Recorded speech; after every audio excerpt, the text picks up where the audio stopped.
Hey, I'm really glad you found your way here.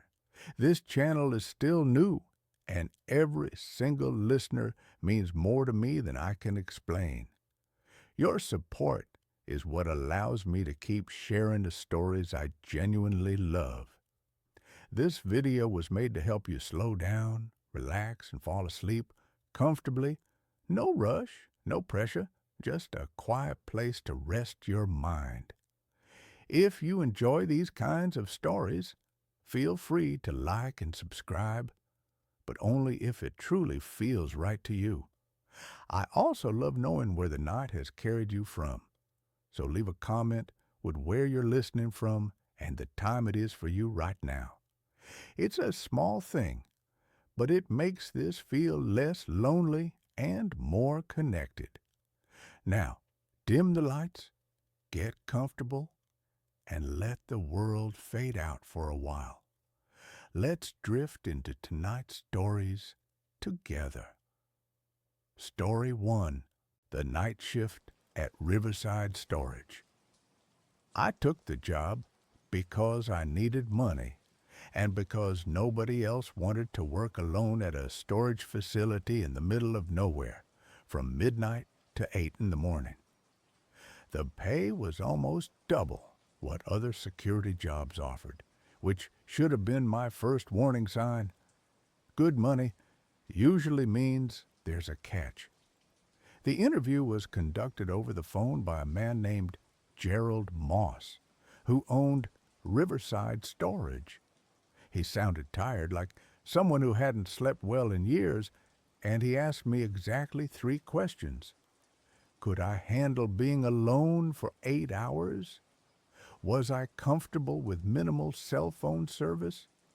Did I have any conditions that might cause me to abandon my post during a shift? When I answered yes, yes, and no, he told me I was hired and to show up Saturday night at 11:45 p.m. for training. Riverside Storage sat on 20 acres of land about 15 miles outside of town, nestled in a valley where the Riverside River cut through before continuing south. The facility itself consisted of 12 long buildings arranged in 2 rows, each building containing about 40 units of various sizes. There was a small office near the entrance with a gate that was supposed to be kept closed at all times, and beyond the office, a gravel road wound between the buildings before ending in a loop at the far end of the property where the river was closest. I arrived 15 minutes early that first night, pulling up to find Gerald Moss waiting outside the office. He was in his 60s, heavy-set, with gray hair and deep shadows under his eyes that looked like bruises. He shook my hand without smiling and gestured for me to follow him into the office. The space was small and cramped, with a desk, a chair, a coffee maker, and a wall of monitors showing camera feeds from around the property. Most of the screens showed empty corridors between storage units, illuminated by fluorescent lights that gave everything a sickly yellow cast. A few cameras pointed at the parking area, the gate, and the perimeter fence. Gerald walked me through the basics quickly, his voice monotone, as if he'd given this speech 100 times before. My job was simple: stay in the office, monitor the cameras, patrol the grounds twice per shift at 2 a.m. and 5 a.m., and call the police if I saw anything suspicious. The gate would be locked, so no one should be coming or going during my shift. If someone did show up claiming to need access to their unit, I was to tell them to come back during business hours. No exceptions. "What about emergencies?" I asked. "There won't be any emergencies," he said flatly. "And if there are, you call 911 first, then you call me. You don't handle it yourself. You don't leave the office except for your patrols. You understand?" "Sure. Seems straightforward enough." He looked at me then, really looked at me, and something in his expression made me uncomfortable. There are some other rules, important ones. You need to follow them exactly. He handed me a laminated card with a list typed on it. I read through it quickly. 1. During your 2 a.m. patrol, stay out of Building 7. The lock on Unit 7 to 13 is broken and the door may swing open. Do not go inside under any circumstances. 2. If you hear knocking on the office door after 1 a.m., do not answer it. No one should be on the property. 3. The camera for Building 9, rear corridor, has been malfunctioning. If you see movement on that feed, it's a glitch. Do not investigate. 4. If the lights in Building 3 go out during your shift, flip breaker number 7 in the box outside the office. Do not enter Building 3 while the lights are out. 5. You may hear sounds coming from the direction of the river. This is normal. Stay away from the riverbank. 6. If you see someone on the cameras who appears to be a child, call me immediately. Do not approach them. I looked up from the card. These rules are pretty specific. What's this about a child? Just follow the rules, Gerald said. Every rule is there for a reason. The last guard didn't follow them, and we had to let him go. What did he do? Doesn't matter. He's gone. You're here now. He grabbed a jacket from the back of the chair and headed for the door. You have my number. Don't call unless it's an emergency. And remember, stay in the office except for patrols and follow the rules. He left before I could ask anything else, and I heard his truck start up and drive away, leaving me alone with the hum of the fluorescent lights and the quiet static from the monitors. For the first hour, nothing happened. I sat at the desk, scrolling through my phone, even though the signal was weak, and occasionally glancing at the monitors. The camera feeds were boring, just empty hallways and closed metal doors, all of it unchanging. The only movement was from a few moths flying around the exterior lights. Around 1:30 a.m., I heard the first knock. It was distinct. 3 sharp raps on the office door. I looked up from my phone, startled, and stared at the door. The camera feed showing the area outside the office was clear. There was no one there. I stood up and walked to the door, my hand reaching for the handle, when I remembered the card. Rule number 2. If you hear knocking on the office door after 1 a.m., do not answer it. Another knock. 3 more raps, harder this time, more insistent. I looked at the monitor again. Still nothing. The parking area was empty except for my car, and the camera showed the entire space in front of the office. Whoever was knocking should have been visible. The knocking came a 3rd time, and now I could hear something else underneath it. A sound like fingernails scraping against the metal door, slow and deliberate. The hair on the back of my neck stood up. I stepped away from the door and returned to the desk, forcing myself to look at the other monitors, to focus on anything else. The scraping continued for another minute, then stopped, abruptly. When I checked the exterior camera again, there was still nothing there. I tried to rationalize it. Maybe it was the wind, or an animal, or something falling against the door. But the sound had been too rhythmic, too purposeful. Someone had been knocking, or something had been knocking. At 2 a.m., my phone alarm went off, reminding me it was time for the first patrol. I grabbed a heavy flashlight from the desk and a ring of keys Gerald had left, then stepped outside into the cool night air. The facility was quiet except for the distant sound of the river and the buzz of the overhead lights. I locked the office door behind me and started walking. The patrol route was simple. Walk down the main road between the two rows of buildings, checking that all the unit doors were secure, then loop around at the far end and come back. Gerald said it should take about 30 minutes. I walked slowly, shining my flashlight on each door as I passed.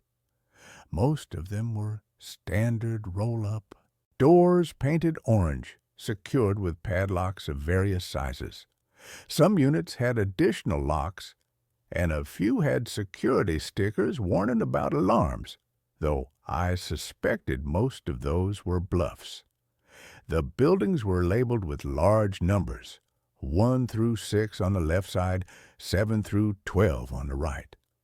When I reached Building 7, I remembered the rule: stay out, especially Unit 7 to 13.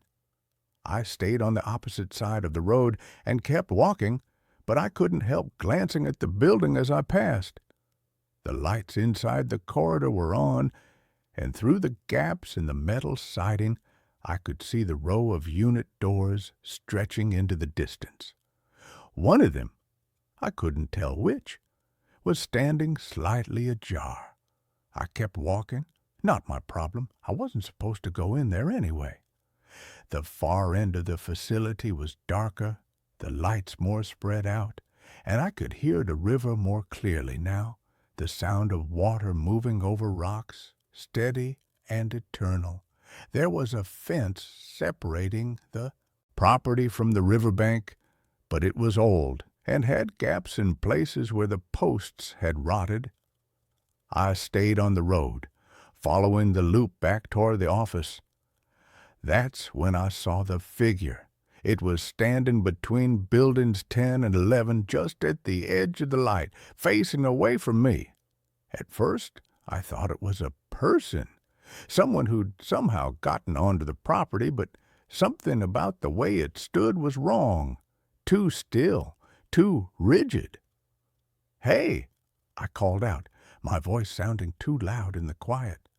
"The facility is closed. You need to leave."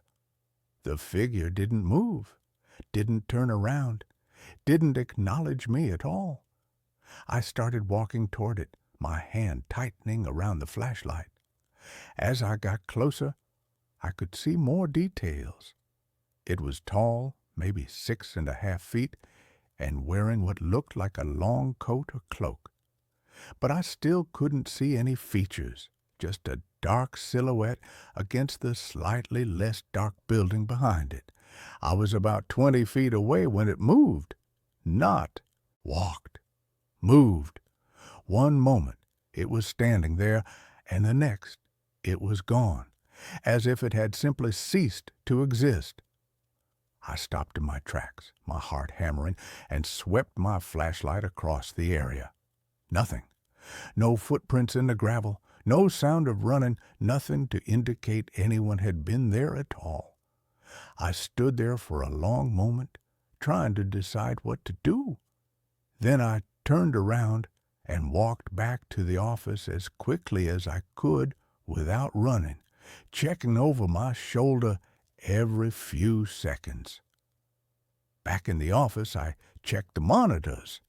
I rewound the feed from the camera that should have covered the area between buildings 10 and 11, watching the time stamp roll back to when I'd been on patrol. I could see myself on the screen walking down the road, stopping, pointing my flashlight. But the area where the figure had been standing was empty. The camera had captured nothing but shadows. I called Gerald. He answered on the 4th ring, his voice groggy. "What?" "I saw someone on the property, between buildings 10 and 11. When I approached, they disappeared." There was a long silence. Then, "Did you check the cameras?" "Yes. Nothing showed up on the feed." Another pause. "Then it wasn't someone. Go back to your desk. Follow the rules. I'll see you in the morning."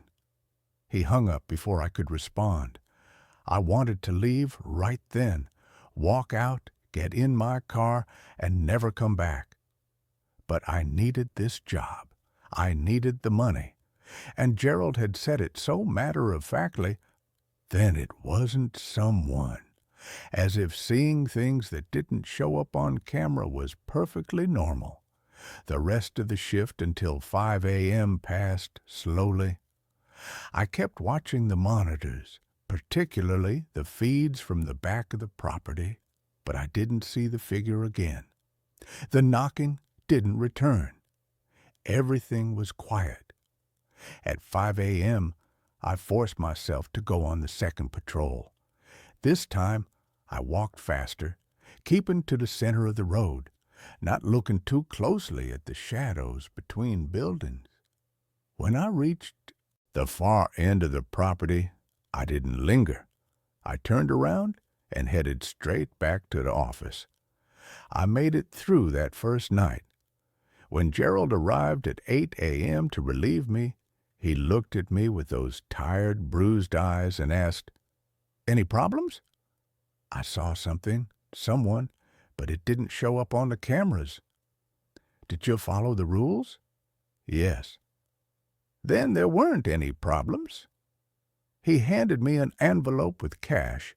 He paid under the table, which should have been another warning sign, but I was too tired to care. "See you tomorrow night." I drove home as the sun came up, trying to convince myself that I'd been seeing things, that working alone in the dark had played tricks on my mind, that there was a rational explanation for everything. I almost believed it. The second night started the same way. I arrived at 11:45. Gerald gave me a brief nod, and I took my place at the desk. The first few hours were uneventful. I'd brought a book this time, something to keep my mind occupied. But I found it hard to focus. I kept glancing at the monitors, waiting for something to appear. The knocking came again at 1:30 a.m., right on schedule.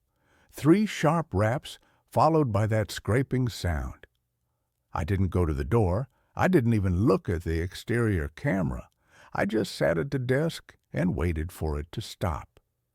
During my 2 a.m. patrol, I stayed away from Building 7 like I was supposed to. But as I passed it on the opposite side of the road, I noticed something different.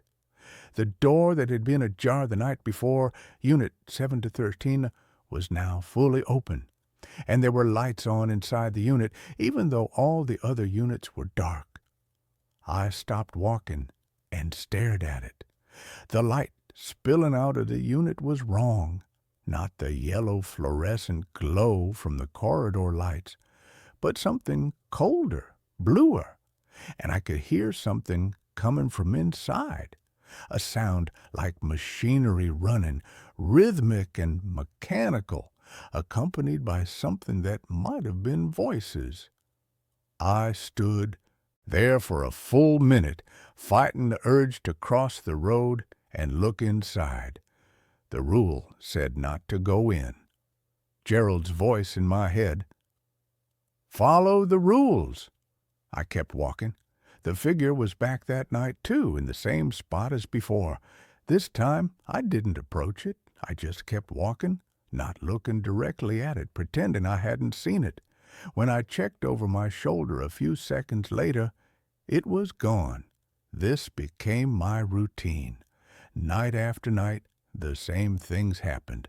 Knocking at 1:30 a.m., the open unit in Building 7 with its strange light and sounds, the figure standing between Buildings 10 and 11, and every night I followed the rules. I didn't answer the door. I didn't enter Building 7. I didn't approach the figure, but other things started happening too, small things at first.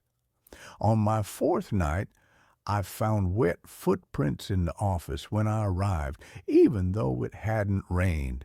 They led from the door to the desk, then just stopped, as if whoever made them had simply vanished mid-step. The footprints were small, child-sized. On my sixth night, the camera feed for Building 9 came alive.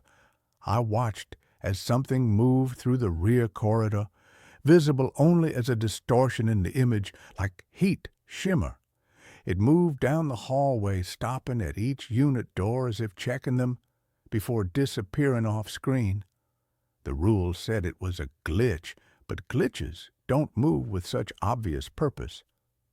On my eighth night, I heard singing. It came from the direction of the river, faint but clear, a child's voice singing a song I didn't recognize. The melody was simple and repetitive, almost hypnotic. And underneath it, I could hear other voices joining in, harmonizing in ways that made my skin crawl. I remembered rule number 5. Sounds from the river were normal. Stay away from the riverbank. I stayed in the office, but the singing continued for over an hour, never getting louder or softer, just constant. On my 10th night, I broke a rule. It happened during my 2 a.m. patrol. I was walking past Building 7 as usual when I heard something that made me stop. It was a voice, clear and distinct, coming from Unit 713. "Help me. Please, someone help me." It sounded human, genuinely distressed, and before I could think about what I was doing, I was crossing the road and entering Building 7. The corridor was exactly like all the others. Concrete floor, metal walls, fluorescent lights overhead. The air smelled like motor oil and dust. Unit 7 to 13 was halfway down on the left side. Its door rolled up completely, revealing a space about 10 feet deep and 8 feet wide. The blue light was coming from inside, though I couldn't see the source, and the sound I'd been hearing, the mechanical rhythm, was louder now, almost deafening. But there was no machinery visible, just empty space and concrete walls. "Hello?" I called out, standing in the doorway. "Is someone in here?" The voice came again from deep inside the unit. "Help me, I'm stuck, please." I stepped inside. The moment I crossed the threshold, the door slammed shut behind me with a metal shriek that echoed through the building. I spun around and grabbed the door, trying to pull it back up, but it wouldn't budge. It felt like it was locked from the outside, though that should have been impossible. I turned back to the interior of the unit, my flashlight shaking in my hand. The blue light was brighter now, and I could finally see its source. There was something in the corner of the unit, something that looked like a tear in reality itself, a vertical gash about 6 feet tall that pulsed with that cold blue light. And through the tear, I could see movement, shapes and shadows that didn't make sense, geometries that hurt to look at. "Help me," the voice said again, but now I could tell it wasn't coming from inside the unit. It was coming from the tear, from whatever was on the other side. The mechanical sound grew louder, and I realized it wasn't machinery at all. It was breathing, massive, rhythmic breathing, like something enormous, inhaling and exhaling. And beneath that, I could hear other sounds, whispers, screams, laughter, all layered on top of each other until they became a wall of noise that threatened to overwhelm my thoughts. Something moved in the tear, a shape that was almost human, but wrong in every proportion, with too many joints and limbs that bent in impossible directions. It pressed against the opening, like someone pushing against plastic wrap, and the blue light flickered.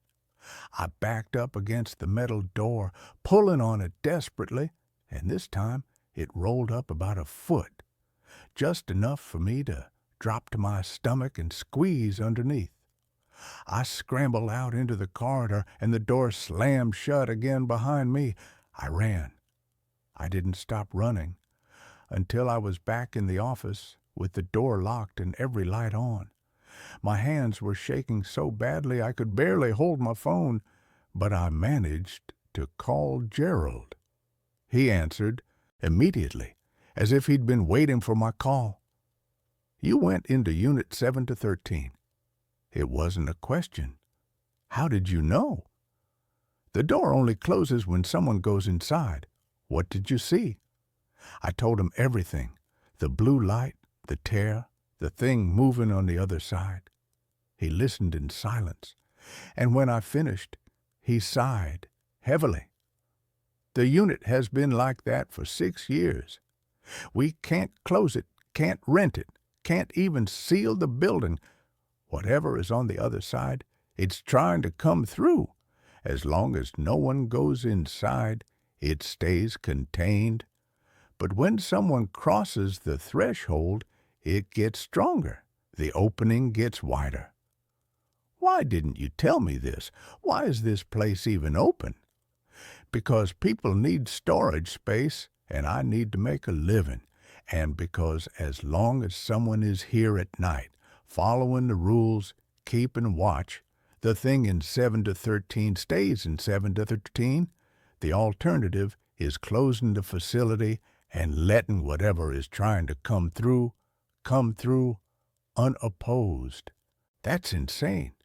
You're using your night guards as some kind of prison wardens for an interdimensional horror? I'm paying you extremely well to sit in an office and occasionally walk around a storage facility. That's what you signed up for.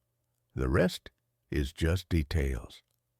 I could report this, call the police, call the news, tell everyone what's happening here. You could, but who would believe you? And what evidence do you have? The cameras don't show anything unusual. There are no bodies, no crimes, no proof.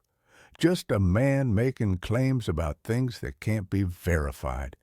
You'd lose your job and gain nothing."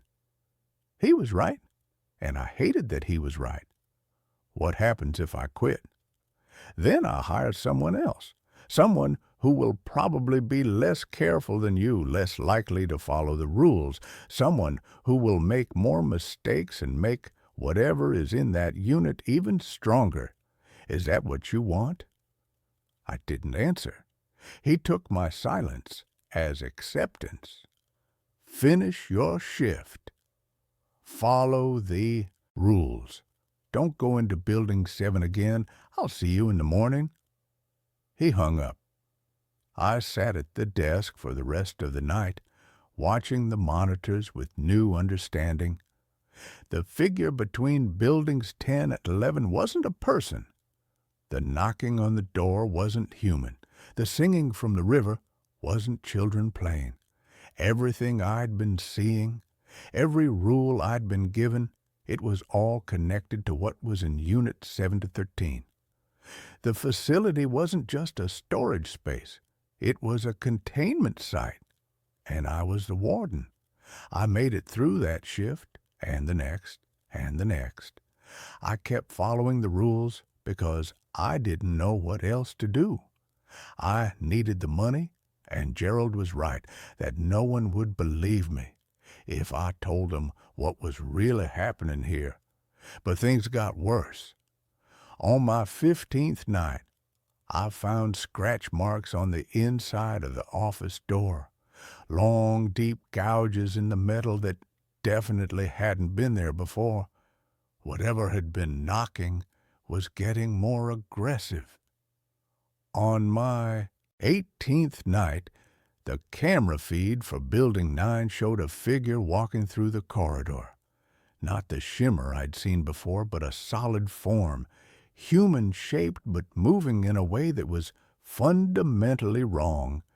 Joints bending backward, limbs extending too far. It walked from one end of the building to the other, then turned and walked back, over and over, like it was pacing. On my 21st night, I heard children laughing during my 2 a.m. patrol. The sound was coming from inside one of the units in Building 3. even though all the units were supposed to be locked and I was alone on the property. I checked the unit number, 327, and made a note to tell Gerald about it. But when I mentioned it to him in the morning, he just nodded tiredly and said, "Add it to the list of rules for the next guard." I started to understand that Riverside storage wasn't one anomaly. It was full of them. Unit 7 to 13 was just the worst, the most dangerous. But there were others. Things were leaking through, or had leaked through, or had always been here. The facility was a thin place where the boundaries between whatever was normal and whatever was other had worn away. On my 28th night, I met the previous guard. I was doing my 5 a.m. patrol when I saw him, a young guy, maybe 25, standing near Building 11 and looking confused. He was wearing the same security uniform Gerald had given me, and he was translucent, like fog. "Are you the new guard?" he asked when he saw me. His voice sounded distant, echoing slightly. "Yeah, I guess so." "You need to leave. This place isn't safe." "What happened to you?" He looked down at his hands, seeming surprised to see through them. "I broke the rules. I thought I could help. There was a kid, at least I thought it was a kid.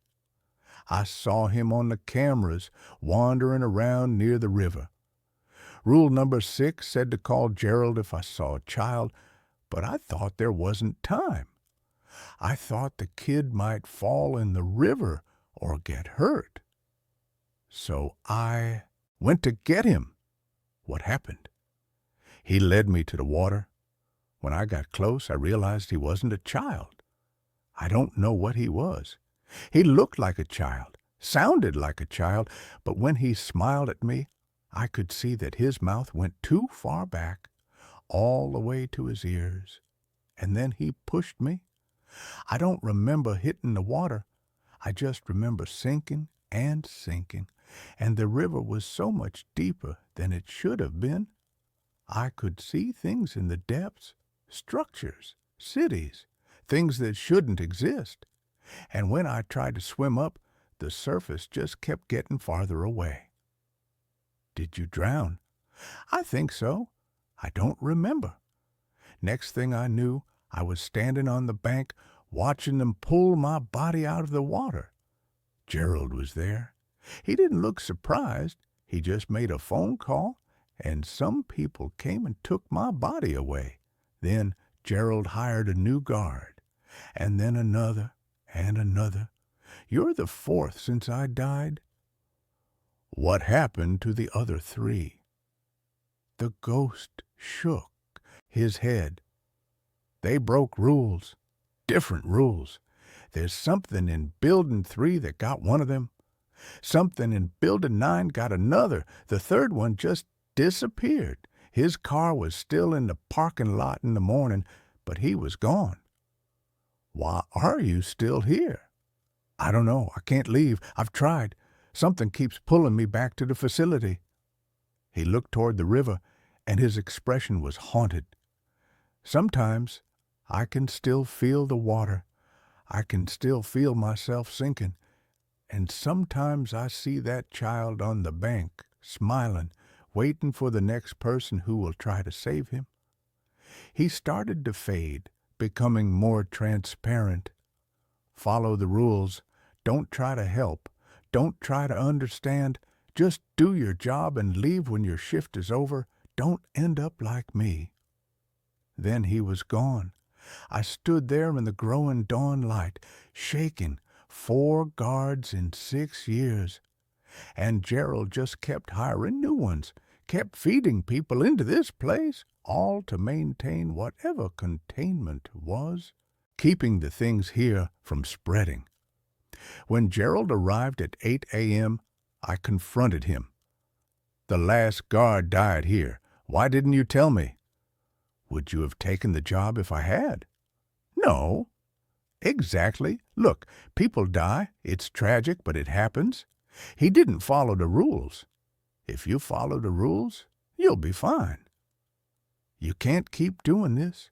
You can't keep hiring people and not telling them what they're walking into. Then quit. Walk away. I'll have a new guard here tomorrow night. Someone who needs the money badly enough not to ask questions. And maybe they'll be more careful than you, or maybe they won't.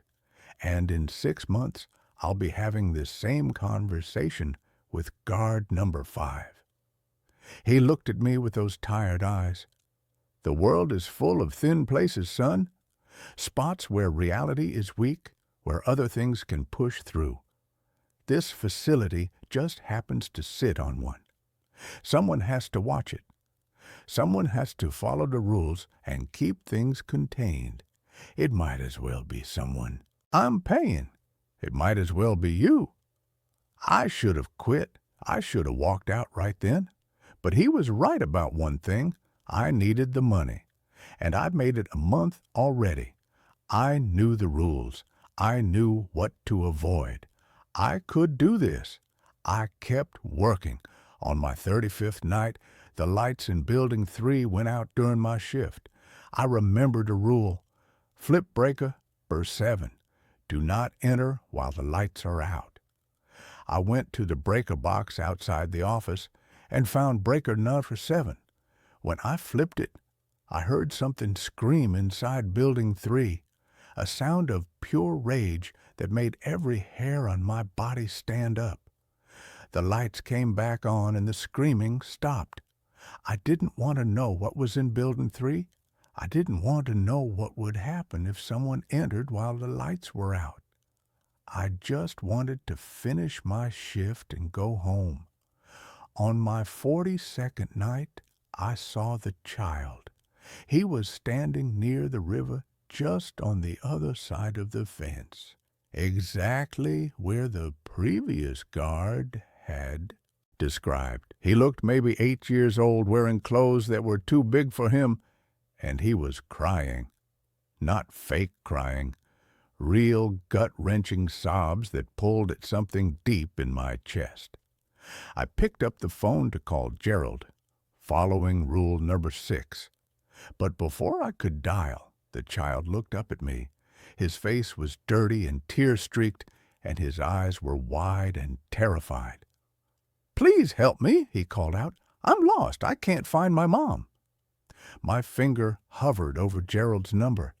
Every instinct I had was screaming at me to help this kid, to go to him, to do something. He looked so real, so genuinely scared.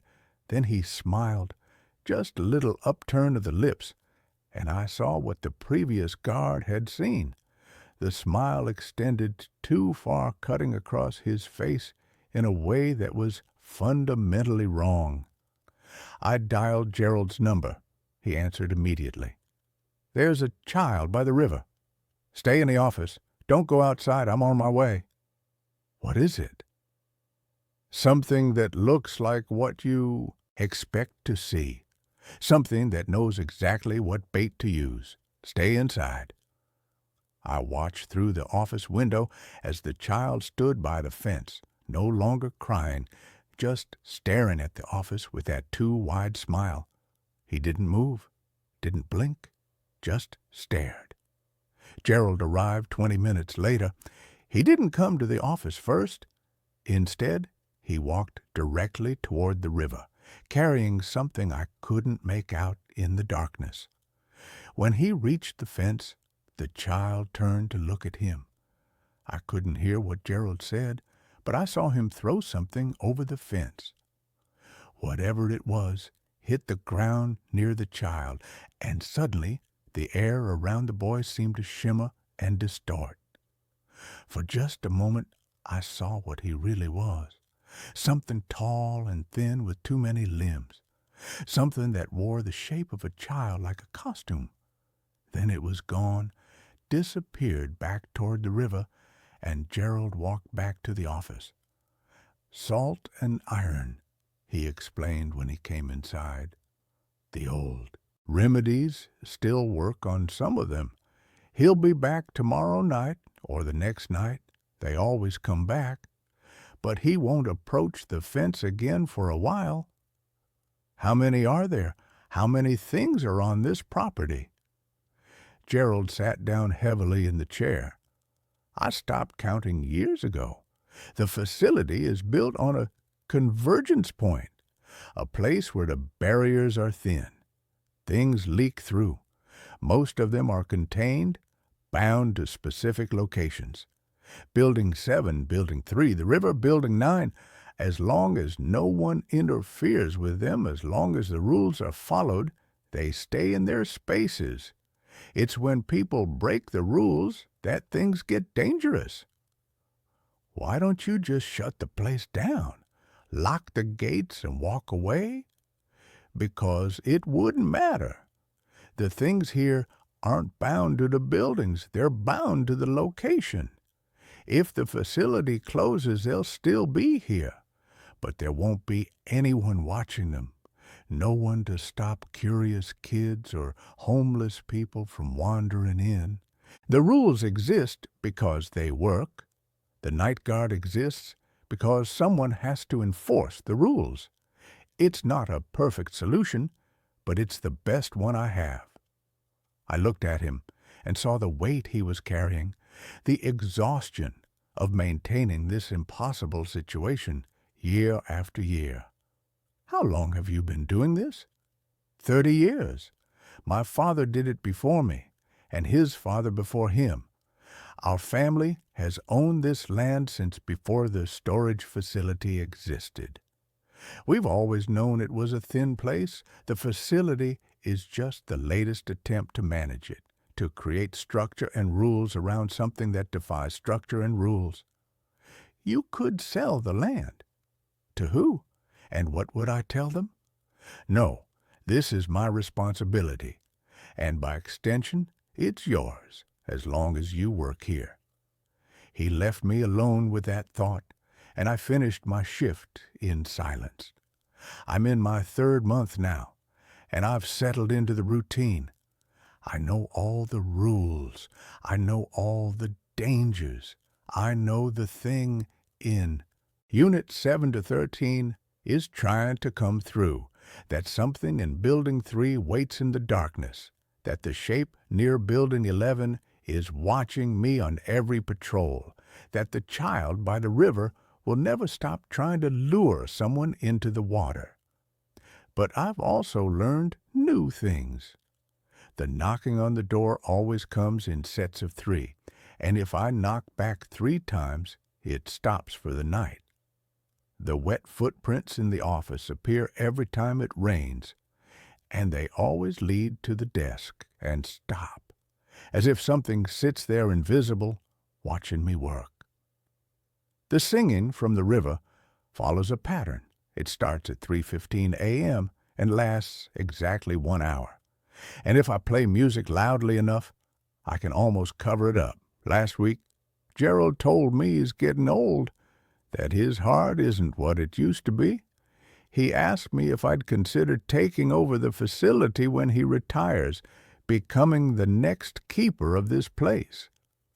The pay would be substantial, he said, and I'd be helping protect people from things they don't understand. I haven't given him an answer yet. Tonight is my 73rd shift.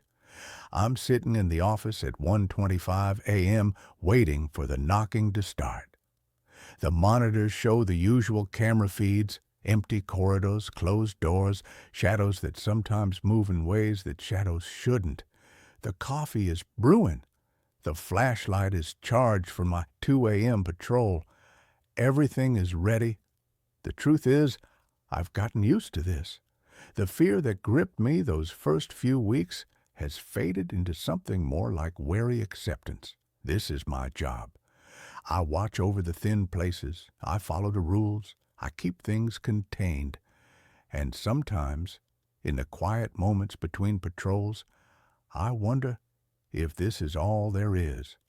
If the whole world is full of places like this, thin spots where reality wears through, where other things press against the boundaries of our existence.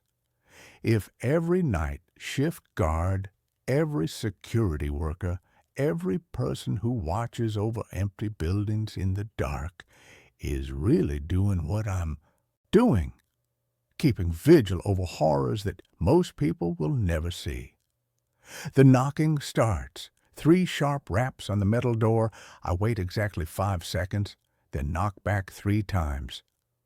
The scraping begins, continues for 30 seconds, then stops.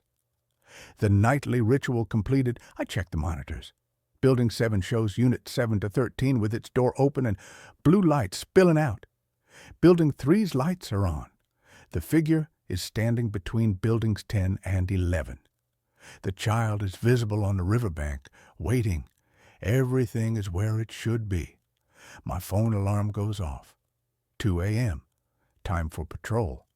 I grab the flashlight and keys and head for the door. Outside, the night is cool and quiet, except for the distant sound of the river and the buzz of fluorescent lights. I start walking down the main road, checking unit doors, following my route. When I pass Building 7, I don't look at Unit 7 to 13. When I reach the far end of the property, I don't look at the child by the river. When I walk between Buildings 10 and 11, I feel the figure's eyes on me. And that's where this story ends. Let's move on to the next one. I rented a room from Craigslist that has no photos. $350 a month. In this economy, in this city, that number doesn't imply a bargain. It implies a crime scene. I knew that. I wasn't naive. But when you're 3 months behind on student loans and your freelance graphic design gig has dried up into a desert of unanswered emails, you stop looking for red flags and start looking for a roof. The listing on Craigslist had no photos, just text, room for let, large historic home, East 4th Street, quiet, cash only. I met the landlord, Mr. Giles, on a Tuesday evening. It was raining, that heavy, cold November rain that smells like rusted metal and wet asphalt. The house was a looming Victorian thing, painted a peeling, sickly yellow that looked like bruised skin under the streetlights. It sat on a corner lot, overgrown with ivy that had choked the life out of the porch railings. Giles was a small man, nervous, smelling of mothballs and peppermint schnapps. He didn't look me in the eye. He handed me the keys after counting my cash with shaking fingers. "You're the only one here right now," he mumbled, looking at the dark windows of the second floor. "Other tenant left. Quickly. Keeps to himself mostly anyway. It's quiet. You'll like the quiet." I didn't ask why the other tenant left. I just wanted the key. My room was on the first floor at the back of the hallway, past the grand staircase that groaned even when you just looked at it. The room was big, I'll give it that. High ceilings, crown molding that was thick with decades of painted-over dust, and a single, large window that looked out onto a backyard that was essentially a mud pit filled with brambles. I moved in that night. I had 2 suitcases, a sleeping bag, a laptop, and a box of ramen. I set up my office on a card table I found in the closet. The closet was weirdly deep, smelling of cedar and something sweeter, like rotting apples. I closed the door and pushed the table against the opposite wall. The first 3 nights were fine. It was just the adjustment period. Old houses make noise. They settle. Wood contracts in the cold. Pipes hammer when the heat kicks on. I told myself this every time the floorboards above my head creaked.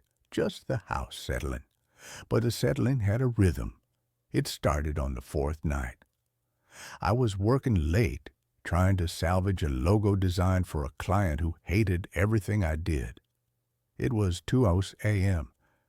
The silence in the house was heavy, the kind of silence that feels like pressure in your ears. Thump.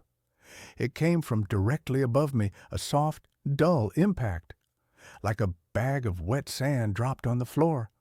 I froze, my hand hovering over the mouse. I waited. Scrape, scrape, scrape. Something was being dragged.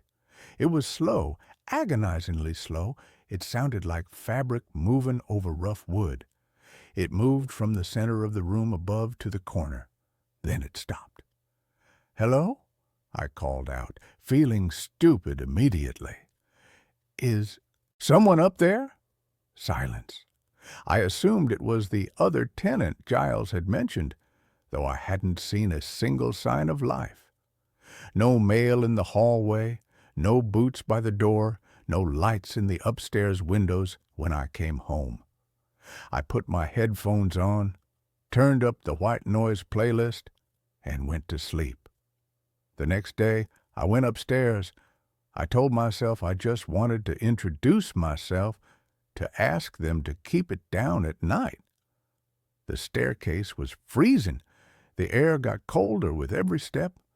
At the top of the landing, there were 3 doors. 2 were open, revealing empty bedrooms with bare mattresses and dust motes dancing in the gray afternoon light. The 3rd door, directly above my room, was closed. I knocked. The wood felt damp, sticky. "Hello? Neighbor?" No answer. I knocked harder. The door rattled in its frame. It was locked. Not just locked, but jammed. I tried the handle and it didn't give a millimeter. I put my ear to the wood. I heard breathing. It wasn't normal. Breathing. It was wet, rattling. A slow, labored intake of air followed by a gurgling exhale. It sounded like someone with pneumonia or someone drowning very, very slowly. "Hey, are you okay?" I asked, my voice trembling. The breathing stopped instantly. I backed away. "Okay. Sorry to bother you." I retreated to my room and locked the door. I called Giles. It went straight to voicemail. I texted him, "Hey, I think the guy upstairs is sick. He sounds bad." Giles never replied. A week passed. The noises changed. The thumping stopped, replaced by pacing, relentless pacing. It would start at midnight and go until 4 in the morning. Creak, step, creak, step. It was a heavy, limping gait. One foot would land solid, the other would drag. I stopped sleeping. I started drinking too much coffee. My work suffered. I found myself staring at the ceiling, tracing the water stains that looked like maps of countries that didn't exist.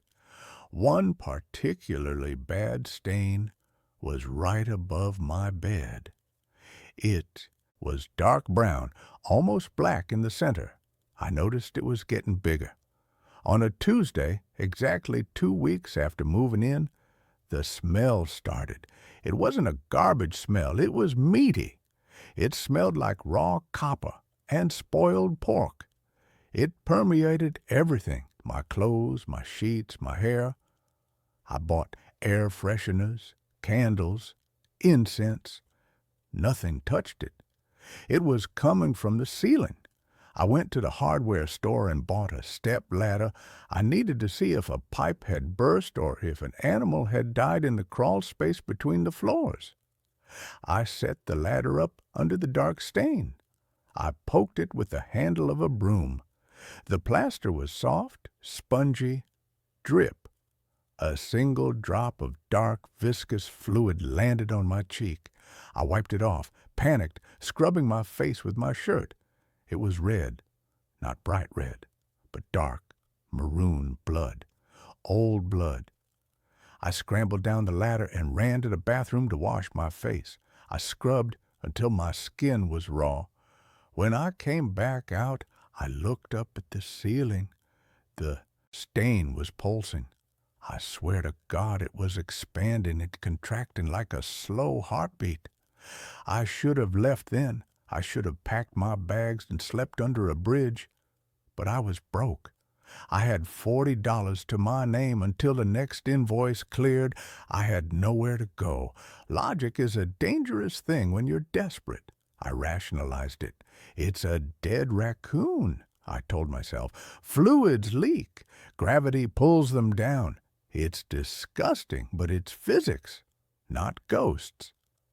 I taped a garbage bag over the ceiling stain to catch the drips and moved my bed to the other side of the room. That night, the house woke me up. It wasn't a sound. It was a change in pressure. My ears popped. I sat up, heart hammering against my ribs. The room was pitch black. The street lamp outside had burned out.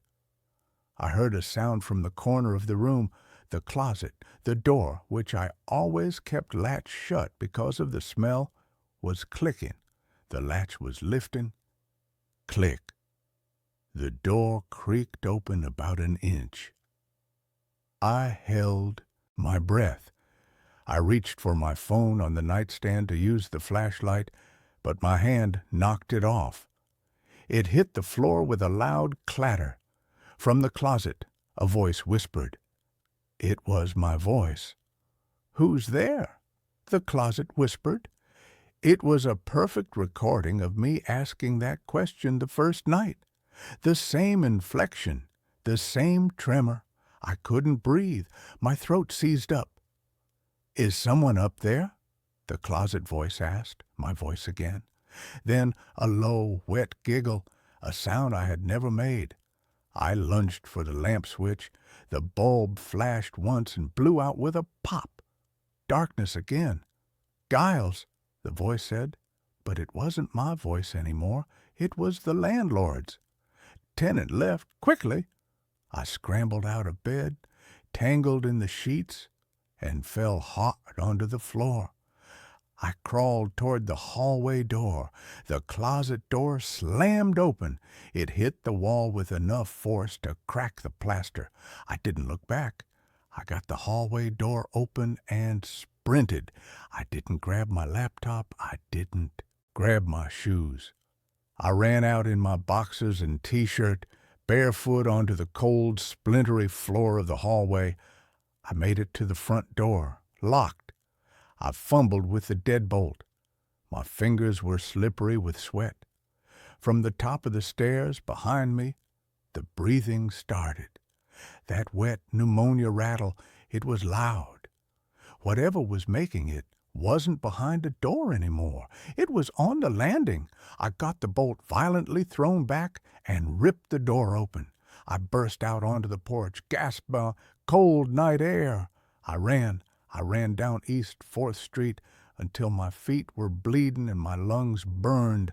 I ran until I saw the fluorescent lights of a 24-hour gas station. I collapsed inside, crying, shaking so hard the attendant called the police. I told him someone had broken in. I didn't tell them about the voice. I didn't tell them about the blood. They wouldn't believe me. The police went to the house. They called me an hour later. "Mr. Evans," the officer said, sounding annoyed. "We checked the place. It's secure. No sign of entry, but we need you to come down here." "I'm not going back there," I said.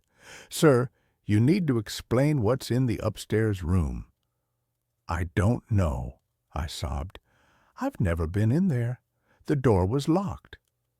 "The door wasn't locked," the officer said. "And there's no floor in that room, sir. It's just open joists.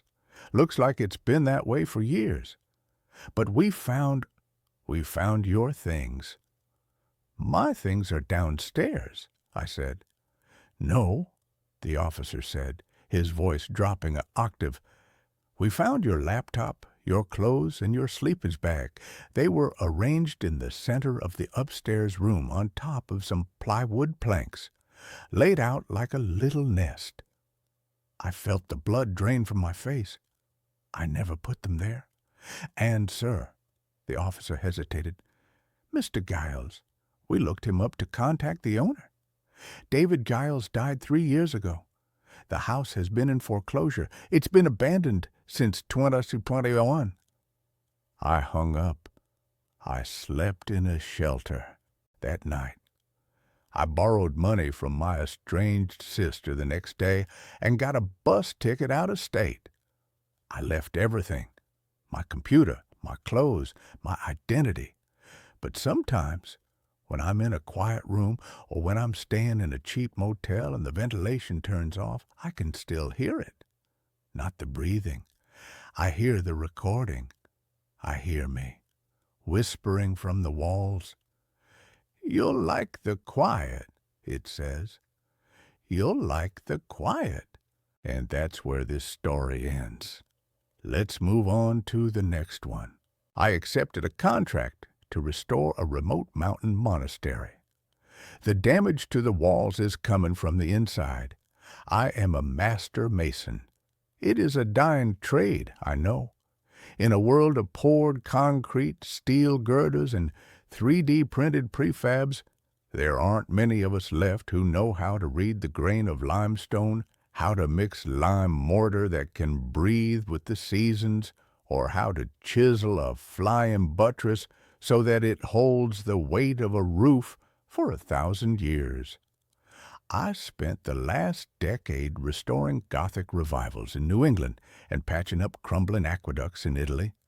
I like the stone. Stone is honest. It doesn't lie to you.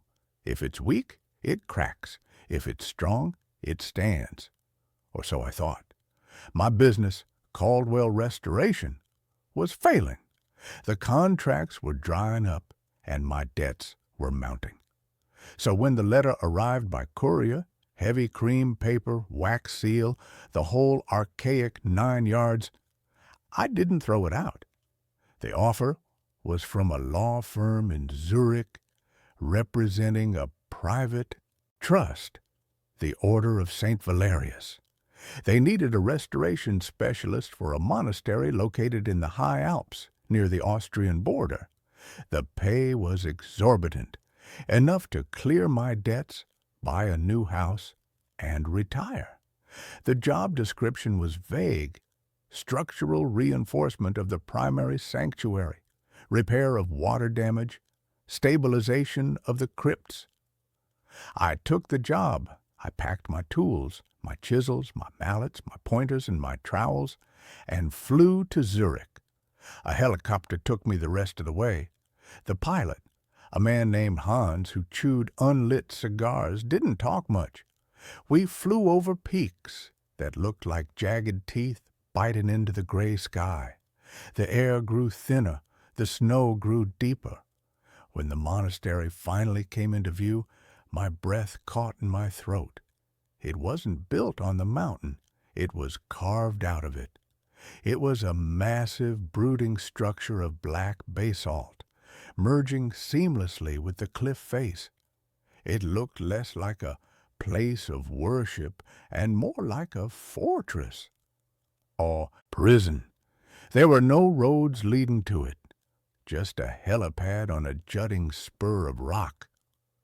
"I pick you up in 3 months," Hans shouted over the rotor wash as I unloaded my crates. "Radio if you die." "If I die?" I yelled back. He didn't smile. He just banked the chopper and dropped into the valley, leaving me in a silence so profound it made my ears ring. I was met at the massive iron doors by the caretaker, Father Thomas. He was the only person there. He was a small, bird-like man in a tattered cassock, his hand shaking constantly as if vibrating with a low-voltage current. "Mr. Caldwell," he whispered, "you're here. Good. The walls are thirsty." I ignored the odd comment.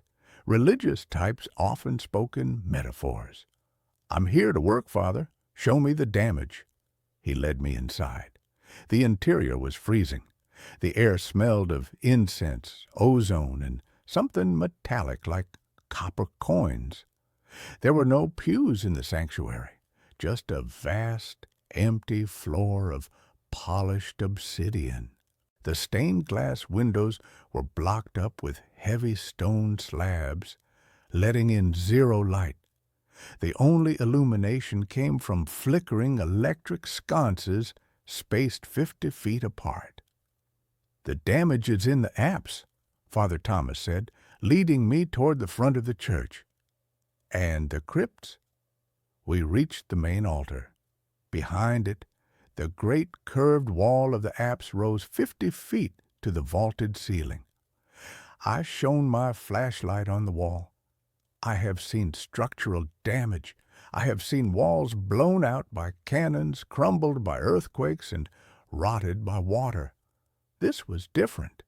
The stone blocks, massive 2-ton blocks of granite, were pushed outward.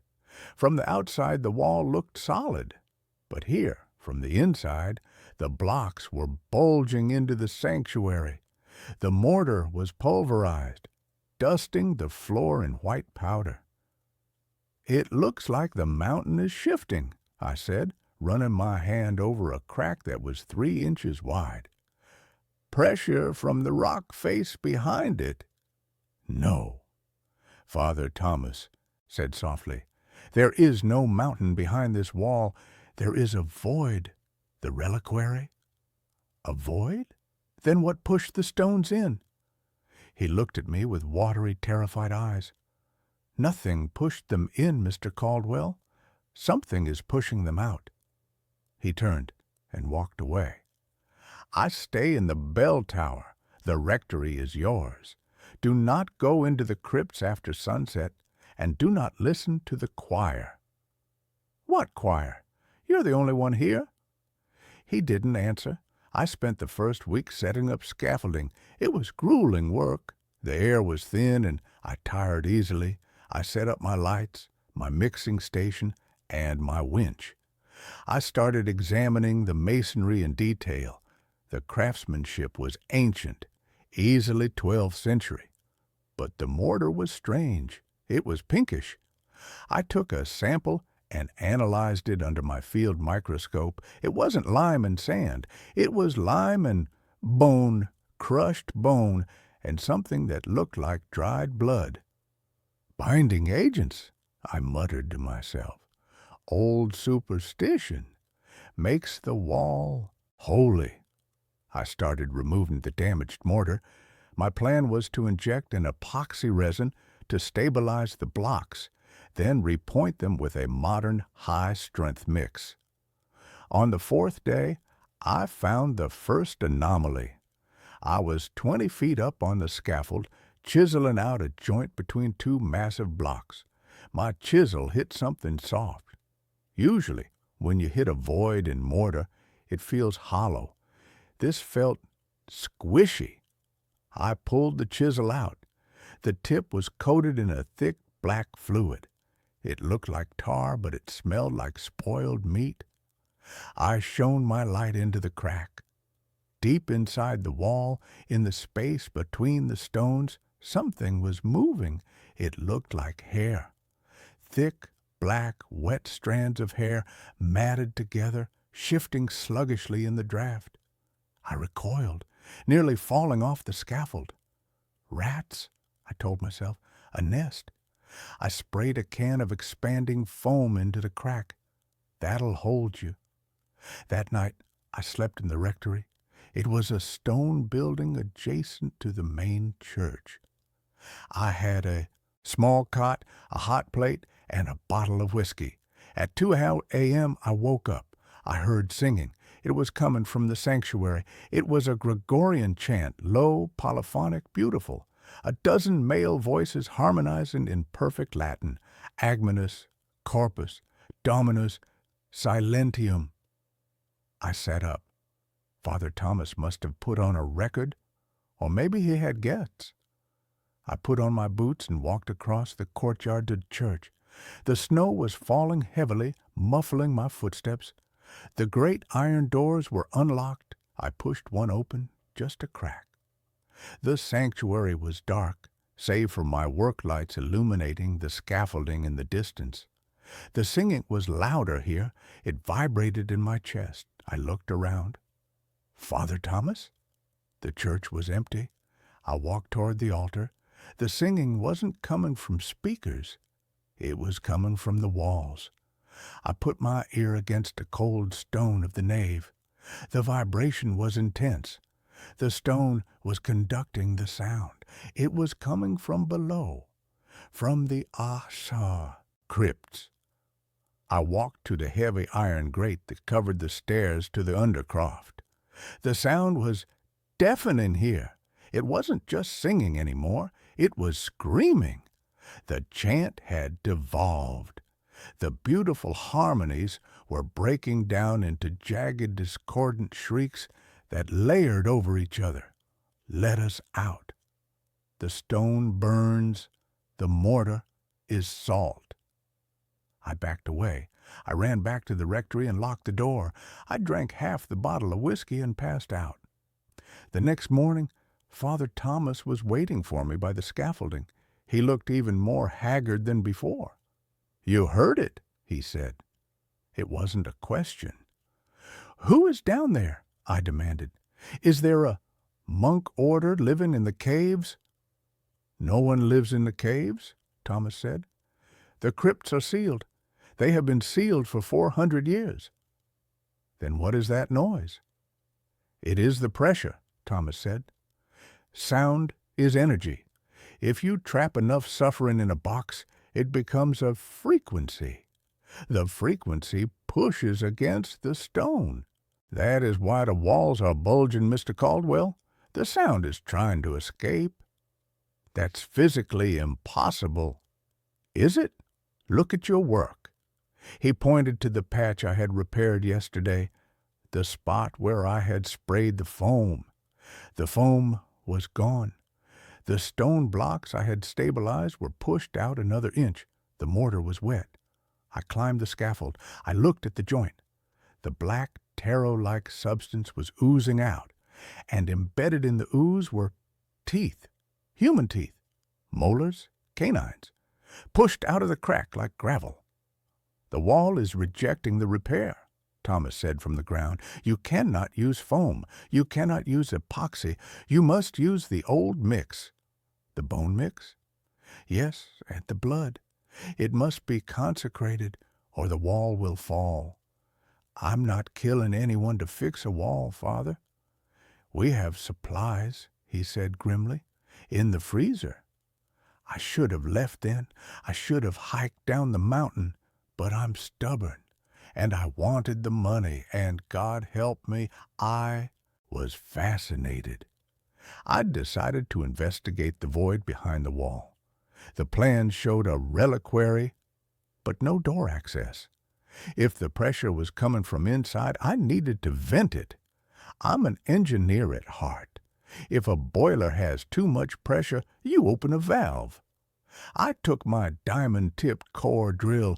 It's a massive machine used to bore holes through concrete for pipes. "I'm going to drill a relief shaft," I told Thomas, "through the center of the apse, into the void. We equalize the pressure." Thomas looked horrified. "You must not pierce the veil. If you make a hole, they will pour out." "It's just air, Father, stale air." I set up the rig. I anchored it to the floor. I aimed the drill bit, a 4-inch cylinder of industrial diamonds, at the center of the bulging wall. I turned it on. The scream of the drill was deafening, drowning out the phantom choir. The bit chewed into the granite. Dust flew. I drilled for an hour. I went 3 feet deep. Then the resistance on the drill changed. It punched through into empty space. I cut the power. Silence. Then a sound came from the hole. Ah!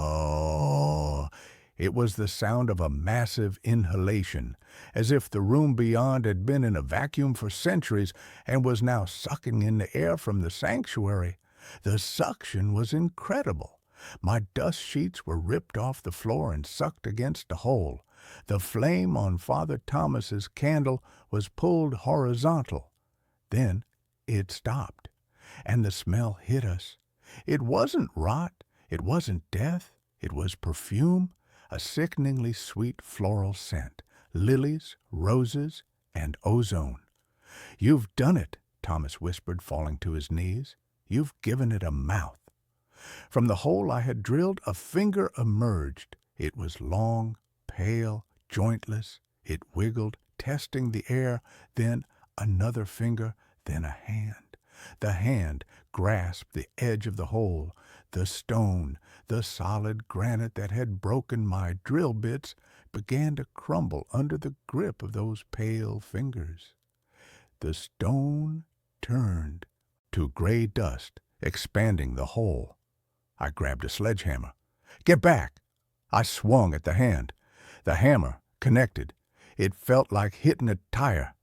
Bouncy, resilient. The hand didn't break. It grabbed the hammerhead. I tried to pull back. I couldn't. The strength was impossible. The hand pulled. I was dragged across the scaffold. "Help me," I yelled at Thomas. Thomas was praying. He wasn't looking at me. I let go of the hammer. It disappeared into the hole. Then an eye appeared at the widened aperture. It was the size of a dinner plate. It was gold, with a pupil that was a horizontal slit like a goat's. It looked at me, and I heard the voice. Not in my ears, but in the center of my brain. The mason, the builder. "You have come to make us new."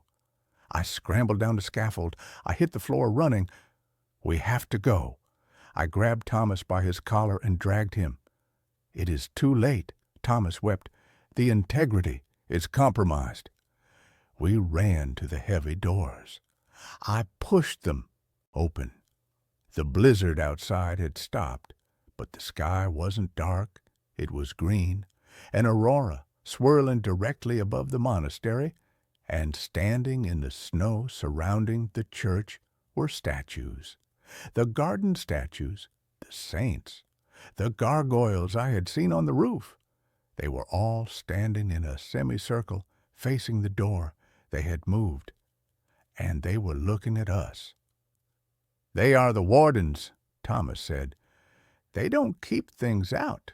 They keep things in, and now that you broke the seal, they are failing." One of the stone saints, a St. Peter holding keys, took a step forward. The sound of stone grinding on stone echoed through the valley. Crunch. His face was blank, but his stone arm raised, pointing at me. "Fix it!" the voice in my head screamed. "Seal it!" I looked back at the sanctuary. The wall was collapsing, not falling down, but dissolving. The pale, fleshy substance was pushing through, expanding like a tumor. I realized then what the monastery was. It wasn't a building. It was a sarcophagus, a shell built around something that had fallen from the sky a long time ago, something that didn't follow the laws of physics. And I had just cracked the lid. "The mortar!" I shouted at Thomas. "Where is the freezer?" We ran to the rectory basement. There was an industrial meat locker there. Inside were buckets, red buckets. I didn't ask where they came from. I grabbed two. We ran back to the church. The entity had pushed halfway into the sanctuary. It was a mass of pale, writhing limbs and golden eyes. It was singing now. The choir was coming from its many mouths. Gloria in excelsis Deo. It was mocking us. I climbed the scaffold. The creature swiped at me with a tentacle made of what looked like human intestines. I dodged. I reached the hole. The creature was squeezing through it. I needed to plug it. I poured the bucket of blood mortar into the mixing trough I had left on the platform. I grabbed my trowel. I didn't have stone blocks. I had nothing to plug the hole with. "Thomas," I yelled, "I need aggregate. I need rocks." There were no rocks on the scaffold. Thomas looked up at me. He looked at the creature. He looked at the statues closing in on the doors. "Aggregate," he whispered. He climbed the ladder. He stood next to me. "I am the keeper," he said. "I am the stone." Before I could stop him, he stepped off the platform. He didn't jump to the floor. He jumped into the hole, into the mass of writhing flesh. The creature shrieked. It recoiled. It didn't like the taste of him. For a second, it pulled back into the void. I didn't hesitate. It was instinct, masonry instinct. I shoveled the blood mortar into the hole, packing it in over Thomas's body. I packed it tight. I grabbed a loose stone block from the repair pile and slammed it into the wet mix.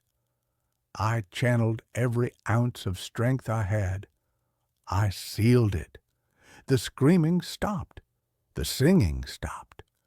The mortar set instantly. It hissed, turning from red to gray in seconds. I fell back onto the scaffold, gasping for air. The wall was silent. I climbed down. I walked to the doors. The statues were gone. They were back on their pedestals in the garden, back on the roof. I was alone. I spent the next 2 months finishing the job. I used the mix from the freezer. I didn't think about what it was. I just worked. I reinforced every crack. I sealed every joint. When the helicopter came back, I was 10 pounds lighter, and my hair had turned white. Hans landed the chopper. "You look like hell," he said. "Where is the priest?" "He retired," I said. "He's part of the foundation now." We flew away. I looked back at the monastery. It looked solid, impenetrable. But as we banked over the ridge, I saw something. On the roof of the church, the gargoyles. There were 12 of them when I arrived. Now there were 13. The new one was small, bird-like. It was wearing a tattered cassock carved from stone, and it was looking up at the helicopter. It was screaming. I got paid. I retired. I live in a house made of wood now, by the sea.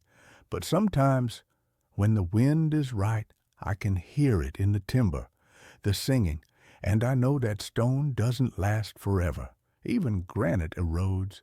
Someday the mortar will crumble, and the choir will sing again. And that's where this story ends. Let's move on to the next one. I accepted a winter caretaker position at a geothermal research station in Greenland. The heat keeps rising, but the snow never melts. The job market for theoretical geologists with a revoked tenure and a history of public breakdowns is, as you might expect, incredibly thin. I wasn't looking for redemption when I found a listing on a specialized server for industrial contractors. I was looking for a hole to crawl into, somewhere the noise of the world couldn't reach me, where I could pay off my legal fees and drink cheap whiskey until my liver gave out. The listing was for a site monitor at the Helios Geothermal Station.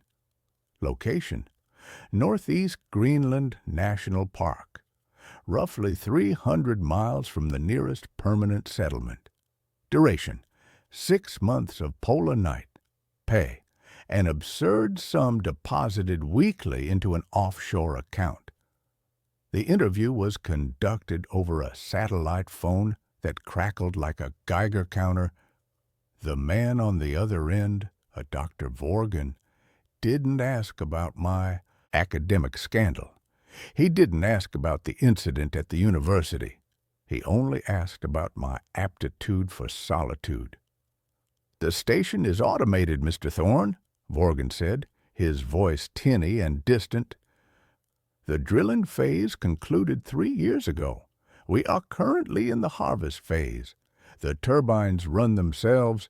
The data uploads itself. We need a human presence solely for manual override in case of catastrophic containment failure. You are essentially a fleshy insurance policy." "Containment failure?" I asked, looking at the half-empty bottle of scotch on my desk. "I thought this was a geothermal plant, steam and turbines. What are we containing?" There was a pause on the line, a pause that lasted just a few seconds too long. "Pressure, Mr. Thorne," Vorgan said finally. "We are tapping into a pocket of the mantle that is volatile, high pressure, high toxicity. If the seals blow, we need someone to manually engage the lockdown clamps before the valley is flooded with superheated gas. Can you handle a wrench and a checklist?" "I can handle a wrench," I said. 2 weeks later, I was standing on the deck of a heavy-duty icebreaker, watching the coast of Greenland rise out of the gray Atlantic like the spine of a dead leviathan. The air was so cold it felt like swallowing glass. The sky was a bruising purple, the sun already dipping below the horizon for the long winter sleep.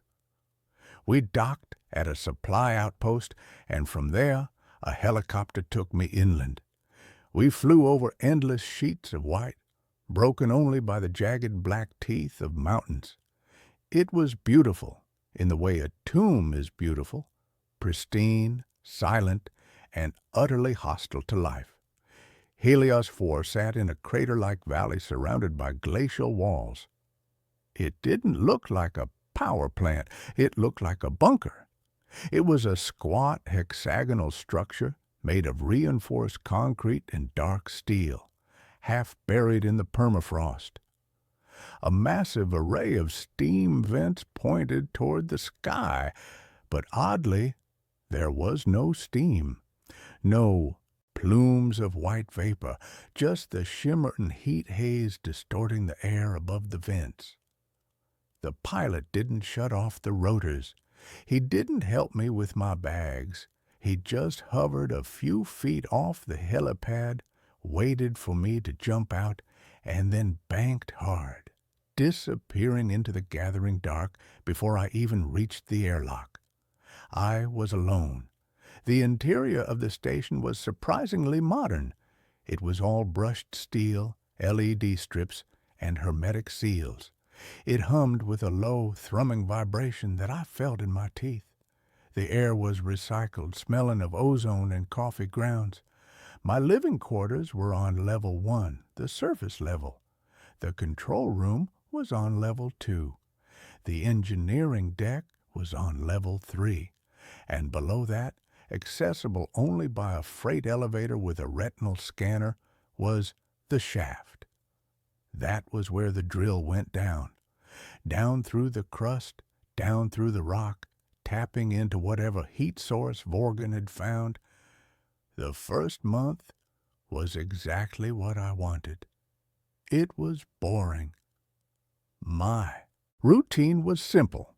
Wake up at 0600, though morning was a theoretical concept in the pitch black of polar winter.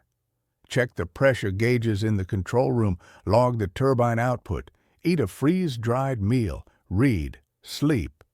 The station was warm. Too warm, actually. I walked around in a t-shirt and sweatpants. The thermostat was set to 68 degrees, but the ambient temperature hovered around 75. I tried to lower it, but the system overrode my commands. Exterior temp, 40F. Interior temp, 75F. System optimal. I spent my free time exploring the digital archives of the station. I wanted to know what we were sitting on. Most of the files were encrypted, but I found the initial geological surveys. They didn't make sense. The surveys showed a massive heat anomaly. That was normal, but the shape of the anomaly wasn't a pocket or a vein. It was a sphere, a perfect thermal sphere located 3 miles beneath the ice. Magma doesn't form perfect spheres. It flows, it follows fissures. This looked like an object, a massive, hot object buried in the earth. I brushed it off. Sensor error, glitch in the mapping software.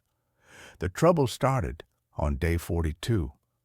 I was in the galley making coffee when I heard a sound coming from the ventilation duct above the stove. It sounded like singing, not music, not a radio. It was a human voice, female, humming a melody that was disjointed, rising and falling in quatertones that made my skin crawl. It was faint, echoing through the metal ducts like it was traveling a great distance. I froze, the coffee pot hovering over my mug. "Hello?" I called out. The humming stopped instantly. I waited. Silence.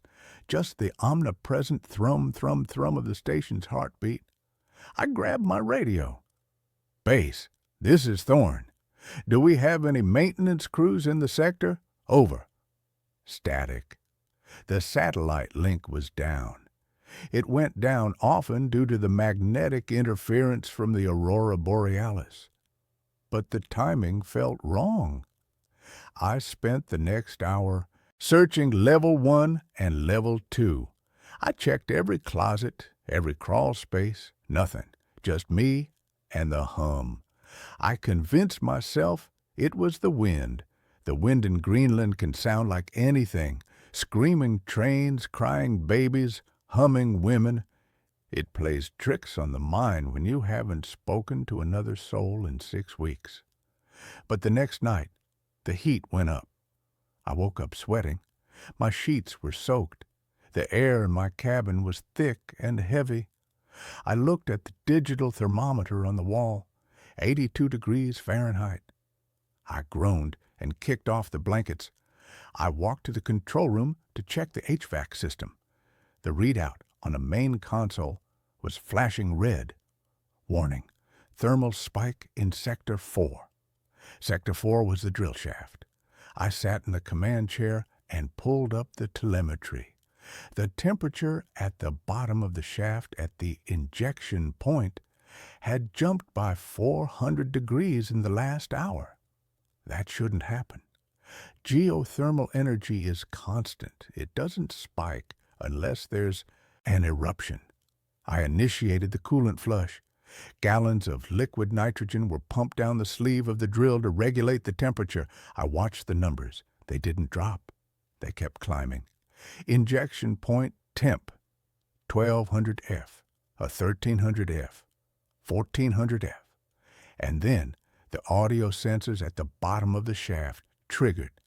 The system was designed to listen for rock fractures, the sound of the earth cracking under pressure. But the audio file that popped up on my screen wasn't the sound of cracking rock. It was a rhythmic thumping. Boom, boom, boom, boom, boom, boom. It was slow, massive. It sounded like a heartbeat. I stared at the screen, sweat dripping down my nose onto the keyboard. "What are we drilling into?" I whispered. I didn't sleep that night. I sat in the control room, watching the numbers climb, listening to that impossible heartbeat thudding through the speakers. Around 400 hours, the temperature stabilized at 1500 degrees. The heartbeat stopped. I decided I needed to go down there. The rules Vorgan gave me were clear. Manual override only in case of catastrophic failure. Well, a heartbeat in the Earth's crust felt pretty catastrophic to me. I took the freight elevator down. Level 3, engineering. The air here was stifling. It smelled of sulfur and something else, something sweet, like rotting fruit. I walked to the heavy blast doors that led to the maintenance catwalk of the shaft. I swiped my key card. The light turned green. The hydraulic locks disengaged with a hiss. I pulled the heavy steel door open. The heat hit me like a physical blow. It was suffocating. I stepped onto the catwalk. It was a metal grate suspended over a black abyss. In the center of the abyss was the drill. It was a massive column of titanium and reinforced steel descending into the dark. It vibrated violently. I walked to the edge of the railing and shone my high-powered flashlight down. The beam cut through the steam and the dark, illuminating the sheer rock walls of the shaft. But the walls weren't rock anymore. About 50 feet down, the gray granite gave way to something else. It was pink. It looked like tissue, like muscle fiber. The walls of the shaft were pulsing. I rubbed my eyes. Nitrogen narcosis, I muttered. Oxygen deprivation, heat stroke. I scrambled back to the door, sealed it, and ran back to the elevator. I went straight to the med bay on level 1. I hooked myself up to the vitals monitor. Oxygen saturation, 98%. Heart rate, 120. No toxins in the blood. I wasn't hallucinating. I went back to the control room. I needed to find the logs from the previous caretaker. Vorgan hadn't mentioned a previous caretaker, but there's always a previous guy. I dug into the system root directory. I bypassed the standard user interface and went into the raw data logs. I found a folder labeled User Archives MSM. I opened the last text file, dated 3 months before my arrival. August 14th, it's awake. I don't know how, but the drilling woke it up. Vorgan knows. He has to know. The heat isn't geothermal. It's metabolic. We aren't drawing power from the mantle. We're siphoning body heat. We are a tick on the back of a god. I scrolled down. August 20th. It's talking to me. It uses the pipes. It vibrates the metal to form words. It wants me to open the seals. It says it's cold. It says it's been sleeping in the ice for 1,000,000 years, and it wants to stretch. August 25th. I'm going to open the seals. Not the main clamp, just the auxiliary vents. Just to give it some air. It promised to show me what's beneath the skin. It promised to show me the history of the world. The log ended there. I sat back, the leather chair creaking. SM had opened the vents, and then SM had disappeared, and now I was the tick. The lights in the control room flickered. The hum of the station changed pitch. It went from a mechanical drone to a wet, gurgling sound. The intercom system clicked on. Mr. Thorne. The voice wasn't Vorgan. It wasn't the singing woman. It was my own voice. But it was distorted, layered over itself. Mr. Thorne, the ambient temperature is insufficient. Please adjust. I grabbed the radio handset on the console. Who is this? Is this Vorgan? Vorgan is irrelevant, the voice said, using my own intonation, my own pauses. We are the Helios. We are the vessel. The heat is rising, Mr. Thorne. Why do you resist the thaw? I'm shutting it down, I said. I'm engaging the emergency lockdown. That would be unwise. The pressure must be released. If you clamp the vein, the heart will burst. And if the heart bursts, the mountain falls. I slammed my hand onto the emergency lockdown button, a big red mushroom cap under a plastic guard. Sirens wailed. Red strobe lights began to flash. Lockdown initiated. Blast doors sealing. Ventilation closing. The voice on the intercom laughed. It was a terrible sound. It sounded like boulders grinding together. You cannot lock out the house, little flea. You are inside the house. The floor of the control room buckled. A crack appeared in the reinforced concrete. Steam, pink, sweet-smelling steam, hissed out of the fissure. I ran. I needed to get to the surface. I needed to get to the snowcat vehicle in the garage on level 1. I sprinted for the stairs, bypassing the elevator. I didn't trust the electronics anymore. The stairwell was sweltering. It was at least 100 degrees now. The metal railing was hot to the touch. As I climbed, I saw the walls changing. The brushed steel panels were blistering. The paint was bubbling, peeling back to reveal not concrete, not insulation. Veins, thick blue and purple veins pulsing beneath the surface of the walls. The station itself was becoming biological. The organism beneath us wasn't just under the station, it was infecting the station. It was growing into the structure.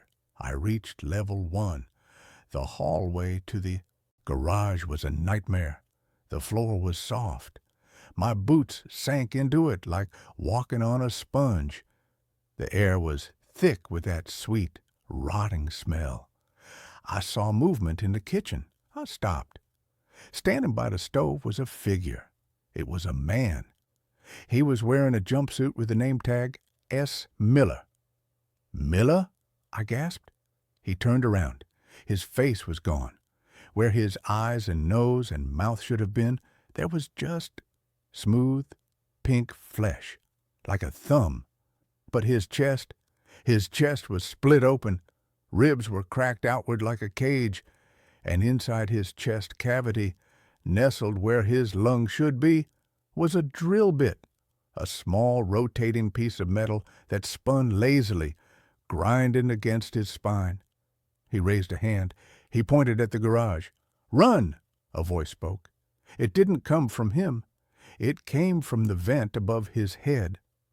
"Run, little flea. It likes the chase." I didn't need telling twice. I bolted for the garage door. It was sealed. The lockdown I had initiated had locked me in. "Damn it!" I screamed, pounding on the control panel. I needed the manual release crank. It was in the supply closet down the hall. I turned back. The thing that used to be Miller was walking toward me. It shuffled, its feet dragging through the spongy floor. I ran past it, dodging its grasp of hands. I made it to the supply closet. I grabbed the heavy iron crank. When I turned around, Miller blocked the doorway. He lunged. I swung the crank. It hit him in the head with a wet thud. He didn't fall. The impact just dented the smooth flesh of his face. He grabbed me. His hands were boiling hot. They burned through my clothes. "Let go!" I screamed. I kicked him in the knee. His leg snapped backward with a sickening crunch, bending the wrong way. He fell. I ran back to the garage door. I jammed the crank into the socket and turned. The gears ground together. The heavy door began to lift inch by agonizing inch. Cold air rushed in. Beautiful, freezing, sub-zero air. The snow rushed in with it, swirling across the garage floor. I dropped to my stomach and crawled under the door before it was fully open. I scrambled out onto the ice. The wind hit me, instantly freezing the sweat on my skin. I gasped, the cold burning my lungs. I looked back at the station. It was glowing. The entire hexagonal structure was pulsating with a dull red light. The concrete walls were undulating, and the steam vents, they weren't venting steam, they were venting spores. Massive clouds of red, glittery dust were shooting into the sky, being caught by the Arctic wind and carried south. I ran to the snowcat. It was parked outside, coated in ice. I prayed the engine block heater had worked. I fumbled with the keys, my fingers numb. I jumped in. I turned the key. The engine coughed, sputtered, and roared to life. I threw it into gear and floored it. The tracks dug into the snow, and the vehicle lurched forward. I drove blindly into the polar night. Guided only by the GPS, I didn't stop for 6 hours. I didn't stop until the fuel gauge was on empty, and I saw the lights of the Coast Guard outpost in the distance. I crashed the snowcat into the perimeter fence. I stumbled out, waving my arms, screaming, until the guards came out and tackled me. They put me in quarantine. They thought I had hypothermia. They thought I had cabin fever psychosis. I tried to tell them about the heartbeat, about Miller, about the spores. They sedated me. When I woke up, Vorgan was there. He was standing at the foot of my hospital bed. He was wearing a pristine suit. "You breached a contract, Mr. Thorne," he said calmly. "It's alive," I croaked. "The station, it's growing." "We know," Vorgan said. "Biomass conversion. It's a fascinating energy source, infinite renewal. We just had to integrate it." Miller. Miller was a prototype. You were the control group. You performed admirably. The lockdown actually accelerated the fusion process. The pressure spike forced the organism to bond with the architecture to survive. "You're insane. It's releasing spores. It's going to spread." Vorgan smiled. "Expansion is the nature of life, Mr. Thorne." He checked his watch. "You're free to go. We've wired the money. Your NDA is still in effect. If you speak to the press, we will release your medical records, the ones detailing your previous breakdown. No one will believe you." He left. I took the money. I left Greenland. I live in Arizona now. The desert, it's dry here. The ground is hard and dead. But I watch the weather reports. There's a new strain of fungal infection spreading in northern Europe. They say it's mild. They say it causes a fever, a slight increase in body temperature.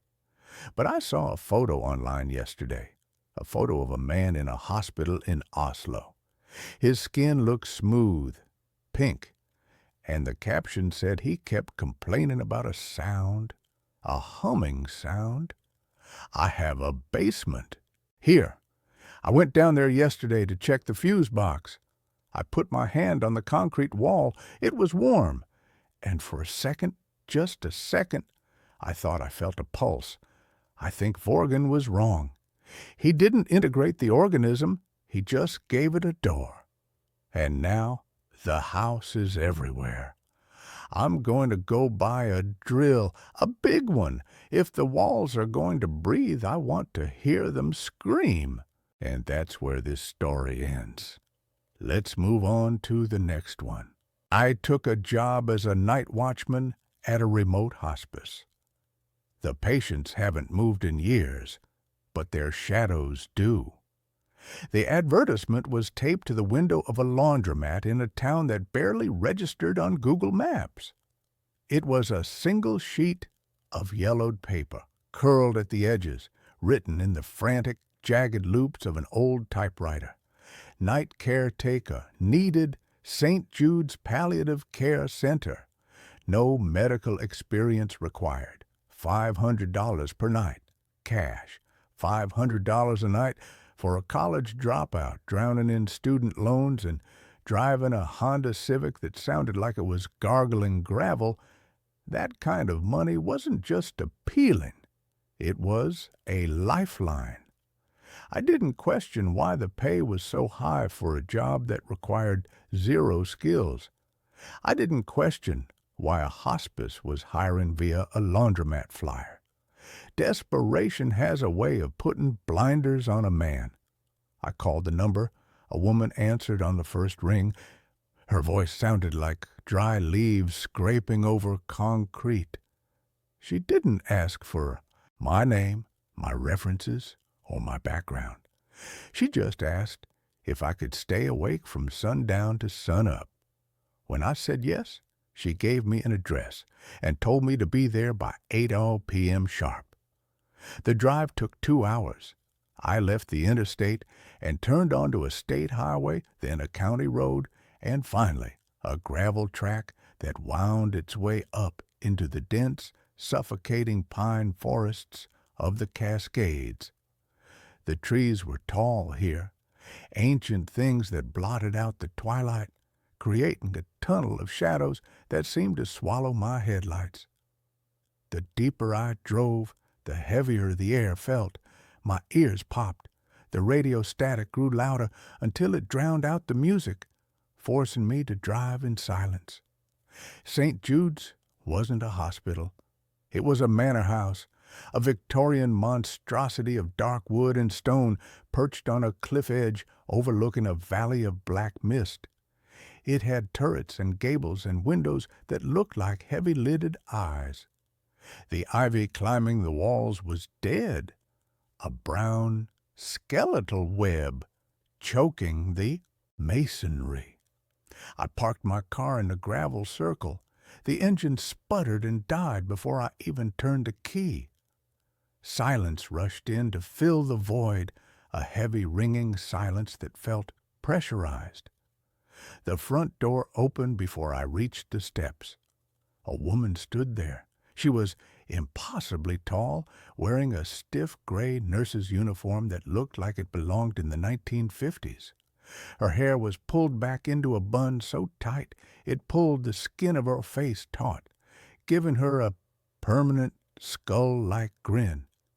"You're late," she said. Her lips didn't seem to move enough to form the words. "It's 7:58, I said, checking my watch. "Time flows differently at altitude," she replied cryptically. She stepped aside. "Come in. Do not let the heat out." I stepped into the foyer. The smell hit me instantly. It wasn't the smell of a hospital, no antiseptic or bleach. It smelled of lavender, heavy and cloying, masking something underneath. Something sweet and rotten, like spoiled meat, buried under a bouquet of flowers. The air was stiflingly hot. The radiator pipes running along the walls hissed and clanked rhythmically. "I am Matron Holloway," she said, locking the heavy oak door behind me. The sound of the deadbolt sliding home echoed like a gunshot. "You are here to watch the third floor, the west wing." "Just the third floor?" I asked. "The other floors are dormant," she said. She didn't elaborate. She handed me a heavy iron ring with 3 keys. "The brass key opens a stairwell. The silver key opens a supply closet. The black key—" "You must never use the black key. It is for the basement. There is nothing in the basement that concerns you. Do you understand?" "Yes," I lied. I was already curious. "Your duties are simple," she continued, leading me up a grand staircase where the carpet was worn threadbare in a distinct path up the center. "Walk the hall, check the doors, ensure the residents remain in their beds. If the boiler acts up, bleed the radiator in the hallway, not the rooms. And most importantly—" She stopped on the landing, turning to face me. Her eyes were a milky pale blue. "Do not speak to them. No matter what you hear, no matter what they say, do not engage." "They talk?" I asked. "I thought this was palliative care, end of life." "They dream," she whispered, "and their dreams are contagious." We reached the third floor. It was a long, narrow corridor lined with dark wood paneling. The floor was covered in a runner rug with a complex, dizzying geometric pattern. There were 12 doors, 6 on each side. "I will return at dawn," Matron Holloway said. "There is a thermos of coffee in the nurse's station. Do not sleep. If you sleep, you may not wake up as yourself." With that cheerful piece of advice, she turned and descended the stairs. I listened to her footsteps fade, click, click, click, until the heavy door at the bottom of the stairwell slammed shut. I was alone. I went to the nurse's station, a small alcove halfway down. The hall. It was dusty. The computer was an ancient CRT monitor that hummed with a high-pitched whine. On the desk was a ledger. I opened it. It was a logbook. The names of the patients were written in elegant script. Room 301, Mr. Blackwood. Room 302, Mrs. Gable. Room 303, the twins. Room 304, unknown. Unknown? How could a patient be unknown? I decided to do my first round.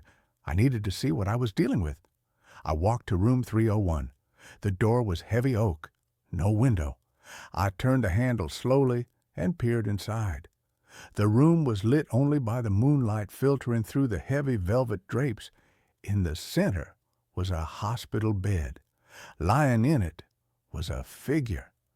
Mr. Blackwood was ancient. His skin was like parchment paper stretched over a bundle of twigs. He was impossibly thin. His mouth was open, a black cavern in his face.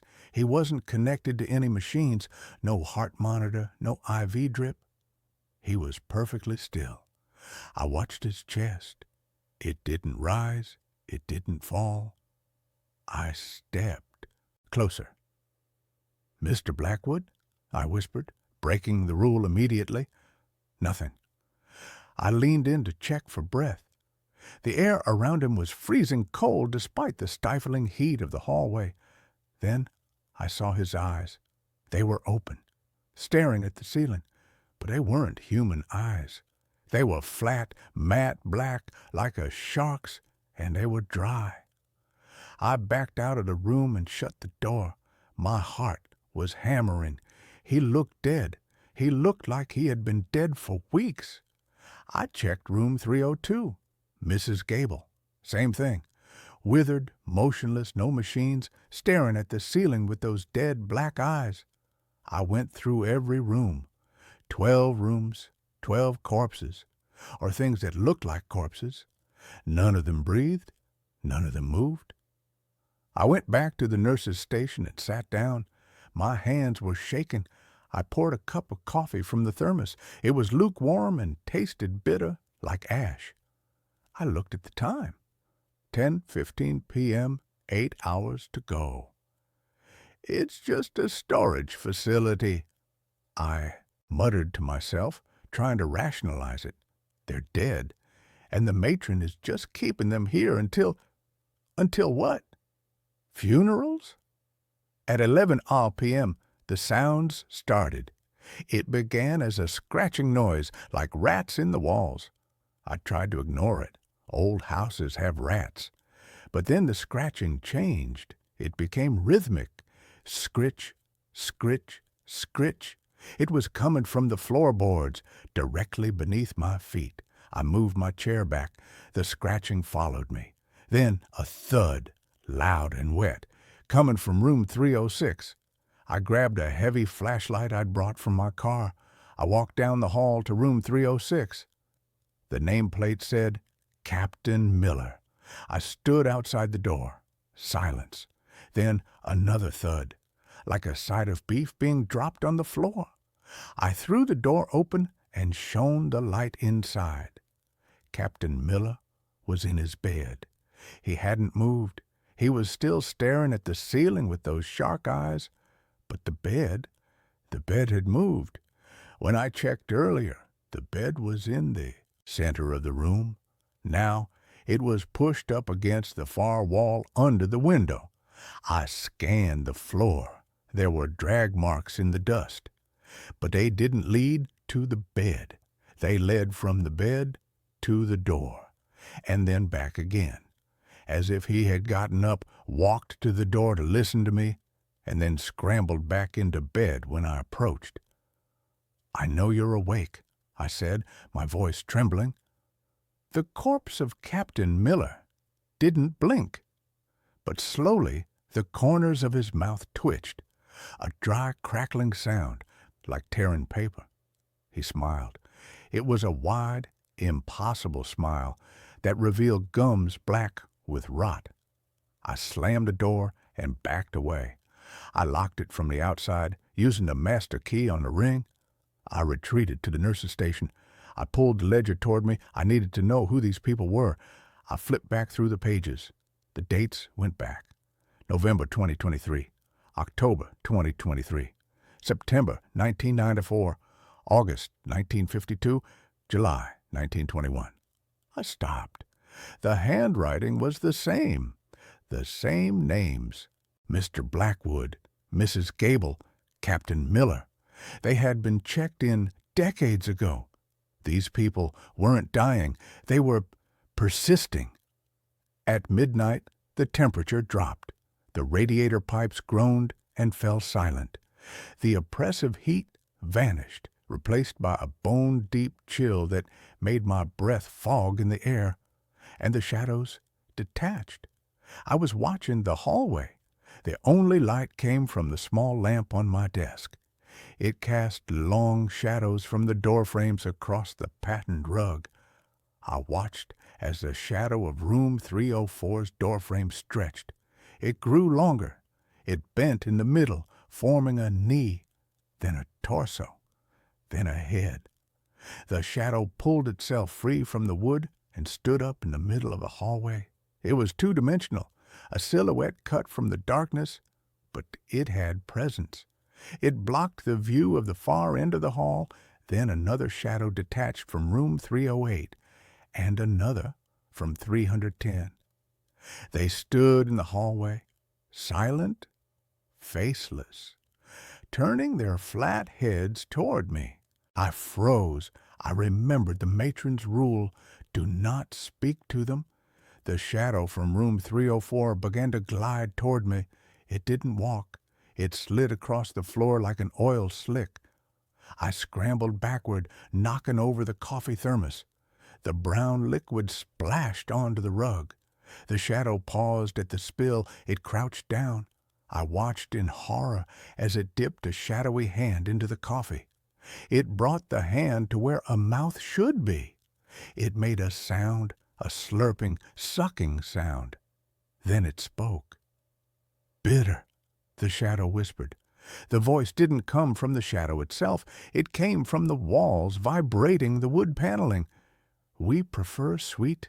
We prefer vital." "What are you?" I whispered. "We are the guests," the shadow said.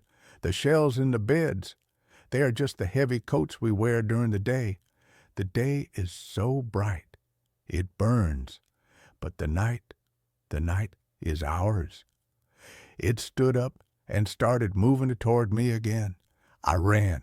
I grabbed the keys and sprinted for the stairwell. I shoved the brass key into the lock. It wouldn't turn. "Wrong key," the shadow whispered. It was right behind me now. I could feel the cold radiating off it. I fumbled with the ring.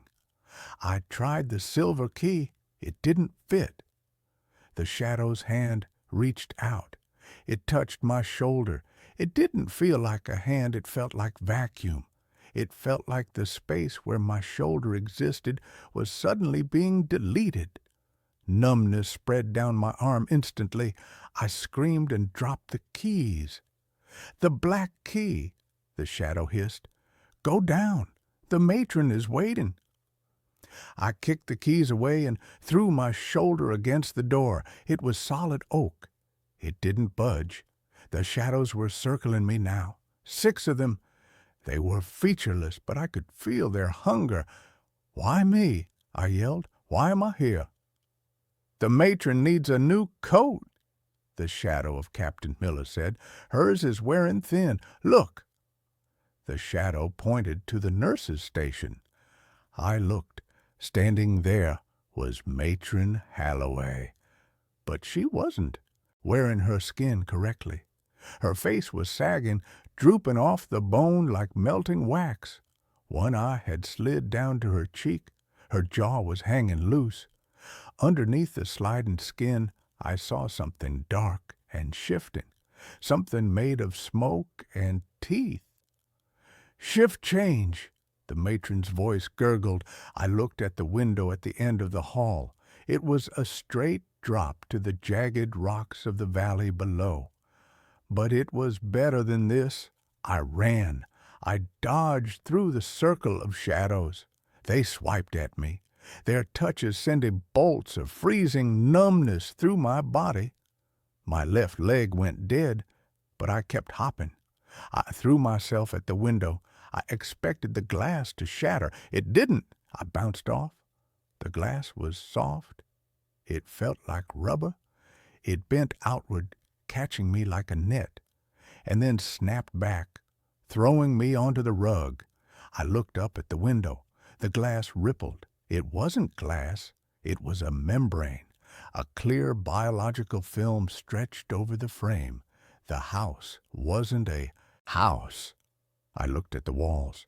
The wood paneling was pulsing, breathing. The geometric pattern on the rug was writhing, shifting like snakes. "You are inside," the matron gurgled, shambling toward me. She reached up and grabbed her own hair. She pulled. With a wet, tearing sound, she peeled her face off. Underneath, there was no skull, just a swirling vortex of black shadow. "We are all inside," she said. I crawled backward. My hand hit the keys I had dropped. The black key, the one she said never to use, the basement. If the stairwell door wouldn't open, maybe the supply closet would. No, that was a dead end. I looked at the floor. In the center of the rug, there was a hatch. I hadn't seen it before because the rug covered it, but the rug had pulled back, revealing a handle. It had a black keyhole. The shadows were closing in. The matron was looming over me, the darkness inside her reaching out like tendrils. I jammed the black key into the floor hatch. It turned with a fluid, organic click. I pulled the hatch open. I expected a ladder. I expected stairs. I saw a throat, a fleshy, red, pulsating tunnel going straight down into the dark. The walls of the tunnel were lined with teeth, rows and rows of molars the size of cinder blocks. "The basement," the matron whispered. "The stomach." I looked at the shadows. I looked at the teeth. "Jump," the shadows whispered. "Join the digestion. Become a coat." I didn't jump. I scrambled. I rolled to the side just as the matron lunged. She fell into the hole. She didn't scream. She laughed, a hollow, echoing laugh as she tumbled down into the gullet of the house. The house screamed. The walls shook. The floor buckled. The residents in the rooms began to wail, a high, piercing shriek that shattered the light bulbs. The shadows flickered and vanished. The illusion was breaking. I stood up on my numb leg. The stairwell door had swung open. The lock had shattered. I ran. I tumbled down the stairs, tripping, falling, breaking my nose on the banister. I didn't stop. I ran past the second floor, past the first floor. The foyer was changing.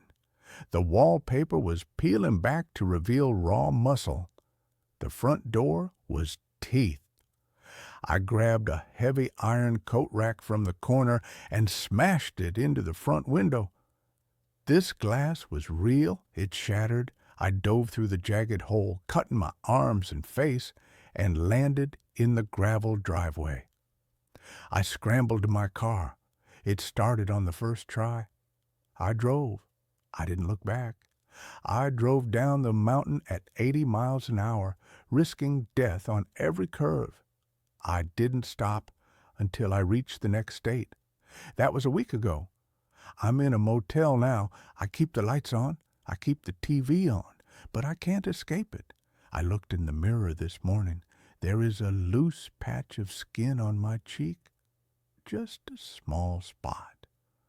But when I touch it, I can't feel it, and underneath, I can feel something moving. I think the matron was right. I think I let the heat out, and now I'm getting cold. I just heard a car pull up outside the motel room. It sounds like an old engine. And now there is a knock at the door. 3 slow, heavy knocks. Thump, thump, thump, and a voice. "You forgot your paycheck, Mr. Evans." It's the matron's voice. And then the sound of a key sliding into the lock. A black key. I'm going to the window. I'm going to run. But the window, the glass looks soft. It looks like it's breathing. And that's where this story ends. Let's move on to the next one. I started recording my sleep to prove I wasn't crazy. I wish I'd never listened back.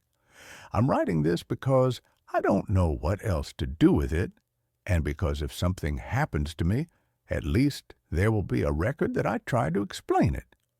This isn't a creepypasta. I'm not a writer. I don't even use Reddit much. But I've read enough real stories on here to know this is the place where people won't immediately laugh it off.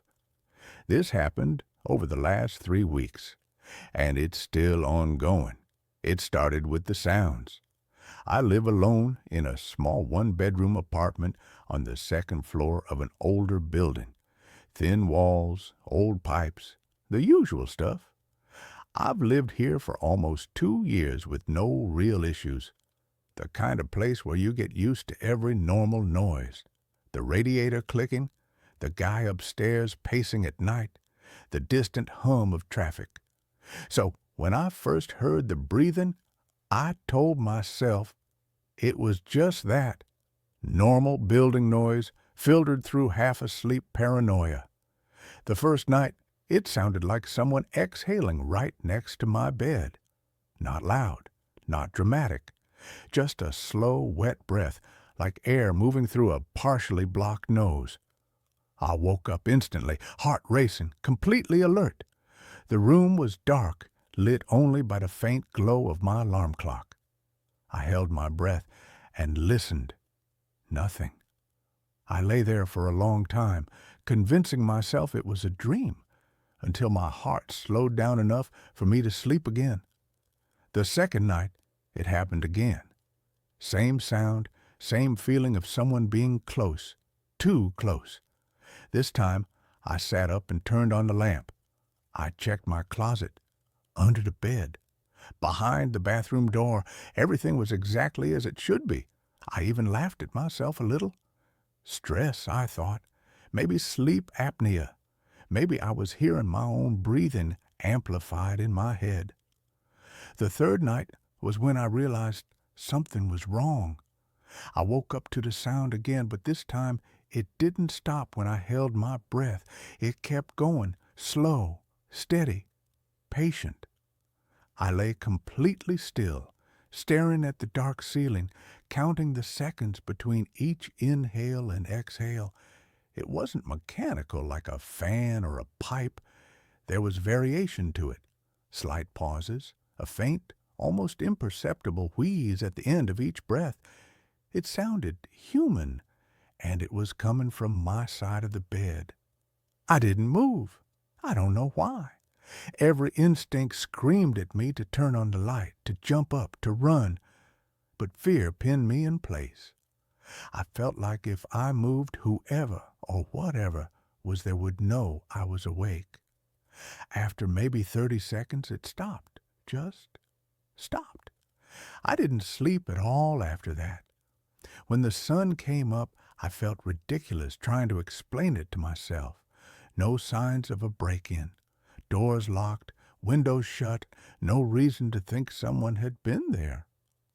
That's when I decided to record myself sleeping. I figured, best case scenario, I'd catch myself snoring or sleep-talking and feel stupid. Worst case, I'd have proof I wasn't imagining it.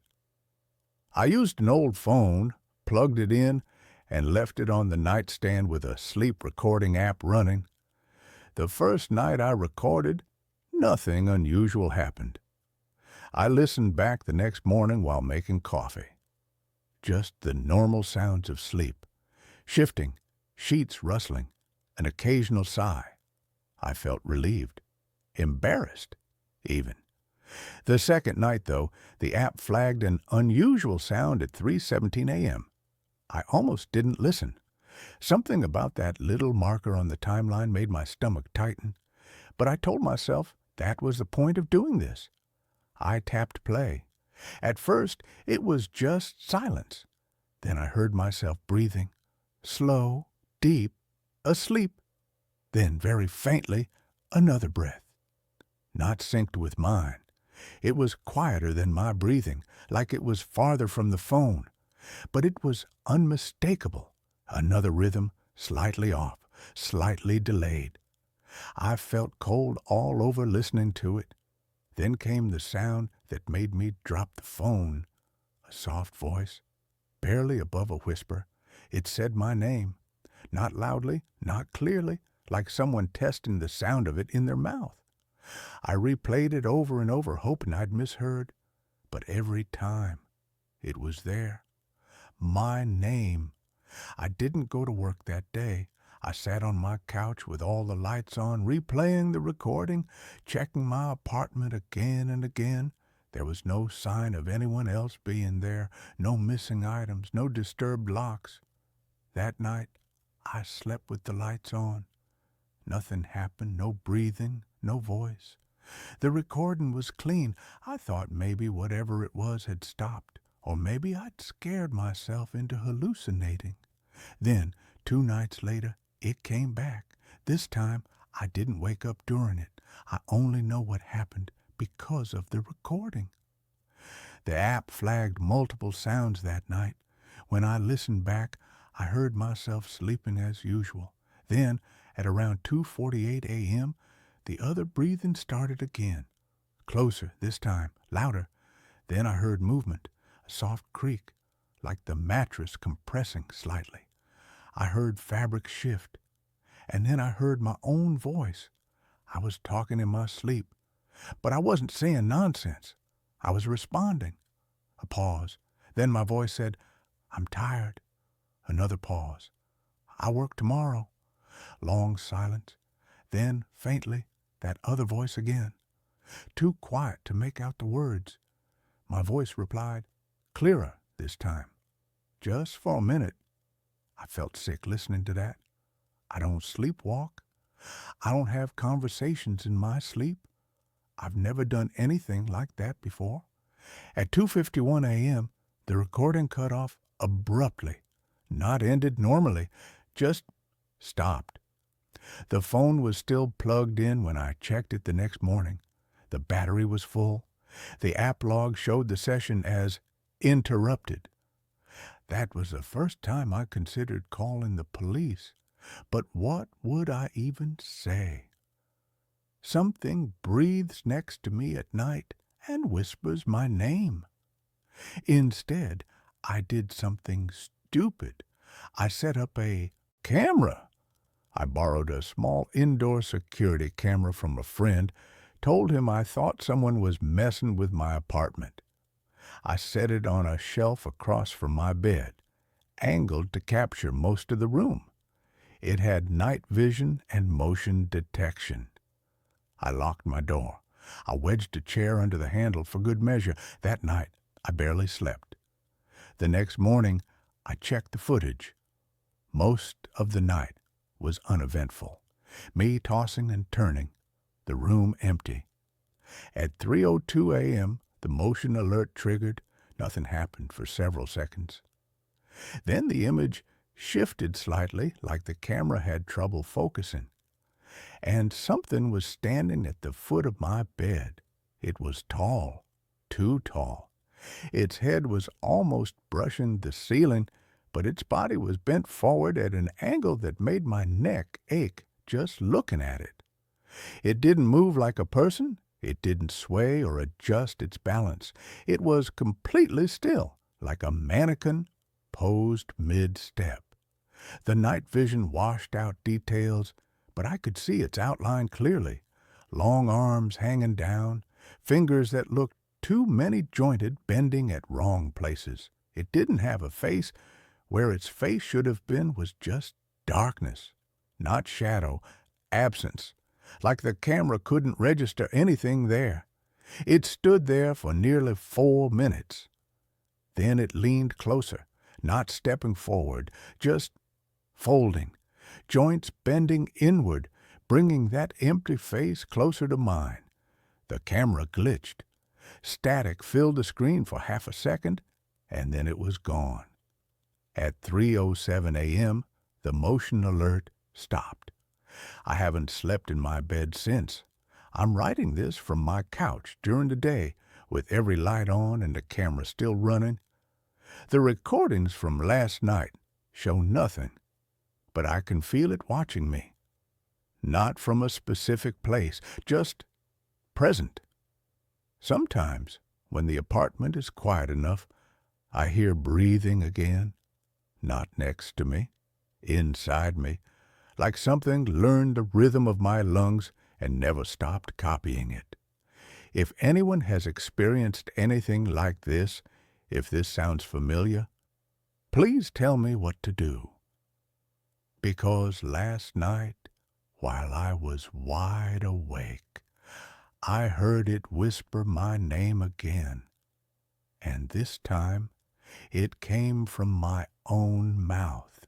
And that's where this story ends. Let's move on to the next one. I downloaded an app that translates dead languages. It just started translating the silence in my apartment. I am an archivist for a mid-sized university museum in New England. My job, for the most part, is quiet. I spend my days in a sub-basement that smells of dust and vinegar, stabilizing old manuscripts, cataloging vellum scrolls, and digitizing letters from people who have been dead for 300 years. I like the silence. I've always preferred the company of history to the company of the living. The dead don't make small talk. The dead don't ask you why you're 35 and single. The dead just wait to be read. I found the app on a forum for linguistic cryptography. It wasn't on the App Store or Google Play. It was a beta build, hosted on a private server. The thread was titled Project Acheron, Neural Network Translation for Non-Standard Syntax. The description claimed it used a new kind of AI architecture, quantum natural language processing, to decipher texts that had previously been considered untranslatable. Linear A, the Voynich manuscript, Proto-Elamite. The developer, a user named VoidWalker99, claimed the AI didn't just look for patterns in letters, it looked for intent in the data structure. It sounded like pseudo-scientific garbage, but I was desperate. I had a backlog of 17th century cipher journals from a local occultist that had stumped me for months. I downloaded the APK file. The icon was a simple black square with a white, jagged line running through it. I installed it on my tablet last Friday. I set the tablet up on my workstation, opened the app, and pointed the camera at the cipher. The interface was austere. No menus, no settings, just a camera view and a text box at the bottom overlaying reality. It worked instantly. It was terrifyingly fast. The gibberish symbols on the parchment shimmered on the screen, replaced by glowing green English text. The journal wasn't a spell book. It was a ledger of debts. Boring, mundane, but translated perfectly. I spent the next 6 hours feeding it everything I had.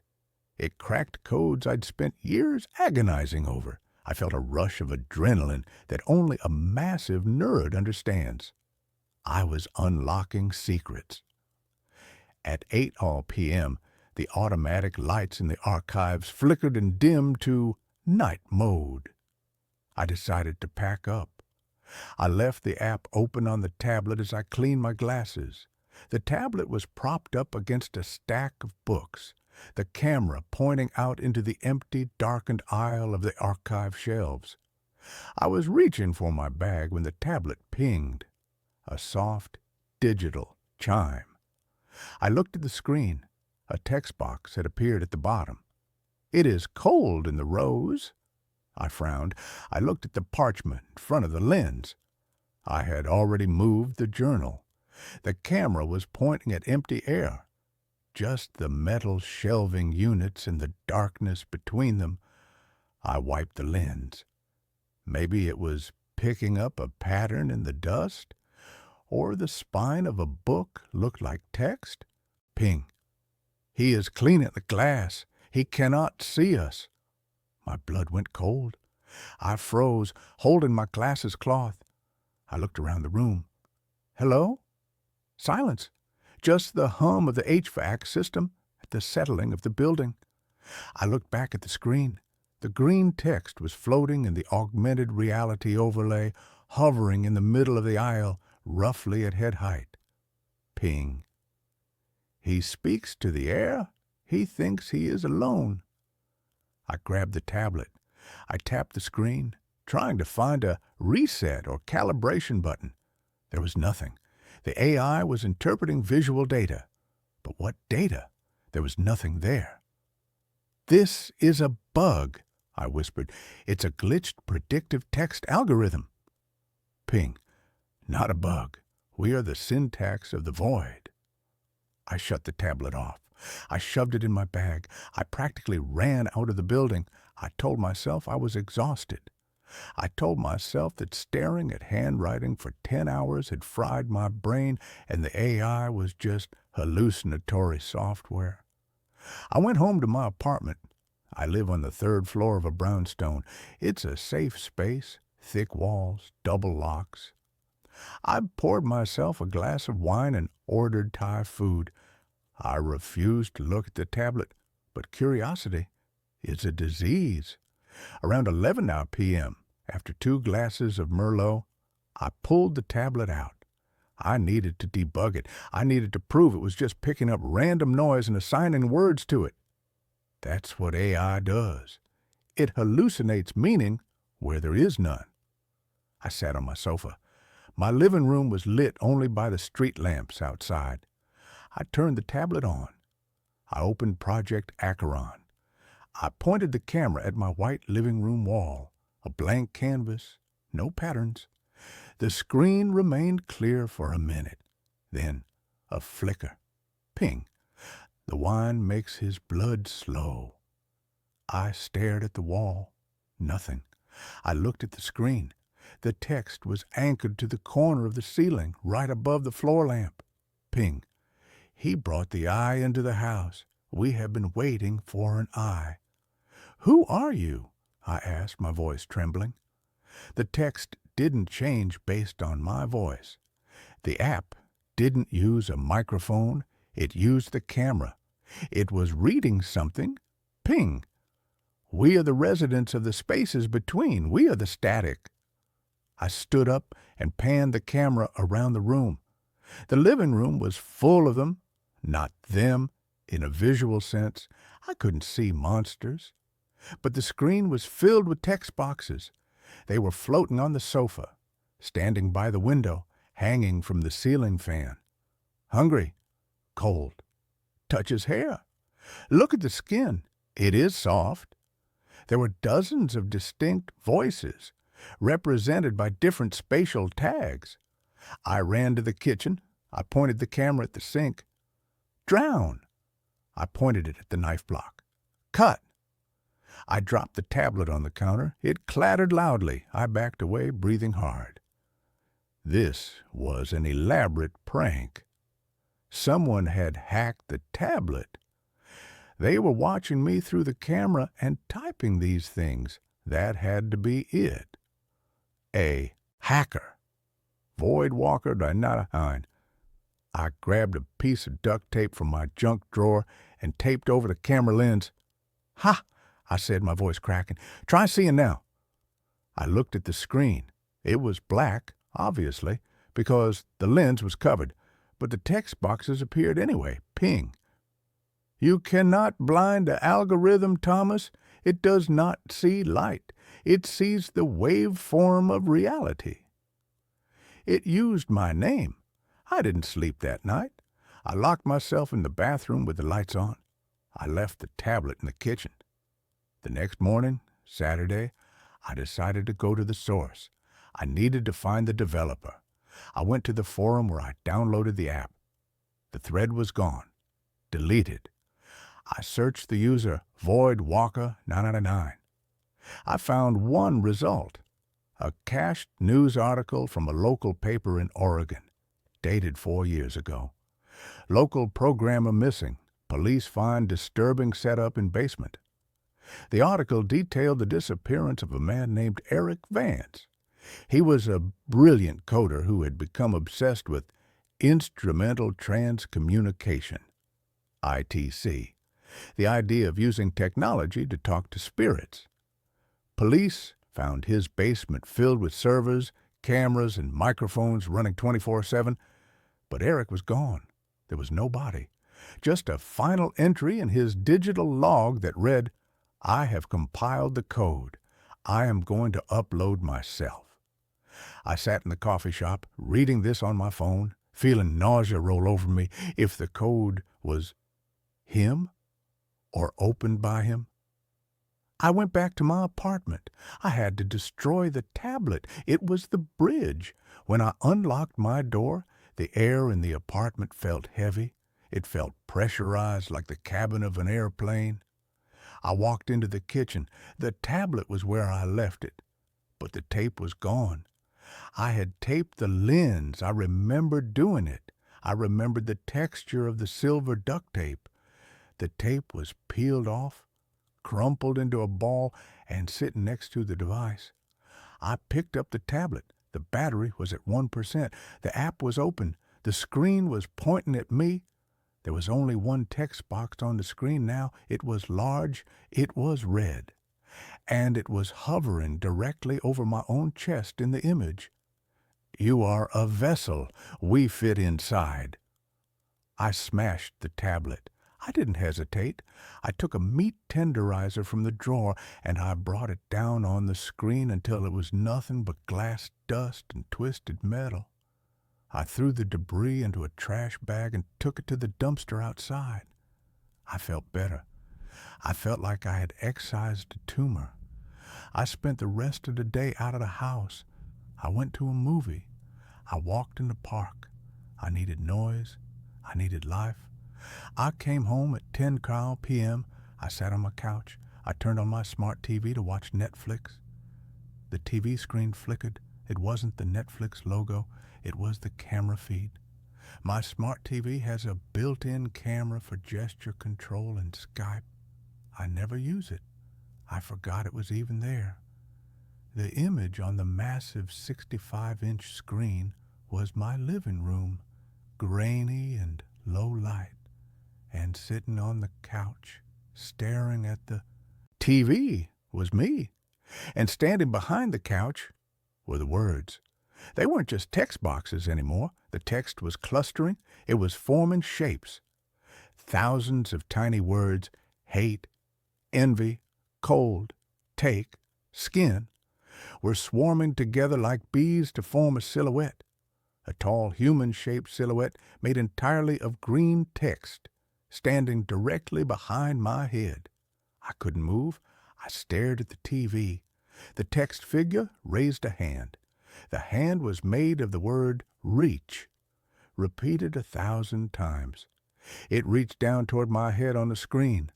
On the TV, I saw the figure touch me. In reality, I felt it. It felt like a bucket of ice water was poured down my spine, but it went deeper.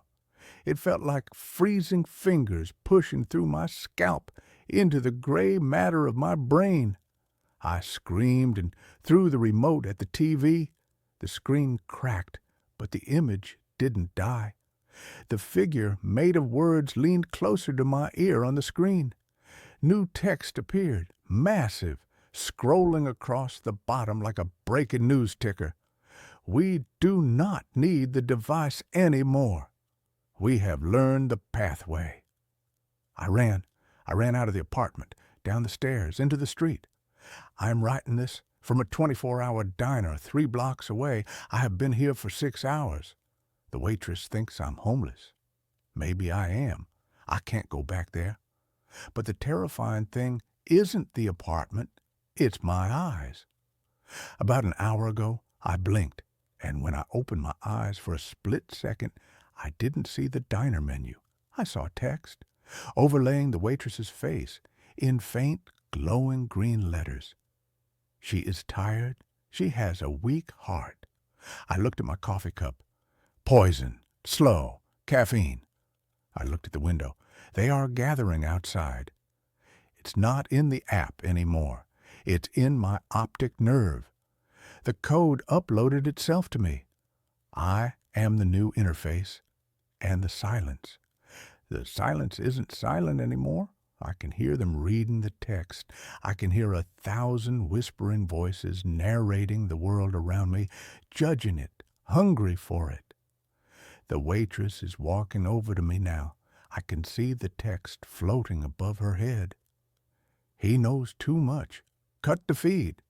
She's holding a coffee pot, but the text on the pot says, scald. She tripped. Hot coffee is everywhere. It burns. But as I'm screaming, I see the text appearing on my own burning arm. Pain is data. Uploading. I have to stop writing. My hands are starting to type things I'm not thinking. If you see a link for Project Acheron, don't click it.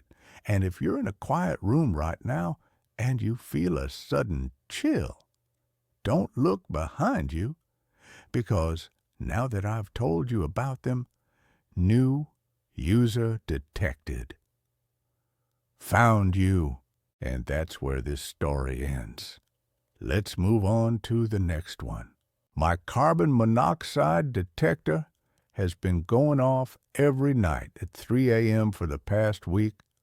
I don't know what to do anymore.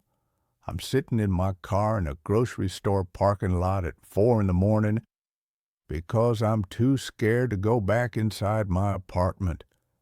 I know how insane this sounds, but I need to write everything down before I forget again.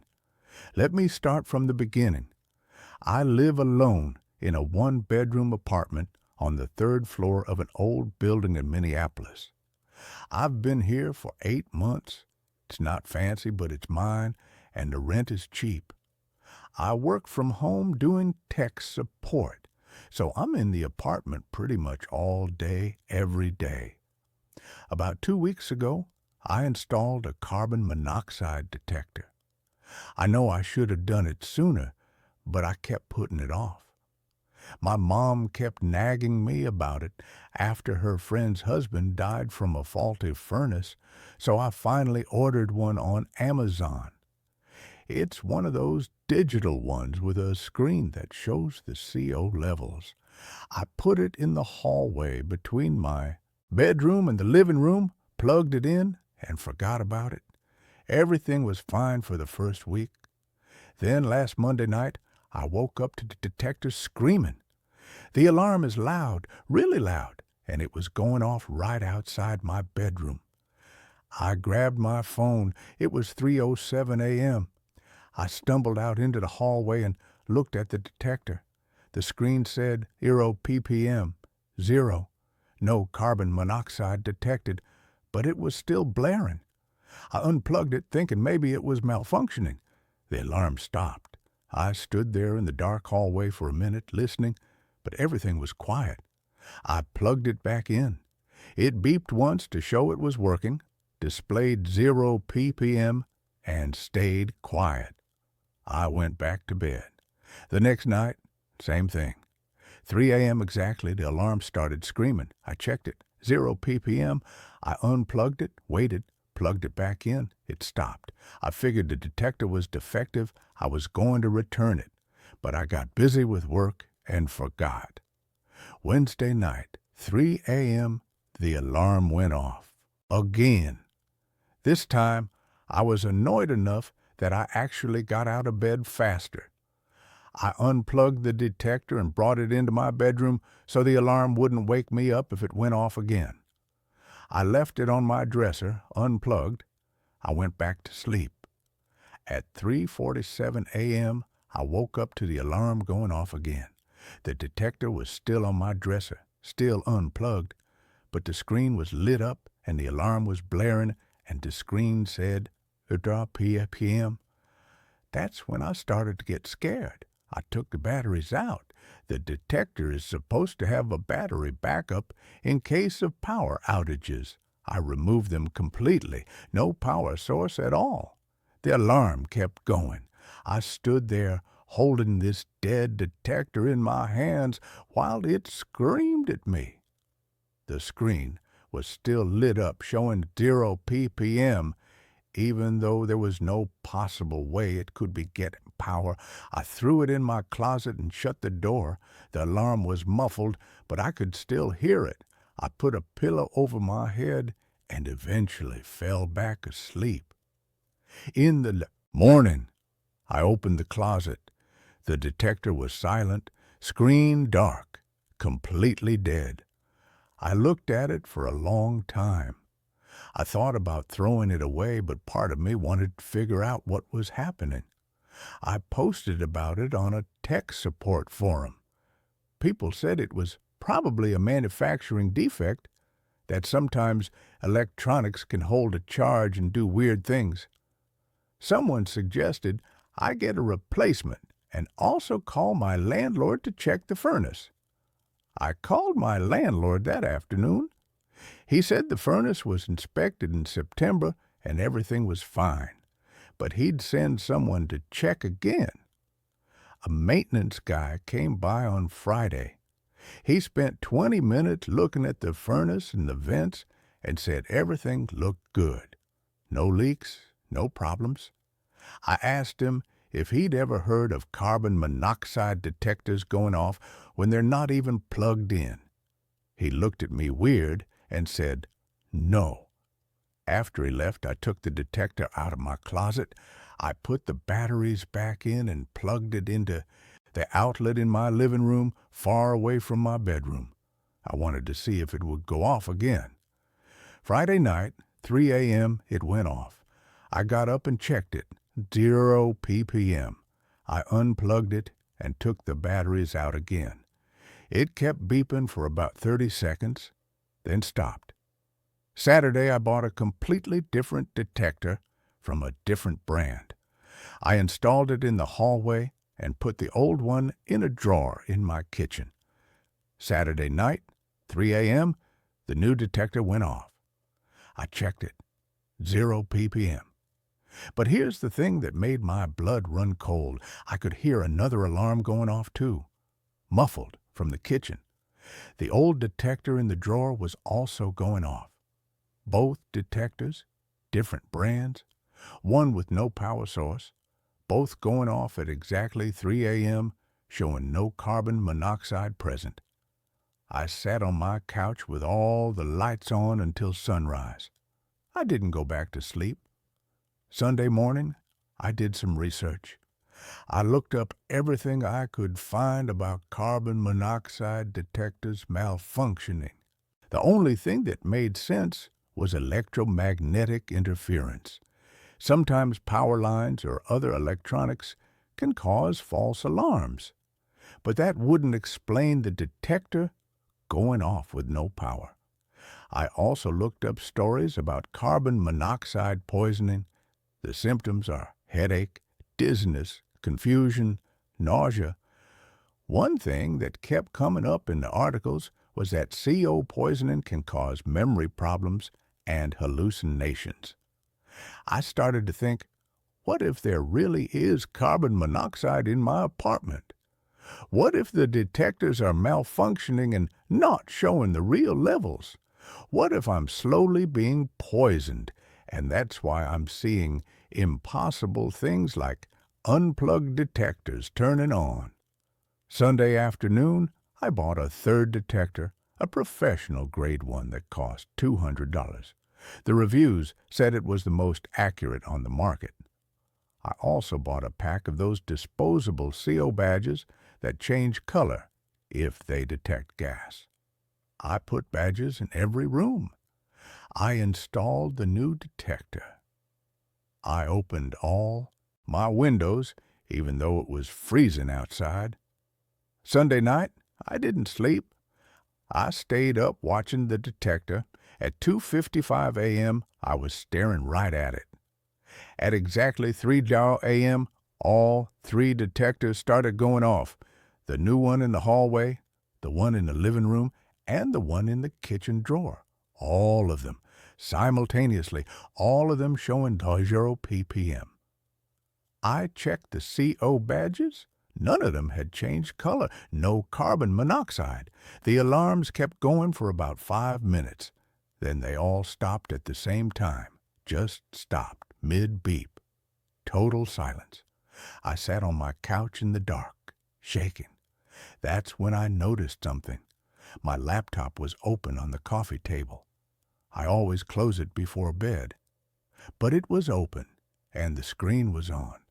And there was a document open in Word. I didn't remember opening a document. I walked over and looked at the screen. There was text.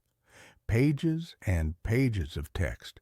I started reading it. It was a journal, my journal, entries going back months. But I don't keep a journal.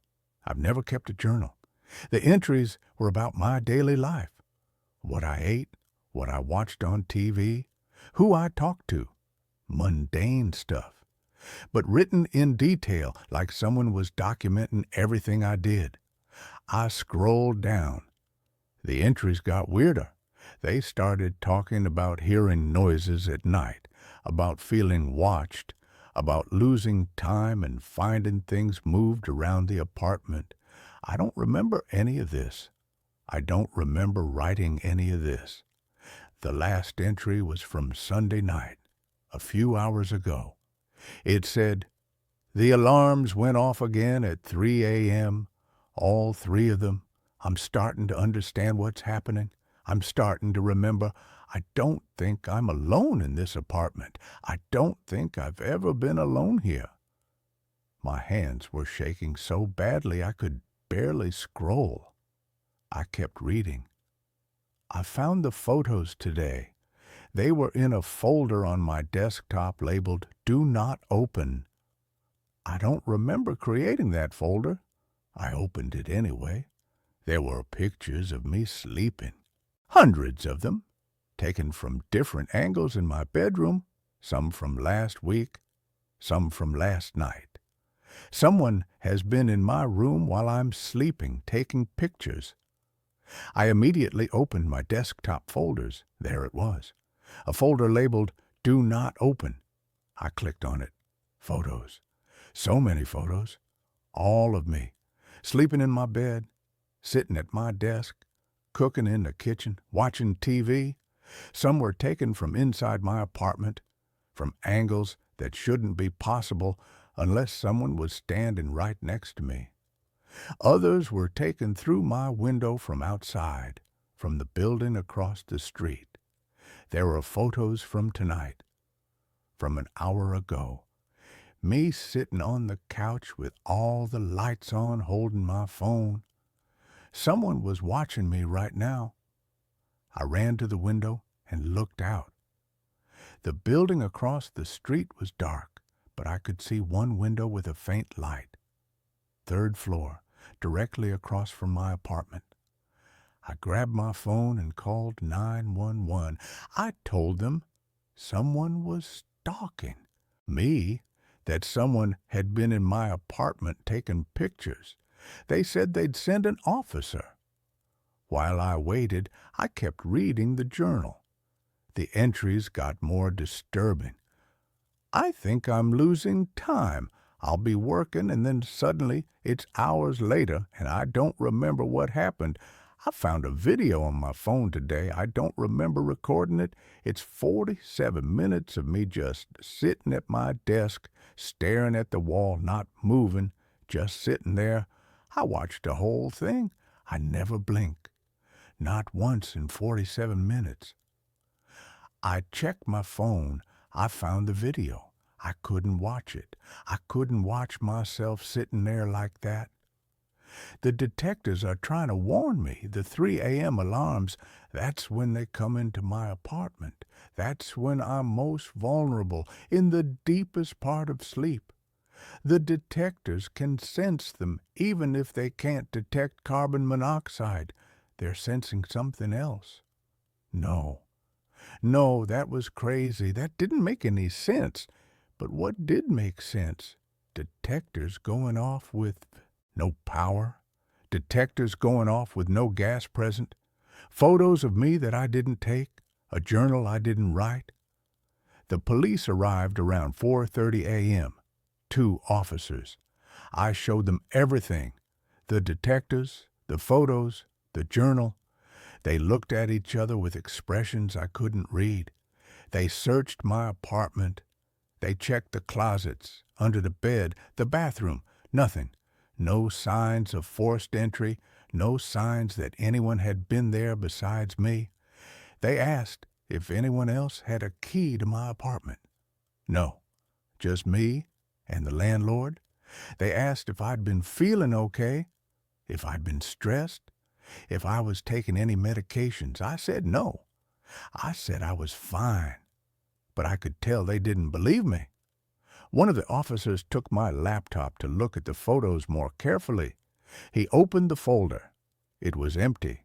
All the photos were gone, deleted in the last 10 minutes, according to the file properties. "Is this some kind of prank?" he asked.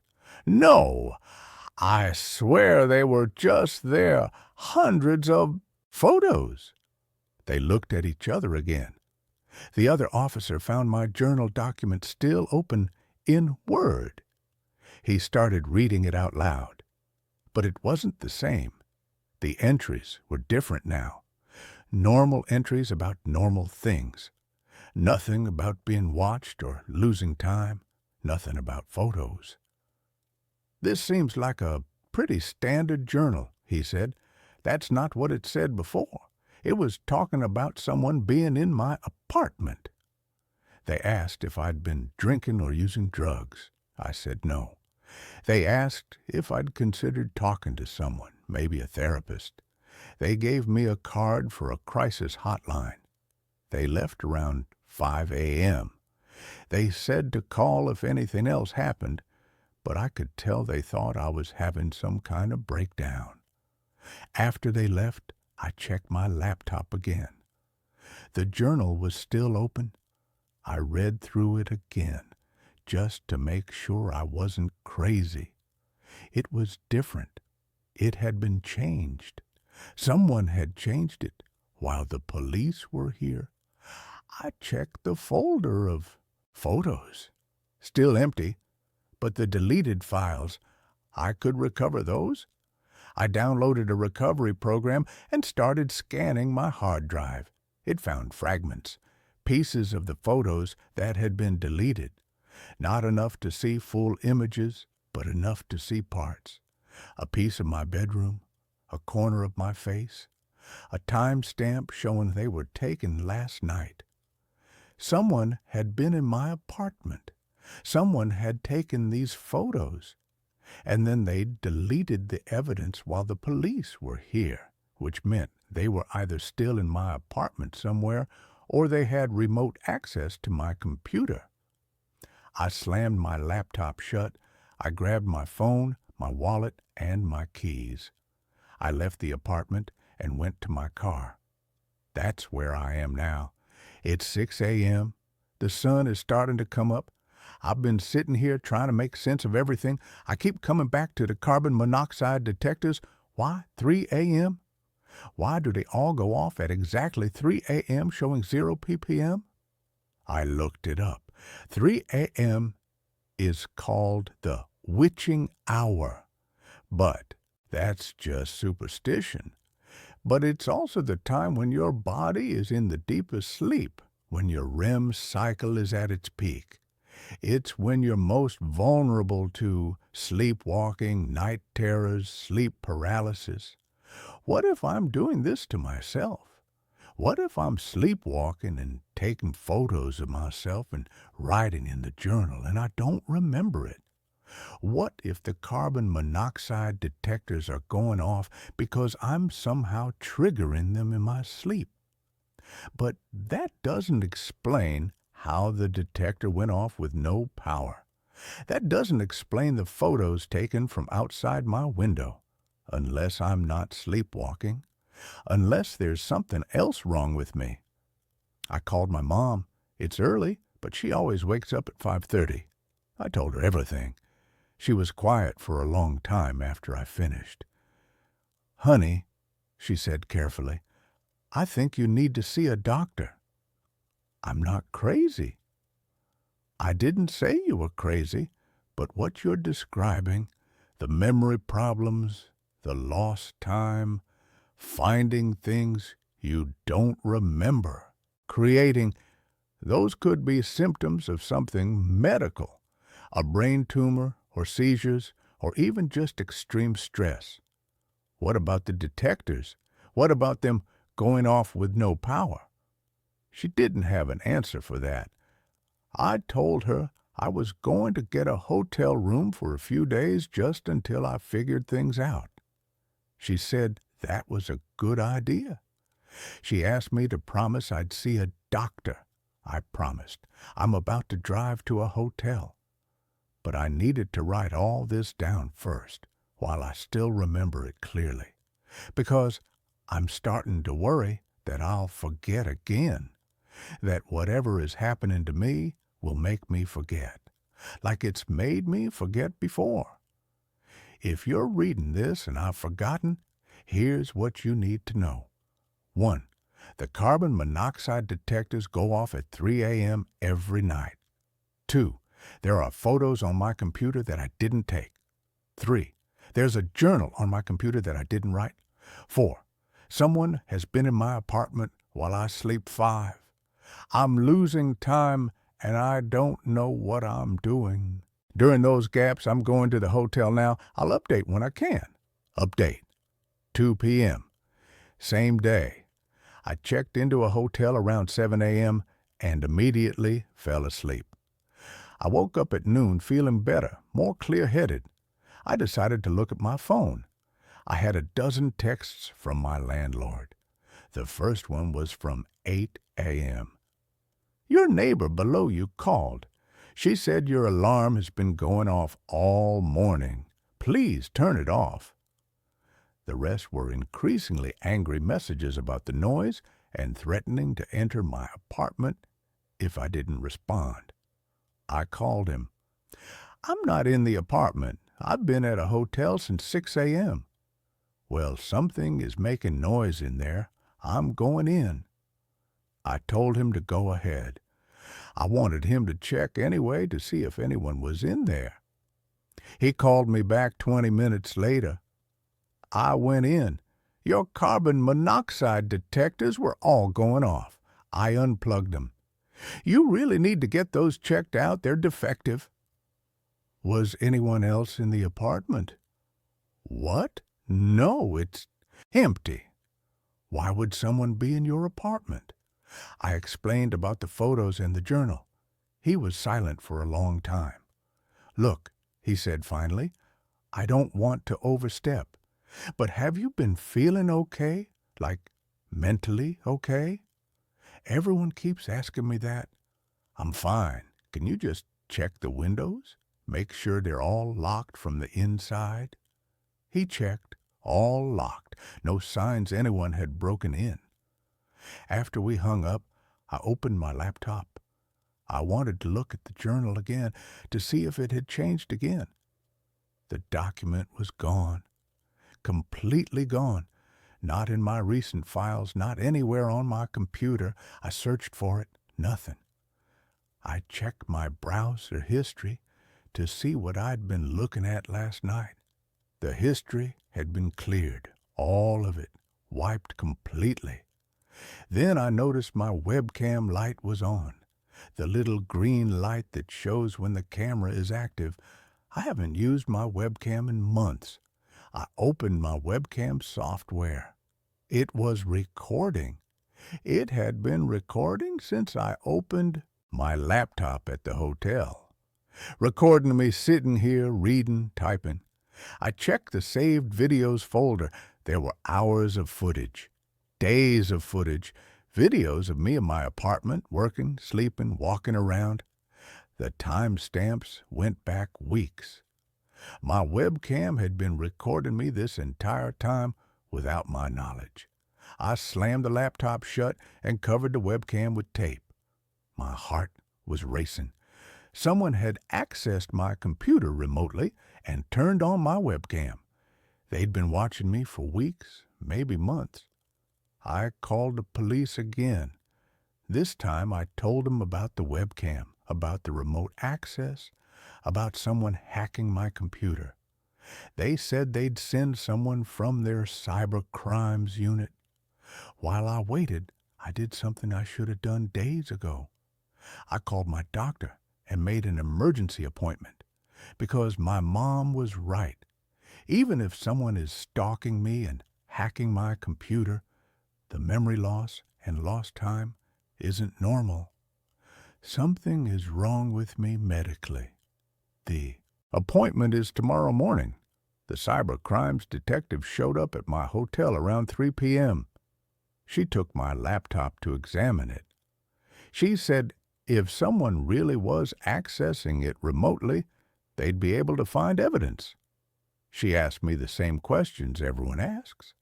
Have I been feeling stressed? Any medications? Any history of mental illness? I told her no, but I'm seeing a doctor tomorrow, just to rule things out. She said that was smart. She also said something that scared me. She said that in cases like this, where someone has access to your computer, they can also have access to your phone. They can track your location, read your messages, even listen through your microphone. I'm writing this update on a public library computer because I'm too afraid to use my phone anymore. I don't know who's watching me or why. I don't know what's real and what I'm imagining. I don't know if I'm sick or being stalked or both. All I know is that I can't go back to that apartment. Not yet. Maybe not ever. Final update. 1 week later. I'm writing this from my mom's house in Wisconsin. I left Minneapolis 4 days ago, and I'm not going back. The doctor's appointment revealed something I wasn't expecting. I have a brain tumor. It's small, benign, located in my temporal lobe. The neurologist said it's been there for a while, probably years, slowly growing. It's in a location that can cause memory problems, hallucinations, seizures, and something called confabulation, where your brain creates false memories to fill in gaps. The tumor explains a lot. The lost time, the confusion, finding things I didn't remember creating. It's possible I was doing things in a fugue state and not remembering them afterward. The cybercrimes detective called me yesterday. They analyzed my laptop. There was no evidence of remote access, no malware, no spyware, no indication that anyone had hacked into my computer. The webcam recordings were all started manually. By me. I just didn't remember doing it.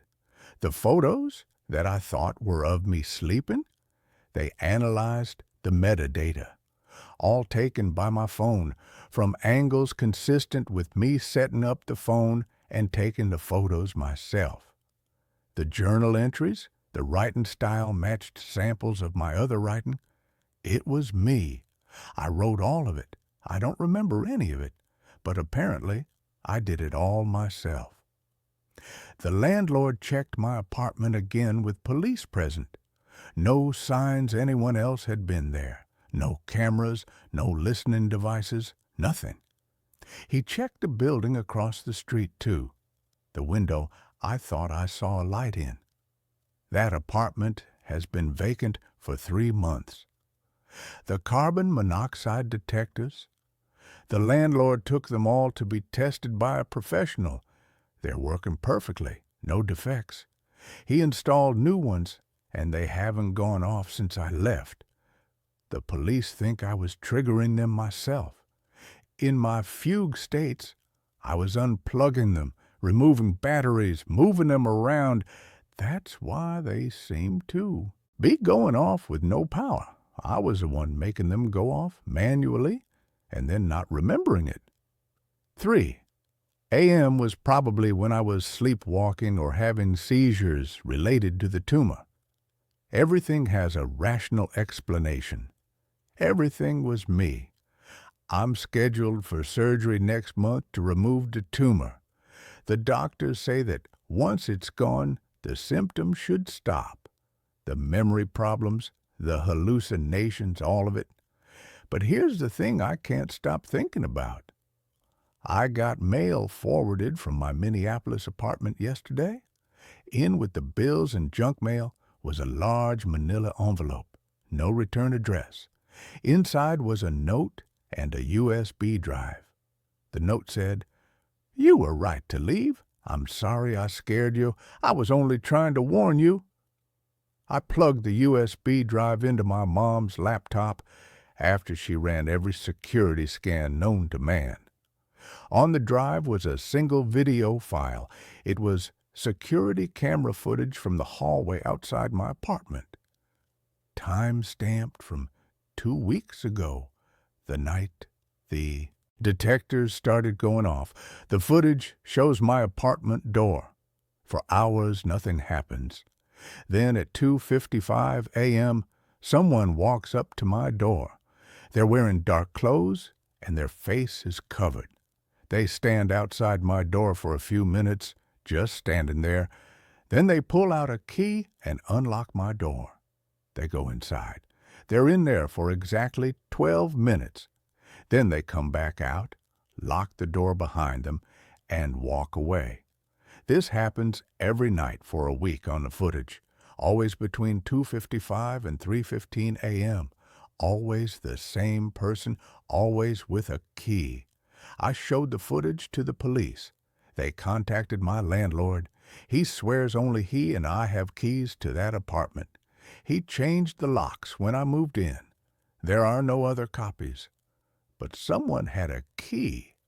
Someone was coming into my apartment every night, and I was so deep in tumor-induced sleep that I never woke up. The police are investigating. They're pulling more security footage from the building. They're interviewing neighbors. They think it might be a maintenance worker or previous tenant who kept a copy of the old key before the locks were changed, or maybe it's someone else entirely. The tumor surgery is in 3 weeks. After that, maybe I'll remember. Maybe my brain will work properly, and I'll be able to piece together what was real and what I imagined. But I keep thinking about that note. I was only trying to warn you. Warn me about what? About myself and what I was doing in my fugue states? About the person who was breaking into my apartment? About something else entirely? I don't know. And the scariest part is that I might never know, because even after they remove the tumor, even after my memory comes back, I'll never be sure what was real. I'll never know which parts were my sick brain creating false memories and which parts actually happened. Was there really someone in my apartment? Or did I create that memory to explain the missing time? Were the carbon monoxide detectors really going off? Or did I just think they were? Was someone watching me? Or was I watching myself and forgetting it? I can't trust my own memories anymore. I can't trust my own brain. And that's scarier than any stalker could ever be. The one thing I know for certain is this: I'm never going back to that apartment. Whatever was happening there, whether it was all in my head or whether someone really was coming into my home every night while I slept, I can't live with that uncertainty. My mom says I can stay here as long as I need to. After the surgery, I'll figure out what comes next, but right now, I'm just trying to hold on to what's real. Trying to trust that the doctors know what they're doing. Trying to believe that once the tumor is gone, I'll be myself again, if I ever really knew who that was. If you're reading this and you're experiencing anything similar, memory loss, lost time, finding things you don't remember creating, please see a doctor. Don't do what I did and let it go on for months. Get help immediately, because you might have a tumor, or you might have someone breaking into your home every night, or both, and you won't know which until it's too late. And that's where this story ends. Let's move on to the next one. The Weeping Walls of 47 Willow Street.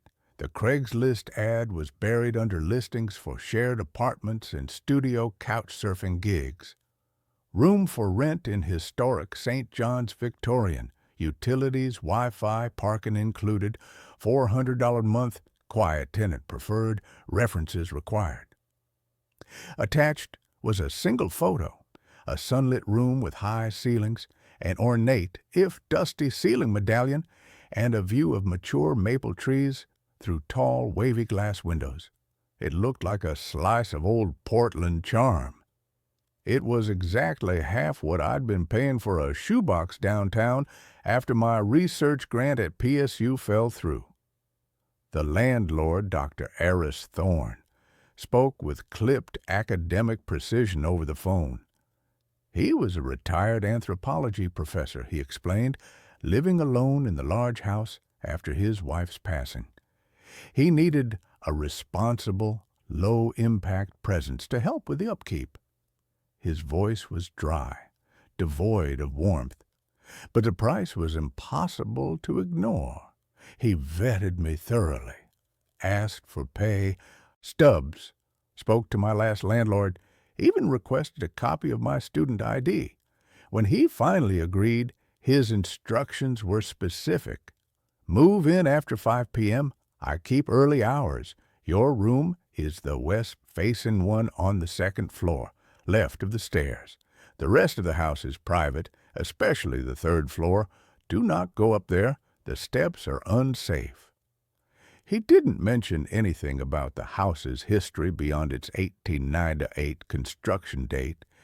He just handed me a heavy brass key at the door, his thin hand cold and papery, and retreated immediately into the dim interior, closing the door firmly behind him before I'd even hefted my first box.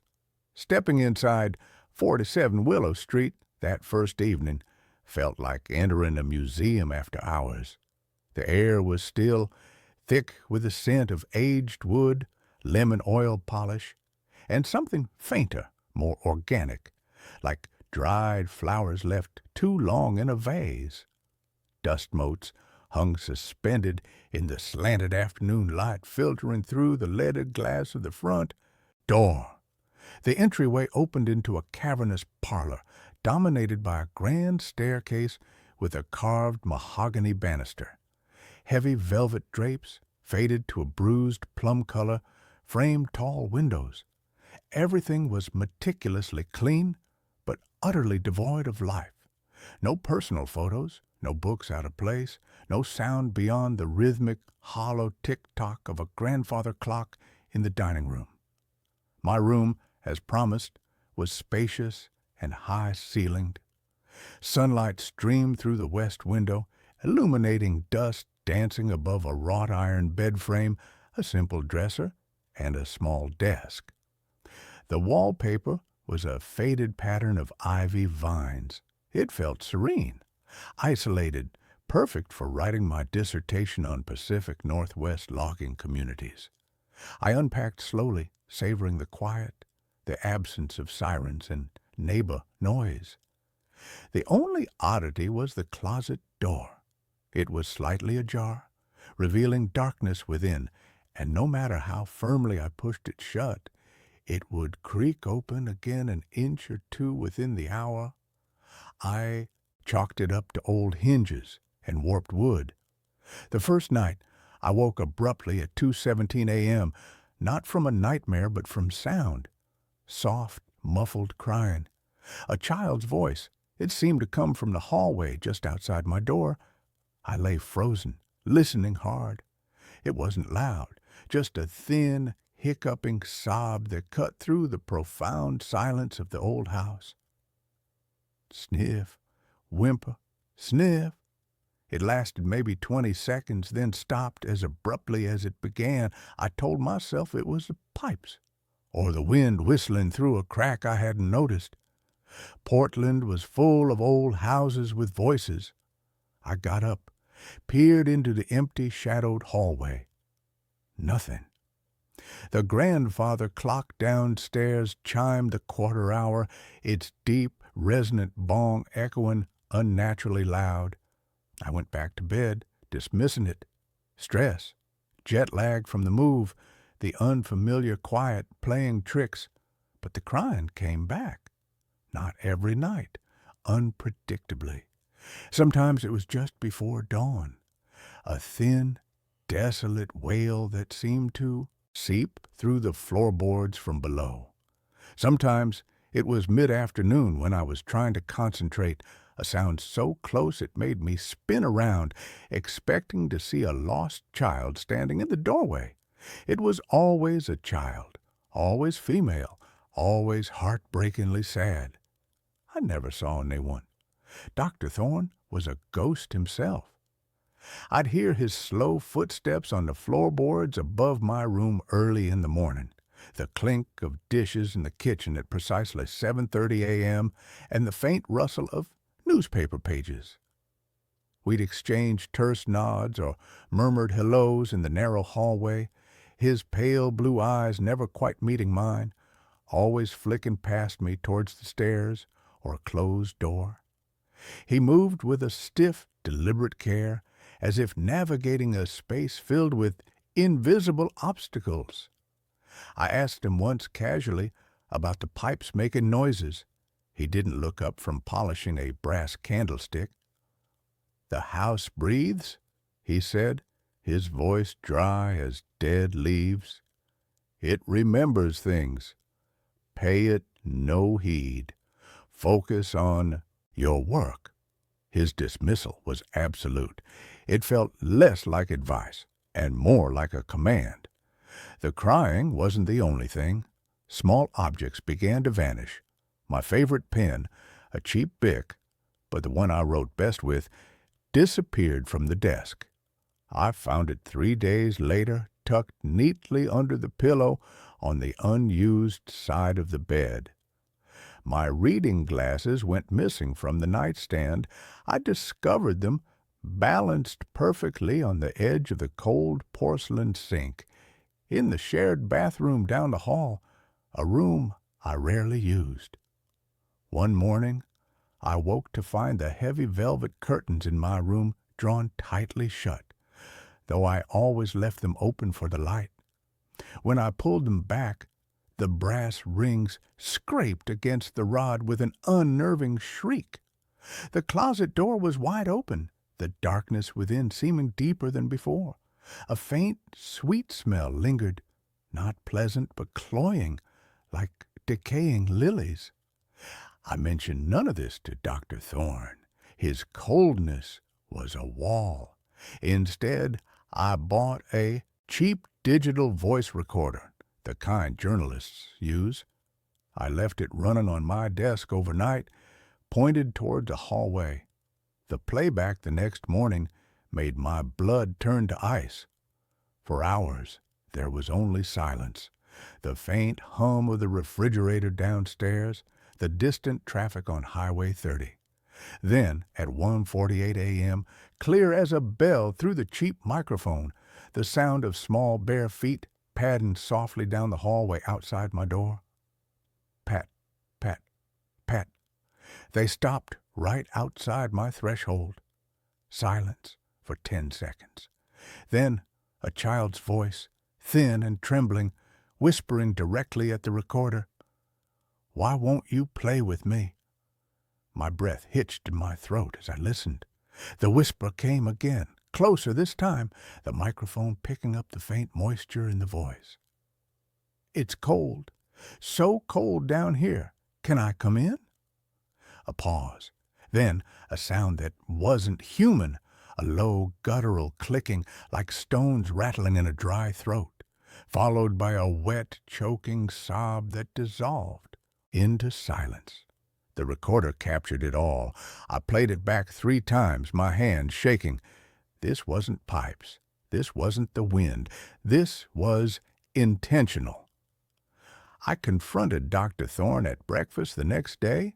He was eating a single boiled egg at the massive scarred kitchen table, his back to the window overlooking the overgrown backyard. I placed the recorder between us, pressed play, and watched his face. His reaction wasn't surprise.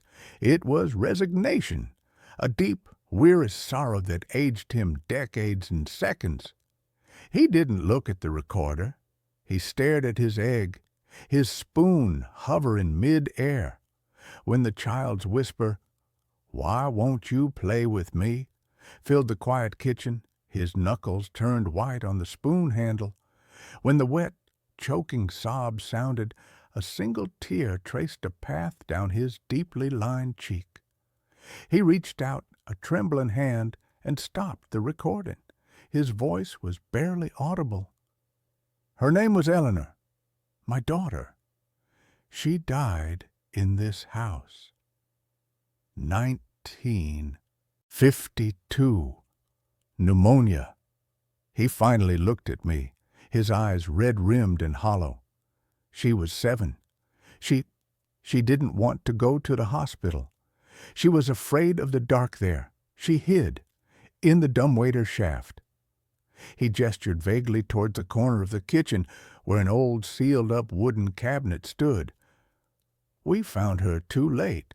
The doctor, he said her lungs were full of fluid. She drowned on the inside.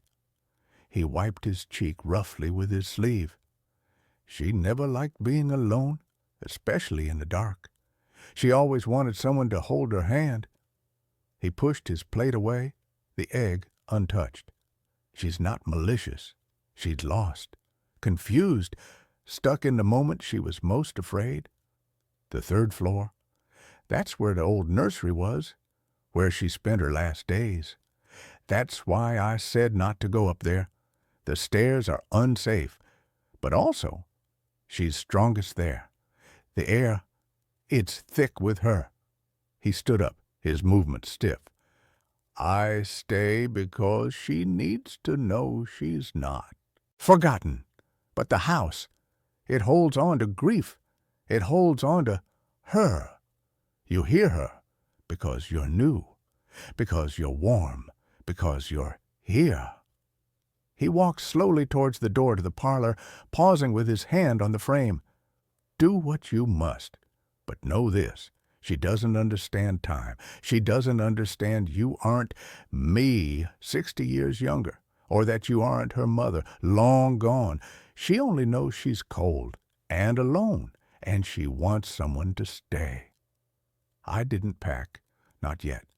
The academic in me warred with the terrified human. I needed proof, not for Dr. Thorne, he already knew, but for myself. To silence the rationalizing part of my brain screaming mass hysteria, carbon monoxide, infrasound. I bought an EMF meter online, cheap, probably useless, but a tangible tool. I researched the house. The St. John's Historical Society archives confirmed the basics. Built for a timber baron, sold to Eris Thorne's father in 1948. Eleanor Thorne, age 7, died of complications from pneumonia on January 17, 1952. No mention of a dumbwaiter accident, but records from that era were sparse. I also found an old grainy photo in a digitized Portland newspaper archive. A stern-faced man, Eris's father, a woman with a sad smile, his mother, and a little girl with dark braids and wide, serious eyes standing on the porch of 47 Willow Street. Eleanor. Her eyes seemed to follow me on the screen. That night, I placed the EMF meter on my nightstand, its green digital display glowing faintly in the dark. I left the voice recorder running again. I lay rigid, every sense straining. Midnight passed. 1 a.m. The house creaked its usual symphony. Then at 1:55 a.m., the temperature plummeted. It wasn't a draft. It was a sudden, localized cold spot that settled over the foot of my bed like a physical weight. My breath fogged in the moonlight streaming through the window. The EMF meter's display spiked violently, the needle jumping into the red zone, emitting a faint, high-pitched whine. I fumbled for it, my fingers numb with cold. As I touched it, the crying started. Not muffled, not from the hallway, right beside my ear. A soft, wet sob, followed by a whispered plea that vibrated the air. Hold my hand. Please, it's so dark.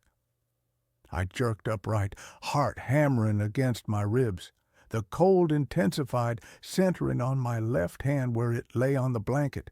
I snatched it back as if burned. The EMF meter shrieked. On the nightstand, my water glass trembled, then tipped over, spilling water across the wood. The cold spot vanished instantly. The EMF needle dropped back to 0. The recorder captured it all, the spike whine, the glass shattering, my gasp, and beneath it all, the fading sound of a child's disappointed sigh. You left again. I didn't sleep. At dawn, exhausted and shaking, I went downstairs. Dr. Thorne was already in the kitchen brewing tea.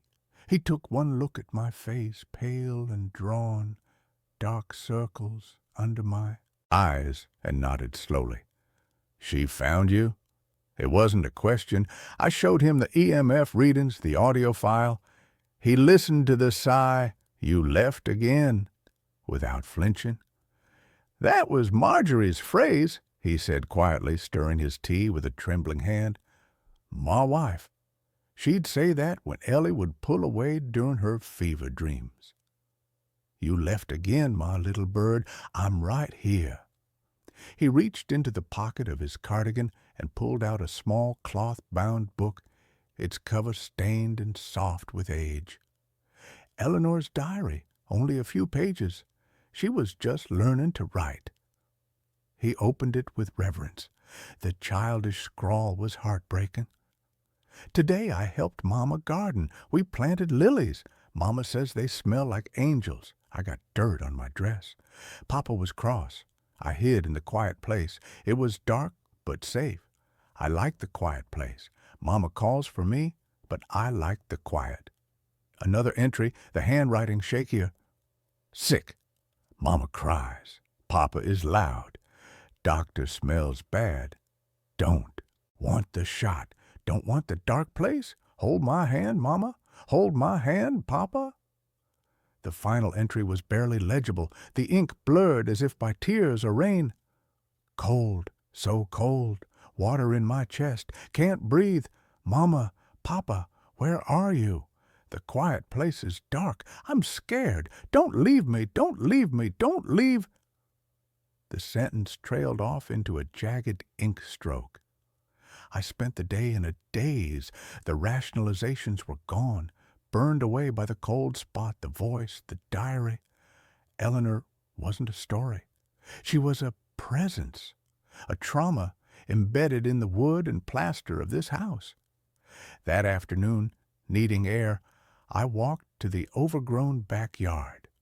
The dead oak tree from the Craigslist photo stood sentinel near the fence. At its base, half hidden by weeds, was a small weathered headstone. Not for Eleanor.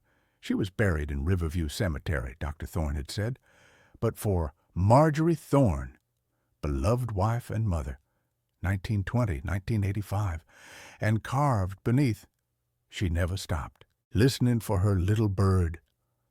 As I stood there, a scent cut through the damp earth smell. Lilacs, strong, sweet, cloying, exactly like the smell I'd noticed near the open closet. I turned. Dr. Thorne stood on the back porch watching me, his face unreadable. He didn't say a word. He just slowly closed the screen door, the thwack of the latch echoing in the still afternoon. That night, I couldn't bring myself to sleep in the room. I dragged the wrought iron bed frame away from the wall, creating a barrier of sorts. I left every light on, the overhead bulb, the desk lamp, even the small light in the ensuite bathroom. I sat on the edge of the bed, the knife from my kitchen drawer resting on my lap, the EMF meter and recorder running. The house was unnaturally quiet. No creaks, no clock ticking, just a heavy, waiting silence. At 2:03 a.m., the lights flickered, once, twice, then died completely, plunging the room into absolute darkness. The EMF meter whined frantically in the blackness. The recorder hissed, static. And then the cold came, not a spot, a wave. It rolled over me, stealing my breath, frosting the air. It smelled overwhelmingly of wet earth and decaying lilies. A small icy hand closed over my wrist where it rested on the knife handle. The grip was surprisingly strong, damp, and freezing. A child's voice, thick with tears and that wet, bubbling undertone, whispered directly into my ear, its breath like the inside of a deep well. "You're warm. Stay warm with me. Don't go to the dark place." I tried to pull away, but the grip tightened, fingers like frozen twigs digging into my skin. I fumbled for the knife's handle, my fingers numb. "Mama left," the whisper sobbed. "Papa left. You stay. You hold my hand. Forever." Panic surged. I yanked my arm back with all my strength.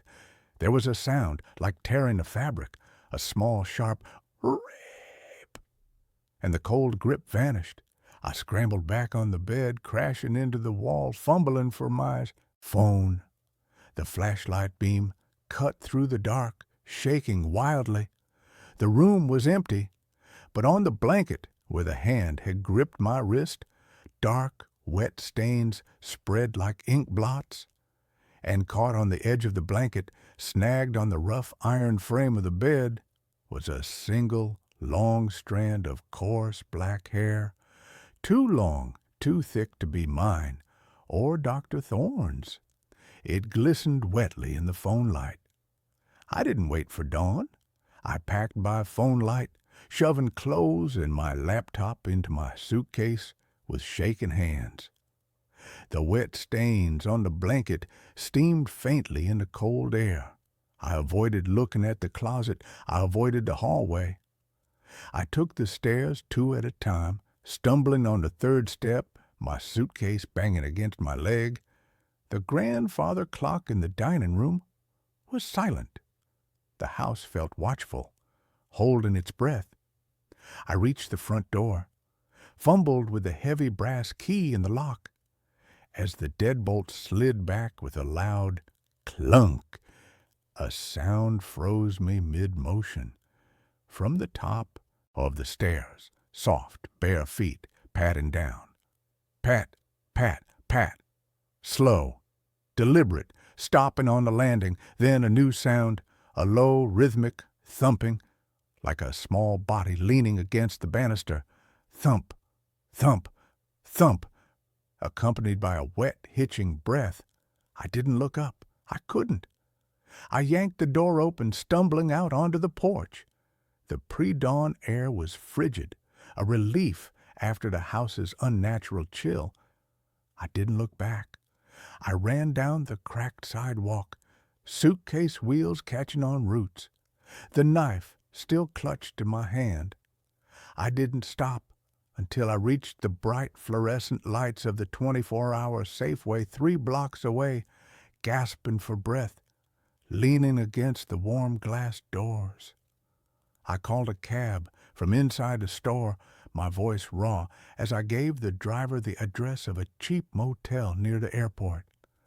As the cab pulled up to 47 Willow Street to collect my car, a beat-up Honda Civic parked under the skeletal branches of the dead oak.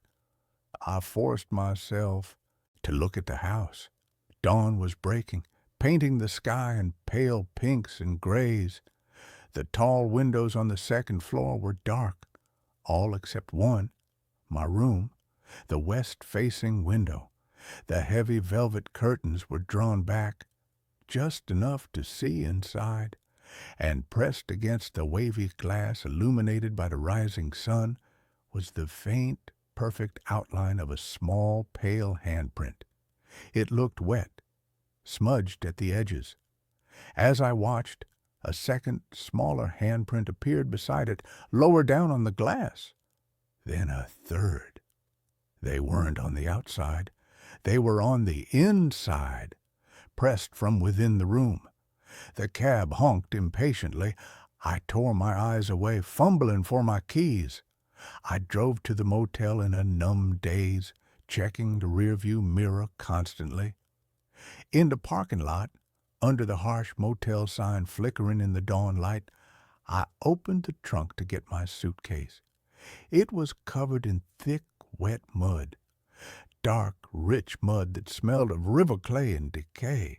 The same mud that had been caked on Eleanor's boots in the old newspaper photo. I hadn't driven through any mud. My tires were clean. The mud was only on the suitcase handle, smeared as if a small cold hand had gripped it tightly while I ran. The motel room smelled of bleach and stale smoke. I sat on the stiff bed, the knife on the nightstand, the EMF meter still whining faintly in my backpack. I called Dr. Thorne. His phone went straight to voicemail, his message clipped and formal. "Thorne residence, leave a message." I left none. I called the Portland Police non-emergency line. I told the bored-sounding dispatcher about the break-in, the mud, the handprints. I sounded unhinged. I knew it. She took my name, my old address, 47 Willow Street, and said an officer would follow up when possible. No urgency, no belief. Why would there be? I was a broke grad student reporting ghosts. I spent the day researching exorcists, mediums, anyone who dealt with the dead. Every website, every forum post dripped with the same advice. Leave, just leave, don't look back. But where would I go? My savings were gone. My academic future was in shambles. The weight of Eleanor's loneliness, her desperate, cold grip on my wrist, pressed down on me heavier than any rational fear. She hadn't wanted to hurt me. She'd wanted comfort. She'd wanted someone to stay. That was the true horror, not the cold, not the whispers, but the profound, aching need radiating from that small, trapped presence. The house wasn't haunted by a monster.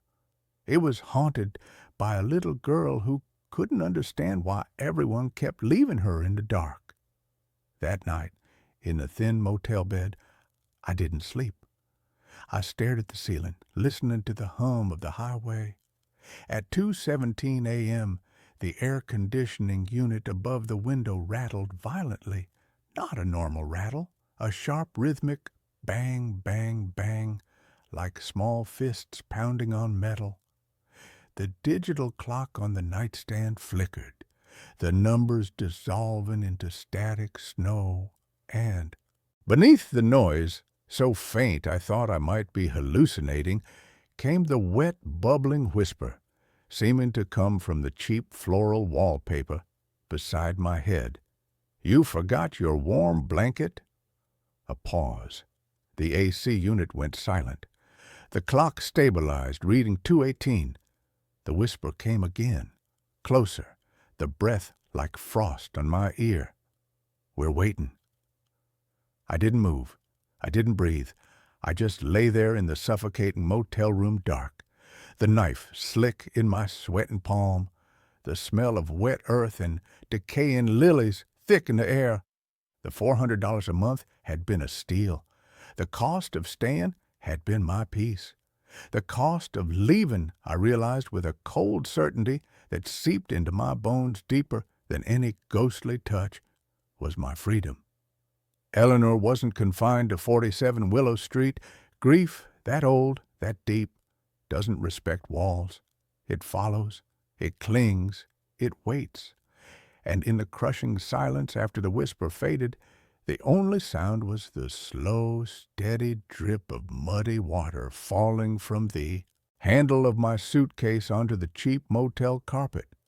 Plink, plink, plink, like a countdown, like a heartbeat, like small bare feet padding closer in the dark. I'm not safe here. I won't be safe anywhere. She's right. They're waiting. And the worst part, the truly, devastatingly realistic part, is that a part of me, the part that's been lonely too, that's lost too much, that part understands why she won't let go. The cold on my wrist doesn't fade. It never will. It's a brand, a promise, or a sentence. The dripping continues. Plink, plink, plink. I close my eyes. I don't pray. I just listen for the bare feet in the hallway outside the thin motel door. They haven't started yet, but they will. They always do. The house on Willow Street didn't keep me, but Eleanor did, and she's bringing the cold with her, always. And that's where this story ends. Let's move on to the next one. I rented a cheap room in an abandoned house at the edge of town. I found the listing at 2 a.m, when everything feels reasonable and nothing feels permanent. The photos were grainy, the description short. Room for rent. Quiet. Cash preferred. The price was less than half of anything else I'd seen. The address was at the far edge of town, where the street lights thin out and the sidewalks crack and then simply stop. I told myself the cheap rent explained everything. I told myself the pictures looked empty because the owner valued privacy. I told myself I needed a place to sleep, not a place to live. When I drove out there the next afternoon, the sky was low and gray, the kind that presses down on you like a held breath. The house sat back from the road, half hidden by trees that had grown wild and unchecked. It wasn't burned or collapsed. It wasn't obviously ruined. It was just tired. The paint had peeled in long strips, exposing older colors beneath, like layers of old skin. The windows were intact, but dark, as if the light inside had been turned off a long time ago and forgotten. A man answered the door after I knocked twice. He was thin, older than I'd expected, with a face that looked carved instead of aged. He didn't give me his name. He didn't ask for mine. He took the cash, counted it carefully, and handed me a key that felt warm, as if it had been in his pocket for a long time. "Room's upstairs," he said. "Second door on the left. Don't use the back hallway." I asked why. He looked past me down the road and said, "It doesn't go where you think." That should have been the moment I left. Instead, I nodded like I understood, like it was a joke, like everything was normal. Inside, the house smelled of dust and something faintly sweet, like old flowers pressed between the pages. The floors creaked under my shoes, not sharply, but with a long, tired groan, as if the house needed time to acknowledge each step. The air was cool, despite the broken thermostat on the wall. No pictures hung anywhere, no mirrors. The walls were bare, marked only by faint outlines where something had once been and then removed. My room was exactly what the listing promised. A bed, a dresser, a single lamp. The window faced the trees, their branches close enough to brush the glass when the wind picked up. The door locked, the walls were thin. That first night, I slept hard. The kind of sleep that comes from exhaustion and relief. I didn't dream. I didn't move. I woke up in the dark with the sense that something had changed. It took me a few seconds to realize what it was. The house was breathing, not like pipes knocking or wood settling. This was slower, a deep, rhythmic sound rising and falling as if the structure itself had lungs. I lay still, listening.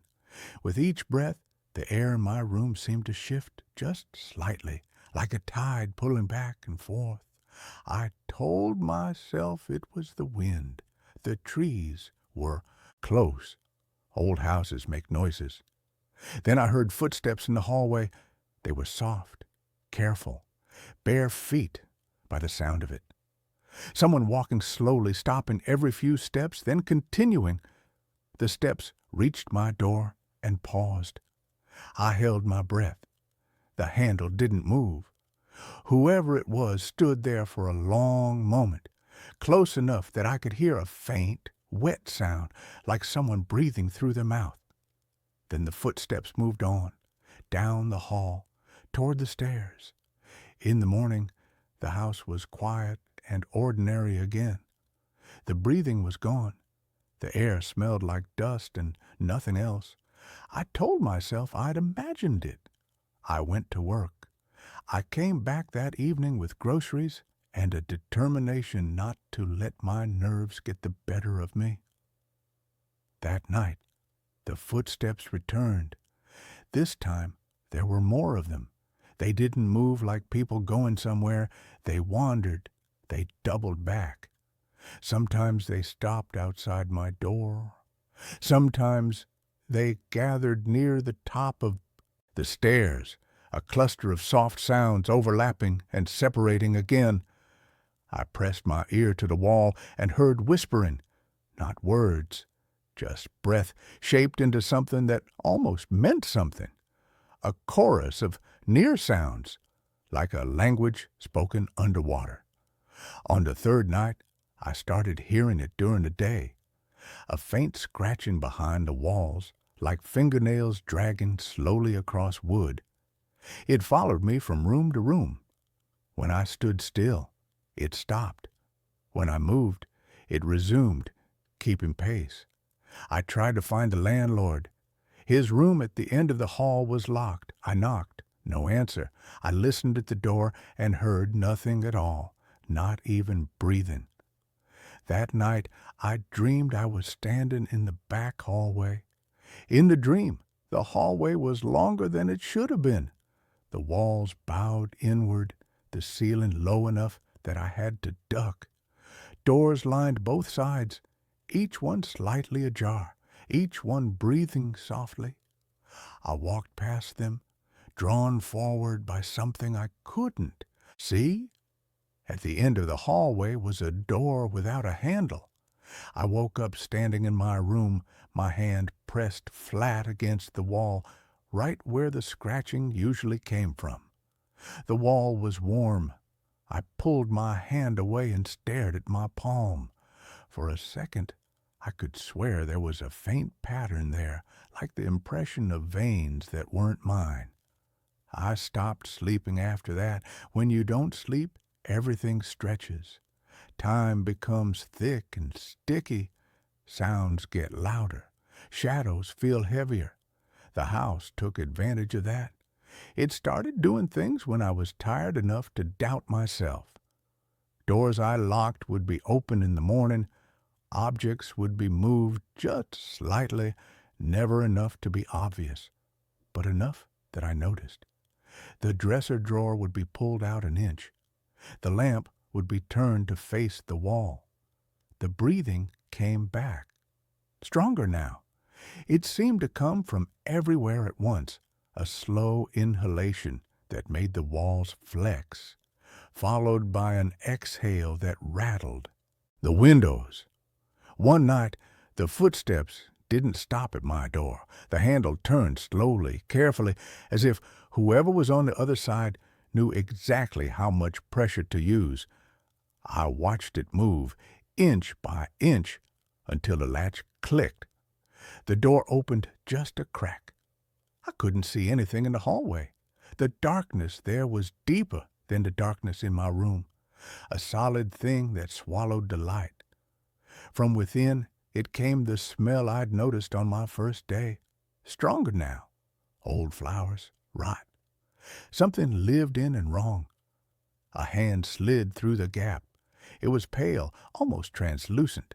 The skin stretched thin over bones that looked too long. The fingers bent the wrong way at the joints, curling inward like hooks. It rested on the doorframe, and I felt a pressure in my chest, as if something was leaning on me from the inside. Then a voice spoke from the hallway. It sounded like mine. It said my name the way I say it when I'm alone, quietly, just to hear it. I don't remember screaming. I remember the door slamming shut. I remember the lock turning. I remember sitting on the bed until morning, my back against the wall, my eyes burning. The next day, I packed my things. As I carried my bags down the stairs, I noticed something I hadn't before. The walls were marked with faint handprints, overlapping and smeared, all at about chest height. They led toward the back hallway. I stood at the entrance to it for a long time. The air there was colder. The breathing was loudest here, a deep, satisfied rhythm. The hallway was dark, but not empty. I could feel it watching me, waiting for me to understand. I left without saying goodbye. I didn't get far. Halfway down the driveway, I realized I was still holding the key. It was warm in my hand, warmer than it should have been. Without thinking, I turned around to throw it back. The house was closer than it had been before. The trees leaned inward, their branches interlaced above the roof like fingers locking together. The windows were no longer dark. They glowed faintly, each one pulsing in time with the breathing. The front door was open. I woke up in my room. My bags were unpacked, my clothes folded neatly in the dresser. The door was locked. From the hallway came the sound of footsteps moving toward me. Confident now, unafraid. I understood then. The room wasn't for rent. It was a mouth, and I had finally stopped pretending I didn't know what it was hungry for. And that's where this story ends. Let's move on to the next one. I rented a room in a house where the owner asked me not to lock the door. I moved to a new city for work, the kind of move you don't plan for long. 1 week, you're normal. The next, you're packing everything you own into your car and hoping things work out. I needed a place fast, something cheap, something temporary. I found the listing on a local forum, not even a real rental site, just a post with no pictures. Room for rent, quiet house, short or long term, cash only. I messaged the number and got a reply almost right away. The man said the room was still available and asked when I could come see it. I told him that night. He sent the address and added one strange line at the end. Please don't lock your door at night. I assumed it was a joke or some old person rule. I ignored it. The house was in a normal neighborhood. That was the first thing that made me feel okay about it. Other houses nearby, cars and driveways, porch lights on. The place itself was older, but not abandoned. White paint, 2 floors, small front porch, 1 light on inside. The owner opened the door before I knocked. He was tall, thin, maybe late 60s, clean clothes, calm voice. He smiled like someone who practiced it a lot. You must be here about the room, he said. Inside, the house was very quiet. No TV, no radio, no ticking clocks. The air felt cold even though it wasn't winter. Everything was clean but plain, no photos, no decorations, just furniture and walls. The room he showed me was upstairs. Small bed, desk, closet, window facing the backyard. Nothing strange about it at all. The price was low, very low. I asked him why. He paused for a second and said, I prefer short stays. That was fine with me. When I agreed, he handed me the key and repeated the rule. Please don't lock your door at night. It makes things worse. I smiled and said, okay, even though I had no plan to follow that. The first night was quiet. The second night, I heard footsteps. They were upstairs in the hallway. Slow steps, bare feet by the sound of them. I assumed it was the owner walking around. Then I realized the steps stopped right outside my door. They stayed there for a long time. I didn't hear breathing. I didn't hear movement. Just the feeling of someone standing very close to the door, facing it. Eventually, the steps moved away. The next morning, I asked the owner if he walked around at night. He looked confused. "I don't go upstairs," he said. That night, I locked my door. Around 2 a.m., I woke up to a soft sound. Scratching, not at the door, on the wall next to my bed. Slow, steady scratches like fingernails dragging across wood from the inside.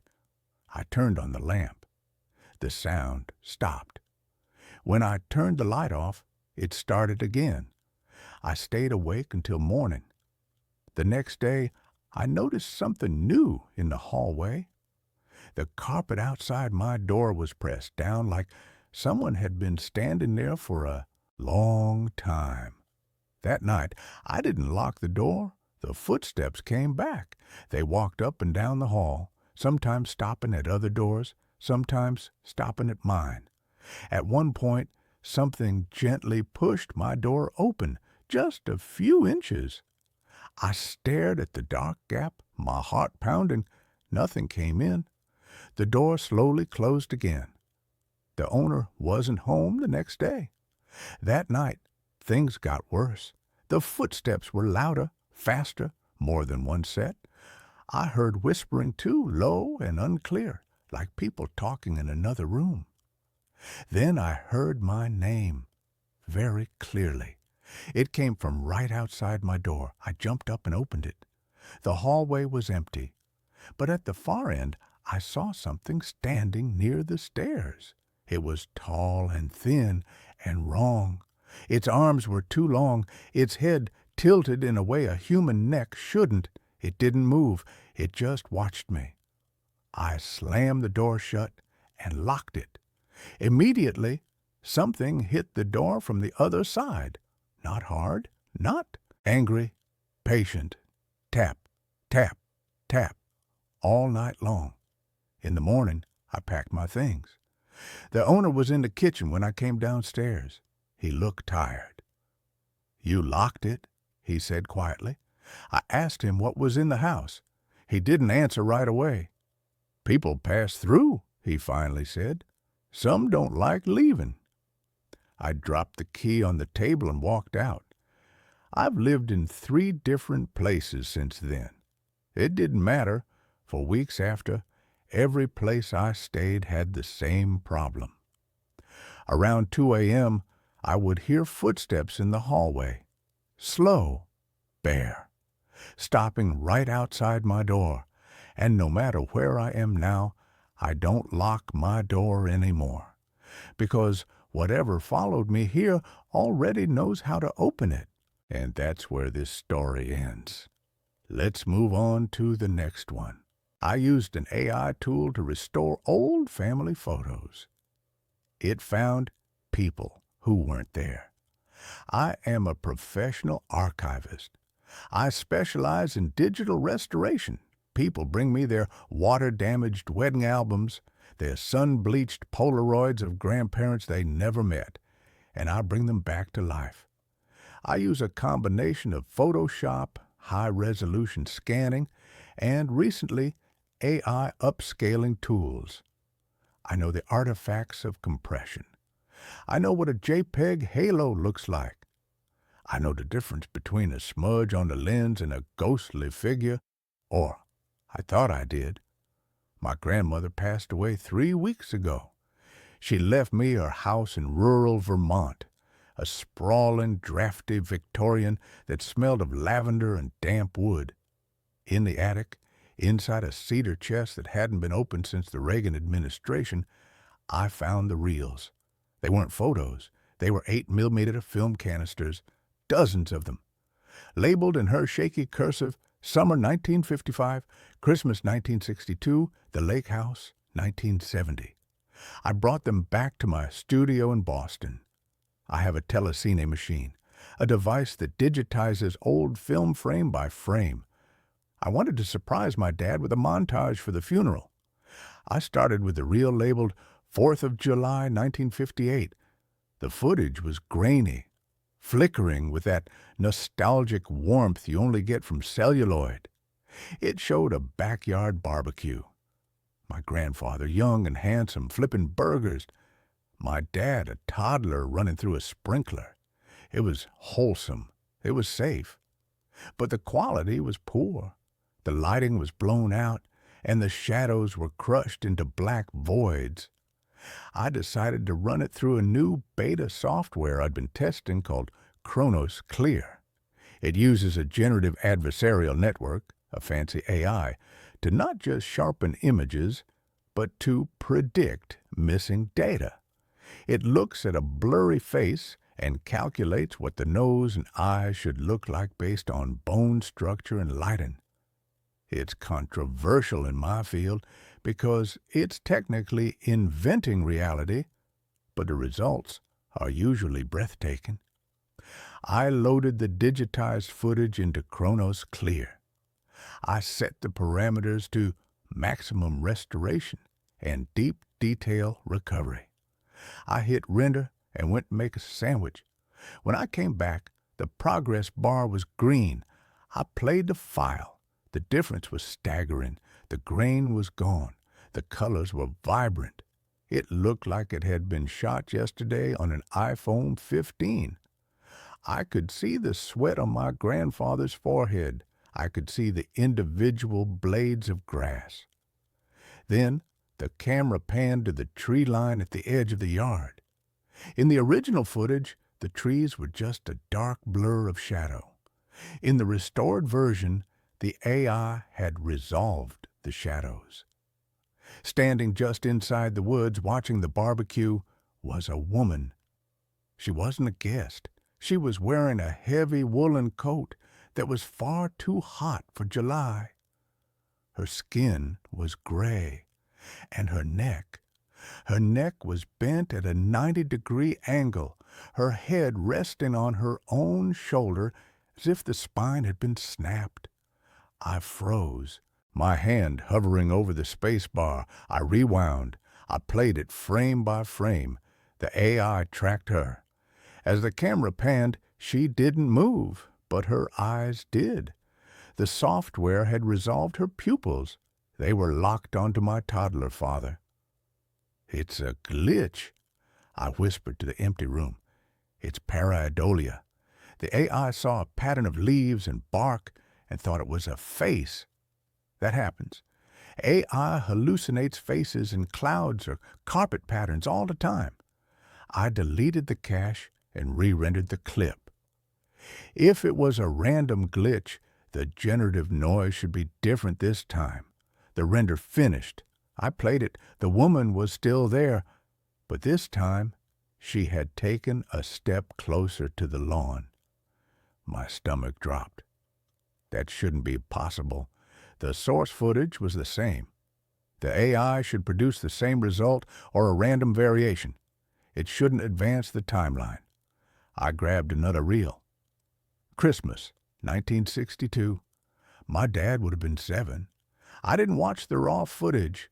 I fed it straight into Chronos Clear. The scene was the living room, wrapping paper everywhere, a fire in the hearth. The restoration was crystal clear.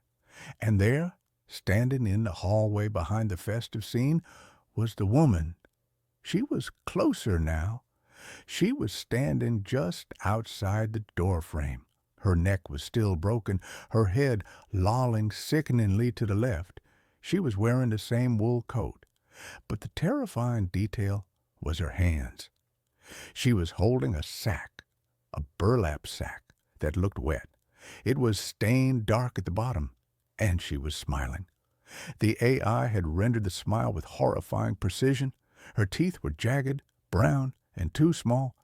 I spent the next 6 hours processing every reel in the box. It became an obsession.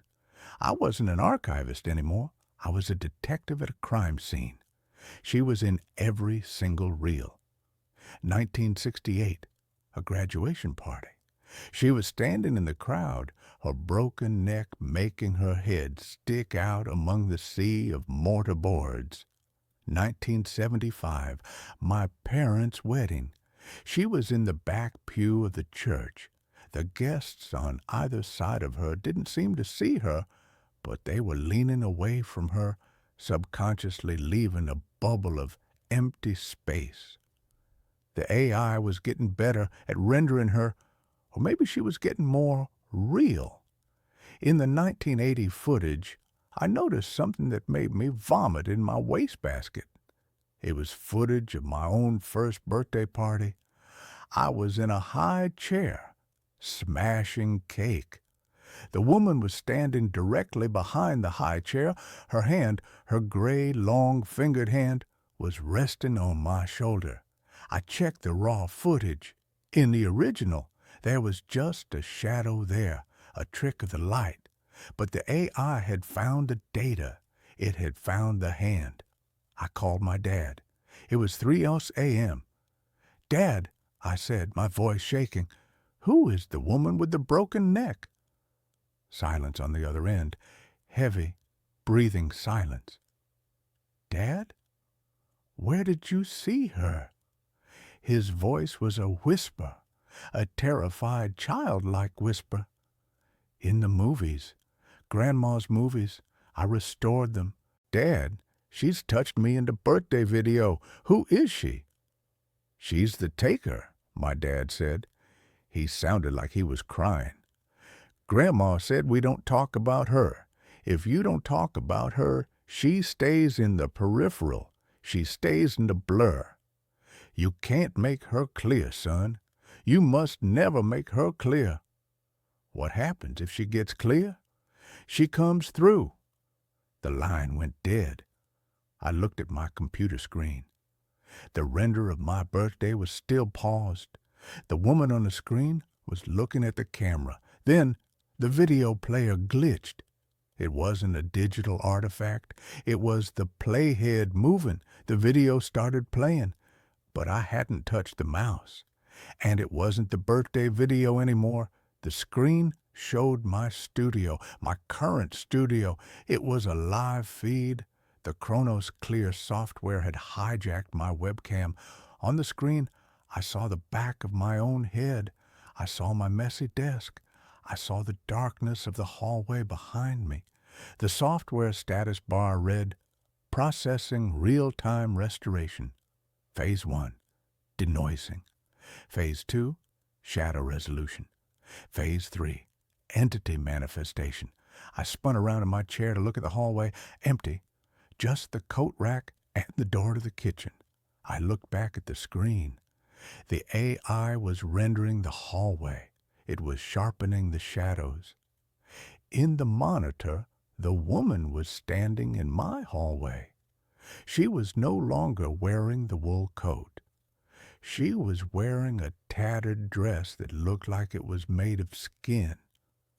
Her head was still snapped to the side, her ear resting on her shoulder. She was looking at the back of my head. I grabbed the mouse to close the program. The cursor wouldn't move. A text box appeared on the screen, overlaying the video feed. "Confidence interval, 99.9% object identified. The taker. Action, restore to foreground." "No," I screamed. I reached for the power cord of the PC. On the screen, the woman moved. She didn't walk. She glitched forward. One frame she was in the hall, the next she was standing right behind my chair. I could see her face on the monitor. It was inches from my ear. I yanked the power cord. The computer shut off. The room plunged into silence. The fan spun down. I sat there in the dark, my heart hammering against my ribs like a trapped bird. I listened. The studio is soundproofed. I shouldn't hear anything, but I heard breathing.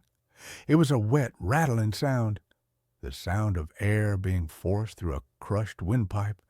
"Hurrah!" It was coming from directly behind me. I squeezed my eyes shut. "Don't make her clear," my dad had said. "She stays in the blur.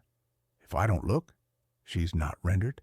If I don't look, she's just data." I stood up, keeping my eyes closed.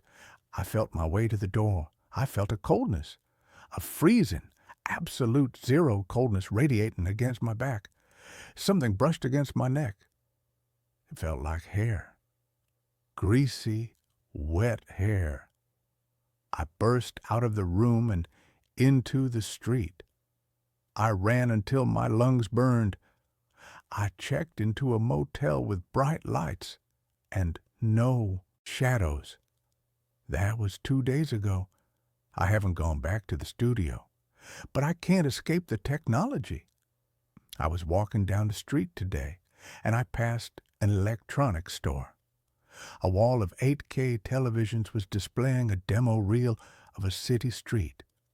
As I walked past, the TVs flickered, the high-definition image sharpened, the pixels rearranged themselves, and there she was, in 8K resolution. Standing in the reflection of a shop window on the screen, she noticed me looking. She lifted her head. For the first time in 60 years of footage, she lifted her head off her shoulder. I heard the crack of the vertebrae snapping back into place, amplified through the store speakers. She looked straight at me through the TV screen, and then my phone buzzed. A notification from my cloud photo service. New memory created. I didn't open it. I threw the phone into a sewer grate. But I know what's happening. The algorithm isn't stuck on my computer. It's in the cloud now. It's in the network. It's processing every image, every camera feed, every video call. It's looking for her. And it's finding her. I'm writing this on a library computer. I have to be quick. The screen is starting to flicker. The contrast is deepening. The shadows in the corners of the desktop wallpaper are starting to take shape. She's not just haunting a family anymore. She's been upscaled. She is being rendered into the global resolution. And once the AI finishes processing her, once it reaches 100% clarity, she won't just be an image. I can hear the rattle behind the library stacks. The librarian just looked up. She's staring at the security monitor. Her face is pale. She sees it. The render is complete. And that's where this story ends. Let's move on to the next one. The dead frequency of station K109. I am writing this on a typewriter because I can no longer trust anything with a screen. If you see a digital clock flicker, if your phone buzzes but no one is calling, if the radio in your car turns on by itself, run. Do not investigate. Do not try to tune it in. Just run until you find silence. My name is Elias. I was a radio enthusiast, a ham operator, the kind of guy who spent his weekends building antennas in his backyard and listening to static from across the ocean. I love the noise. I love the idea that the air around us is filled with invisible voices just waiting to be caught. I found the job on a forum for vintage electronics. A user named Signal Master posted a request for a caretaker for an old AM radio station in the Mojave Desert. Station K109, night shift engineer, maintain transmitter, log signal strength, 3,000 month, cache, isolation required. It was perfect for me. I needed the money and I wanted to get away from the city, from the noise of modern life. I drove out to the coordinates. It was miles from civilization, a small concrete building at the base of a massive rusted radio tower that stretched hundreds of feet into the desert sky. The tower hummed. You could feel it in your teeth when you got close. The previous engineer was waiting for me. He was a thin, twitchy man named Ornate. He had dark circles under his eyes and chewed his fingernails until they bled. "It's automated," Ornate said, shoving a ring of keys into my hand. "The playlist is on a loop. Old jazz, big band, stuff nobody listens to. Your job is to keep the transmitter cool. Check the gauges. If the needle goes into the red, flip the breaker. That's it." "Why do you need a person here if it's automated?" I asked. Ornate looked at the tower. "Because sometimes it drifts," The signal drifts. You have to bring her back. Drifts to where? He didn't answer. He got in his truck and sped off, leaving a cloud of dust that hung in the still air. I settled in. The station was a time capsule. Reel-to-reel tape decks, vacuum tube amplifiers, a smell of ozone and old dust. The only modern thing was a small mini-fridge in the corner. The first week was peaceful. I sat in the control booth, watching the VU meters bounce to the rhythm of Duke Ellington and Benny Goodman. I read books. I drank coffee. I watched the sun set over the dunes. But on the 8th night, the drift started. It was 2:00 a.m. The station was playing a slow, mournful trumpet solo. Suddenly, the music warped. It slowed down, the pitch dropping until it sounded like a dying cow. Woo!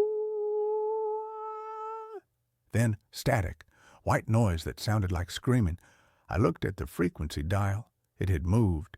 We were supposed to be at 1090 a.m. The needle was drifting down 1080, 1070, 1060. I grabbed the manual tuning knob. It was hot to the touch. I tried to turn it back, but it fought me. It felt like someone was holding it from the other side. "Come on," I grunted, twisting hard. The static cleared, but it wasn't jazz. A voice cut through the speakers, a voice that sounded wet, gargled, like someone speaking with a throat full of water. "Is anyone listening?" I froze. This was a broadcast frequency. It shouldn't be picking up two-way traffic. I grabbed the microphone. "This is station K109. You are interrupting a broadcast. Identify yourself." Silence. Then a laugh, a dry, crackling laugh. "Elias, you have pretty eyes." I dropped the mic. It hit the desk with a thud. How did they know my name? I hadn't told anyone I was here except the forum user, and I used a pseudonym online. I wrestled the tuning knob back to 1090. The jazz returned, upbeat and cheerful, mocking my fear. I checked the transmitter logs. There was no record of the interruption. According to the machine, the jazz had been playing the whole time. I told myself it was interference. A trucker with a powerful CB radio messing with me. The next night, it got worse. I was doing my rounds, checking the massive cooling fans in the transmitter room. The hum of the tower was louder tonight. It felt heavy, pressing on my chest. As I walked past the main capacitor bank, I heard tapping. Tap, tap, tap. It was coming from inside the metal casing of the transmitter. I stopped. "Hello?" Tap, tap, tap. It was rhythmic, intelligent. I put my ear against the warm metal. "Let us out," a chorus of whispers said. It sounded like hundreds of people whispering in unison. "It burns! The wire burns!" I jumped back. Then the lights in the room flickered and died. The only light came from the glowing orange vacuum tubes inside the transmitter. In that dim orange light, I saw shadows moving, not on the walls, inside the tubes. The vacuum tubes were glass cylinders the size of milk jugs. Inside, filaments glowed to amplify the signal. But inside tube 4, something was crawling. A black, shadowy shape, pressing its hands against the glass from the inside. It had a face of pure anguish, mouth open in a silent scream. I ran back to the control booth and locked the door. I grabbed the station phone to call the owner, "Signal Master." The line was dead. No dial tone, just the sound of wind. Then the wind stopped, and a voice spoke. "Don't leave, Elias. The broadcast is just starting." I slammed the phone down. I sat in the chair, staring at the glass window that looked out into the desert. It was pitch black outside. Then the on-air light turned on. I hadn't touched the console. The music stopped. A voice came over the studio monitors. It was my voice. "Welcome back to the midnight hour," the voice said.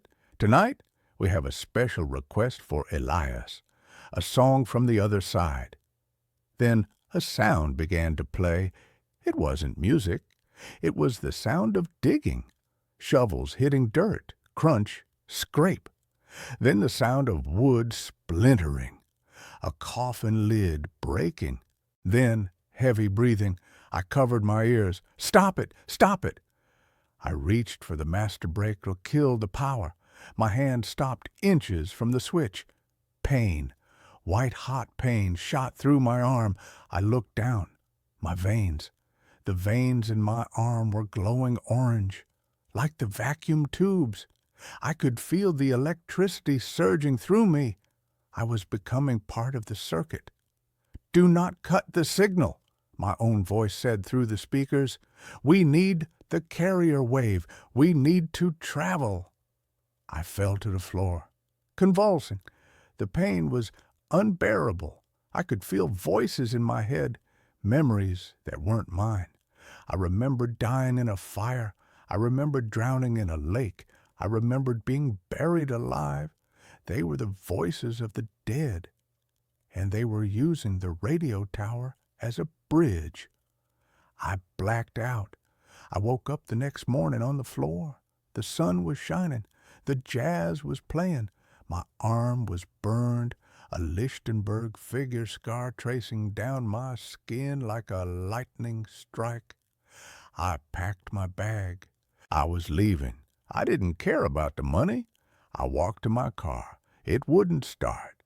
The battery was dead, completely drained. I checked my phone. Dead. I was stranded. I walked back to the station.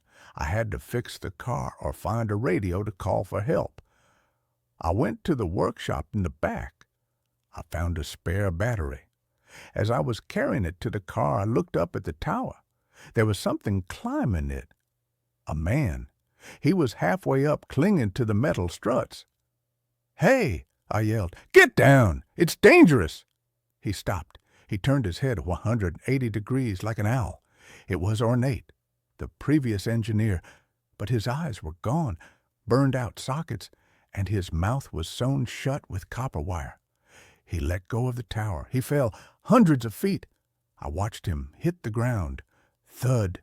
I ran over to him. His body shattered on impact, but there was no blood. He was hollow. His skin was just a shell. Inside, he was filled with old radio parts, transistors, wires, capacitors. He was a machine made of meat and junk. And he was still moving. His broken hand reached up and grabbed my ankle. A voice came from his chest, sounding like a broken speaker. "You are the new component. You must maintain the signal." I kicked him off and ran. I ran into the desert. I didn't know where I was going. I just ran away from the tower. I walked for hours. The sun beat down on me. I was dehydrated, delirious. I saw a house in the distance, a small shack. I ran to it. "Help, please!" I burst through the door. It was the control room. I was back at the station. I had walked in a circle. No, I had walked straight. The space around the tower was warped. It was a loop. I collapsed in the chair. The sun went down. The on-air light turned on. "Welcome back, Elias," the voice said. "Tonight, we are going to open the channel wide." The frequency dial began to spin on its own. Fast. A blur. The hum of the tower grew to a deafening roar. The glass of the control booth window shattered. Outside, in the desert, the sand began to vibrate. Shadows rose from the dunes. Thousands of them. The ghosts of the airwaves. They floated toward the station. I knew what they wanted. They wanted a body. They wanted my body. I looked at the console. I couldn't turn it off. They controlled the power. But I saw the microphone cable. It was an XLR cable, thick and shielded. If I couldn't stop the signal, I had to stop the receiver. I grabbed the cable. I wrapped it around the main output transformer. I grounded the positive lead to the negative. A short circuit. I pulled tight. Boom! The console exploded. Sparks showered the room. Fire erupted from the tape decks. The screaming from the speakers turned into a high-pitched shriek of agony. No! The tower outside groaned. Metal twisted. I ran out the back door as the building caught fire. The tower was glowing red hot. The metal was melting. It collapsed. It fell in slow motion, crashing into the dunes with the force of a meteor. The silence that followed was the loudest thing I have ever heard. I walked again. This time, the loop was broken. I found a highway by morning. I hitched a ride to the nearest town. I thought I was free, but I am not. I am writing this in a library. The person next to me is listening to music on headphones. I can hear it. Not the music. I can hear the static underneath the music. And in the static, I hear my name, Elias. We are still broadcasting. And my arm, the scar on my arm, is glowing, faintly, orange. I am a receiver now. I can't be around people. If I touch someone, they hear it too. They start to scream. They start to remember deaths they haven't died yet. I am going to the mountains, to a cave, somewhere deep underground where radio waves can't reach. If you hear a song on the radio that slows down, if you hear a voice that sounds like wet gravel, change the station, change it fast, before it changes you. And that's where this story ends. Let's move on to the next one. The Holloway house tenant. The ad was too good to be true. Charming fixer-upper room available immediately. Very low rent. Utilities included. Serious inquiries only. Cash preferred. Below it, a grainy photo showed a 2-story Victorian house, paint peeling like sunburnt skin, but with a certain skeletal dignity. It was the very low rent that hooked me. After losing my job at the graphic design firm and burning through my meager savings on a leaky studio apartment downtown, desperation had eroded my common sense.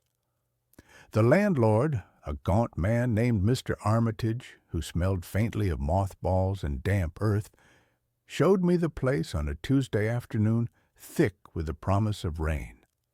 He didn't offer a lease, just a handshake and a key taped to a crumpled receipt for $150 cash. Rules are simple, he'd rasped, his eyes avoiding mine as he jingled a heavy ring of keys. You stay in your room, the front left on the second floor. Kitchen shared, but you'll likely have it to yourself. The rest of the house, well, it's not safe. Floors are rotten in places. Stairs to the third floor are completely shot. Don't go poking around. Place has history, bad history. But the room's sound, dry. You'll be fine. He'd paused at the base of the stairs, his shadow stretching long and distorted in the weak light filtering through the grimy front window. Just keep to yourself. And if you hear things, well, old houses settle. Pipes groan, rats scratch, pay it no mind. He'd vanished into the street fog before I could ask what kind of bad history a house could have. Moving in that evening felt like stepping into a sepia photograph. The air inside was cold, thick, and carried the pervasive scent of mildew, dry rot, and something else. A faint, metallic tang, like old pennies left in a damp drawer. Dust motes danced in the beams of my phone flashlight as I dragged my single suitcase up the narrow, creaking staircase. The banister was loose in places, groaning under my grip. My room was exactly as shown in the blurry photo, a small space dominated by a brass bed frame with a thin, lumpy mattress, faded floral wallpaper curled away from the damp plaster walls in long, sad ribbons. A single, bare bulb hung from the ceiling, casting harsh shadows that made the corners seem deeper, darker. The window, covered by threadbare velvet curtains, looked out onto a tangled, overgrown backyard choked with skeletal bushes and the hulking silhouette of a dead oak tree. The only other furniture was a wobbly wooden chair and a small dresser missing one drawer pull. It was bleak. It was cheap.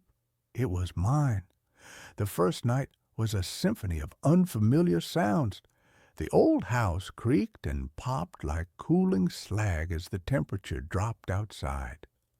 The wind, picking up as the promised rain began to patter against the window pane, whistled faintly through unseen gaps around the window frame. I lay rigid on the mattress, the thin blanket pulled up to my chin, listening. There were scuttling noises inside the walls. Mice, I told myself firmly, just mice. The radiator beneath the window, though cold to the touch, emitted a low, rhythmic clanking, like distant, slow footsteps pacing a hallway. Thump! Clank! Thump! Clank! It was unnerving, but explicable. Old pipes. Settling wood. I replayed Mr. Armitage's words. Old houses settle. Pipes groan. Rats scratch. I repeated it like a mantra until exhaustion finally dragged me into a fitful sleep, punctuated by dreams of falling through rotten floorboards. The next day, the silence was almost worse. The house felt watchful. Sunlight struggled through the grimy window, illuminating dust swirling in the still air. I ventured downstairs to use the kitchen, a cramped, outdated space with cracked linoleum and a sink stained rust brown. The silence there was profound, broken only by the drip of a leaky faucet. I made tea on a small hot plate I'd brought, the hiss of the burner unnaturally loud.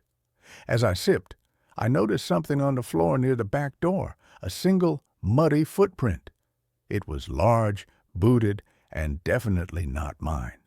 My sneakers were clean. I stared at it, a cold prickle starting at the base of my spine. Mr. Armitage lived miles away, he'd said. Who else had keys? I checked the deadbolt on the back door. It was firmly locked from the inside. The front door, when I peered down the hall, was also locked.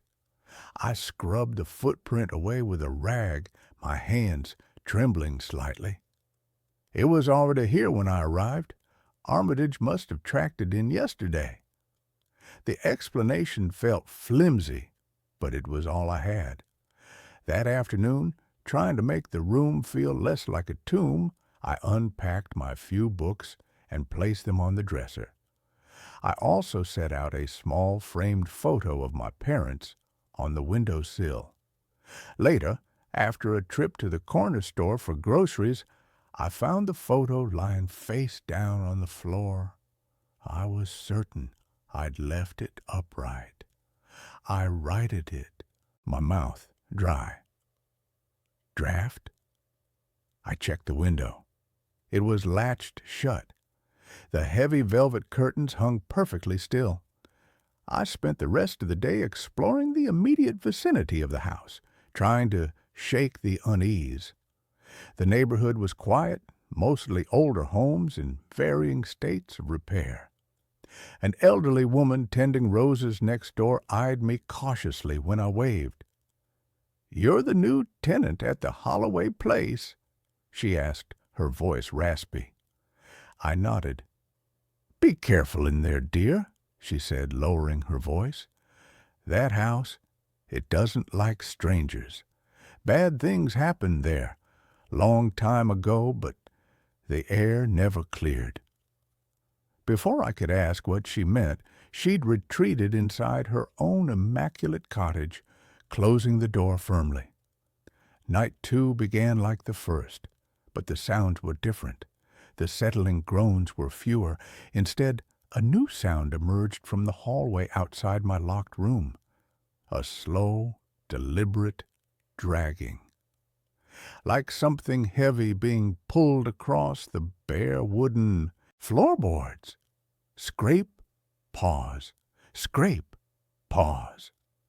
It started near the top of the stairs and moved slowly down the hall towards my door. My heart hammered against my ribs. I held my breath, straining to hear over the blood rushing in my ears. The dragging stopped right outside my door.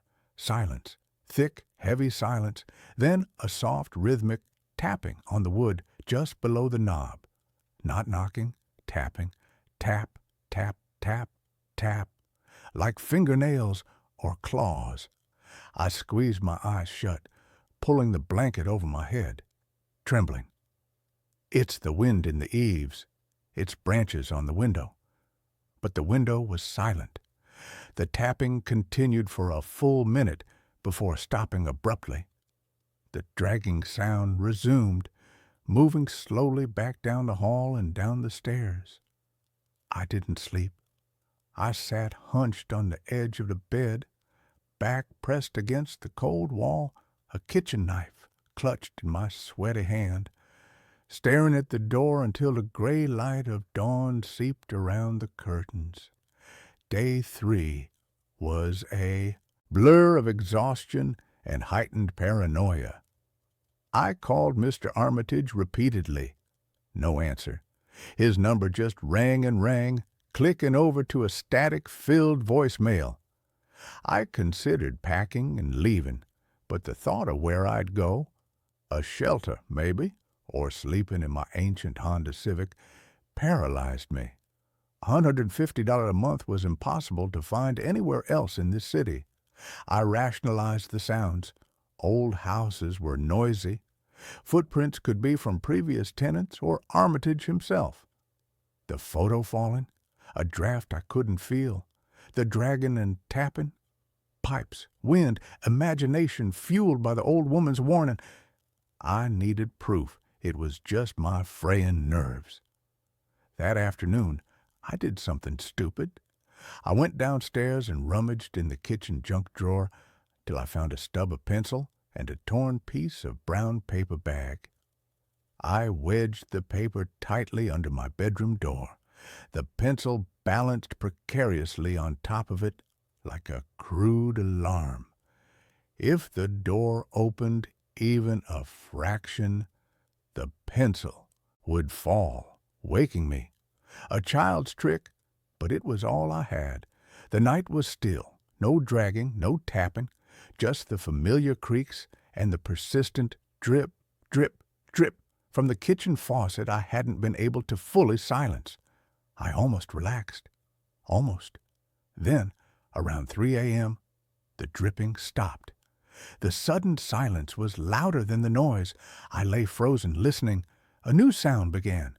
From the inside of my room, a soft, wet, slithering sound, like something heavy and moist being pulled slowly across the floorboards. It came from the direction of the closet, a small, shallow space with no door, just a curtain of cobwebs.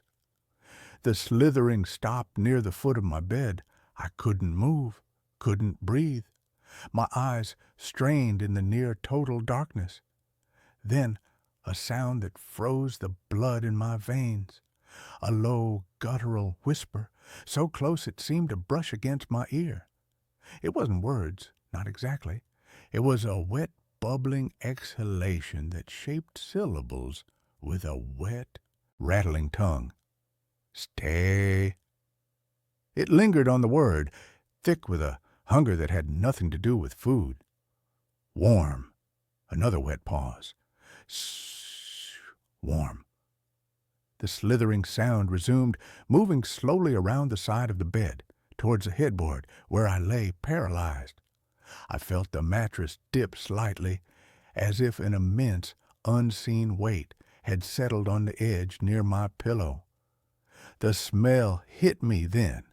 The metallic tang from the hallway, now overwhelming, mixed with the reek of stagnant water and decay like something dredged from a deep, muddy river. It filled my nostrils, thick and cloying. A cold, damp pressure brushed against my ankle beneath the blanket. I choked back a sob, biting my lip until I tasted copper. The whisper came again, directly above me now, the breath hitting my cheek like a fetid breeze. "Don't go." It sighed, a sound of profound, possessive longing. Mine, now. The cold pressure slid up my calf. I squeezed my eyes shut, tears streaming down my temples into my hair. It's not real. It's a nightmare. Wake up, wake up.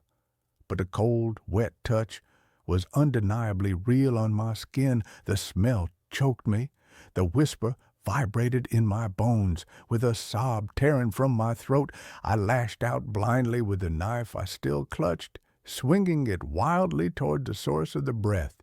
My arm met only empty air. The pressure vanished instantly. The smell dissipated as if a window had been thrown open. The slithering sound retreated rapidly back towards the closet, then faded into silence. I lay there shaking violently, the knife still raised, gasping for clean air. Dawn came slowly, gray and unwelcome. I didn't check the closet. I didn't move from the bed till the light was strong enough to banish the deepest shadows. The pencil alarm was still perfectly balanced on the paper wedge under my door, undisturbed. No one had come in. It was already here. I spent the day in a daze, jumping at every creak. I tried Mr. Armitage again, straight to voicemail. I went to the neighbor's house, pounding on the door. No answer. The little cottage was locked up tight, curtains drawn. Panic, cold and sharp, began to override my fear. I packed my suitcase frantically, throwing clothes in haphazardly. I had to leave now. As I zipped the bag, I noticed the framed photo of my parents on the windowsill. It was facing the wall again. I hadn't touched it. I snatched it up, stuffing it into my bag, my hand shaking so badly I almost dropped it. I grabbed my keys, the knife still clutched in my other hand, and fled the room. The hallway outside was dim, the only light coming from the grimy window at the end of the hall. The air was colder here, smelling faintly of dust, and that underlying metallic tang. I hurried towards the stairs, my suitcase banging against my leg. Halfway down the first flight, I stopped dead. At the bottom of the stairs, sitting on the bottom step, was a pair of muddy boots. Large work boots, crusted with dark, wet earth. They were arranged neatly, toes pointing towards the front door, as if someone had just taken them off. They hadn't been there yesterday, or this morning. My breath hitched. I looked up the stairs behind me. Nothing but shadowed gloom leading to the second floor. I looked down at the boots. The earth on them looked fresh, glistening slightly in the weak light. Where had they come from? Who were they for? The rational part of my brain screamed, "Run!" But a deeper, colder part, the part that had heard the wet whisper in the dark, rooted me to the spot. The house held its breath. The only sound was the faint, rhythmic drip, drip, drip from the kitchen faucet, echoing up the stairwell like a slow, steady heartbeat. I forced my legs to move, stepping carefully around the boots, my eyes never leaving them. I reached the bottom of the stairs. The front door was 10 feet away. Freedom! I could see the weak daylight through the beveled glass pane. I took another step, then another. My hand reached for the cold brass knob. As my fingers brushed the metal, a sound stopped me cold. Not from behind, not from above, from inside, the wall beside me. A slow, wet scratching. Not mice. Deliberate, methodical. Scratch, scratch, scratch, like fingernails, long broken fingernails dragging slowly down the inside of the plaster. It moved downwards parallel to my own descent, stopping just as my hand closed on the doorknob. Silence. Then a soft, wet thump against the other side of the wall panel, right at head height, as if something heavy had leaned against it, waiting, breathing. I yanked the door open, stumbling out onto the rickety porch, suitcase banging against my shin. I didn't look back. I ran down the overgrown path to the street, gravel crunching under my sneakers, the knife still gripped white-knuckled in my hand.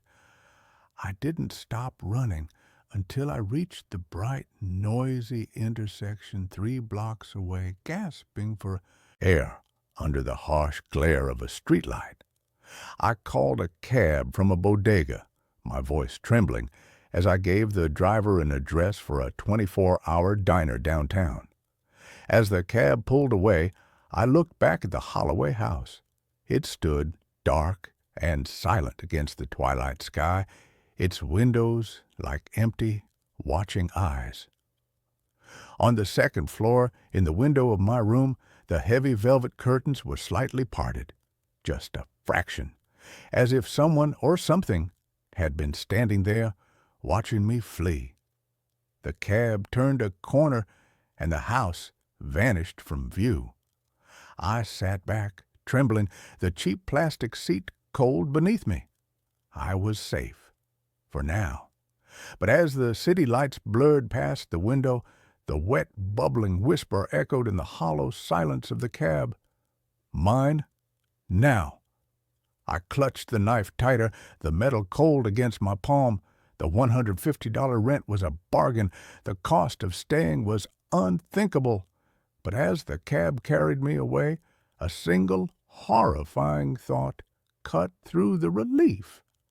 I'd left the key on the kitchen counter.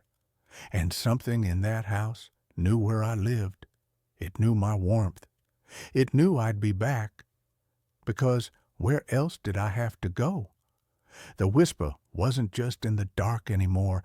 It was inside my head. And the dragging sound, I could almost hear it again. Faint, but persistent, keeping time with the rhythmic thump of the cab's tires on the pavement. Scrape, pause. Scrape, pause, following me, always following. I'm not alone. I haven't been since I turned the key in that rusted lock. It's not just the house that's hollow, it's waiting, and it's patient. And that's where this story ends. Let's move on to the next one. My upstairs neighbor keeps dropping something heavy every night at exactly 2:47 a.m. I'm writing this at 3:15 a.m. because I just can't deal with this anymore. I need advice or validation or just to know I'm not losing my mind. I moved into my apartment in downtown Chicago 6 weeks ago. It's a vintage building from the 1920s, converted into studios and one-bedrooms. The rent is decent for the location, hardwood floors, big windows, exactly what I was looking for. I'm on the 4th floor, Unit 4B. The problem started my very first night. I was lying in bed around 2:30 a.m., almost asleep, when I heard the loudest thud I've ever heard in my life. It came from directly above me, from apartment 5B. It sounded like someone had dropped a bowling ball or a sack of concrete. The whole ceiling shook. Picture frames rattled on my walls. I sat up in bed, heart pounding, waiting to hear footsteps or voices or something that would explain what just fell. Nothing. Total silence. I checked my phone. 2:47 a.m. exactly. I figured maybe someone dropped something while moving furniture or unpacking. Annoying, but it was a one-time thing. I went back to sleep. The next night, same thing. 2:47 a.m. Thud. Same volume, same intensity. My whole apartment vibrated. This time, I got out of bed and walked around.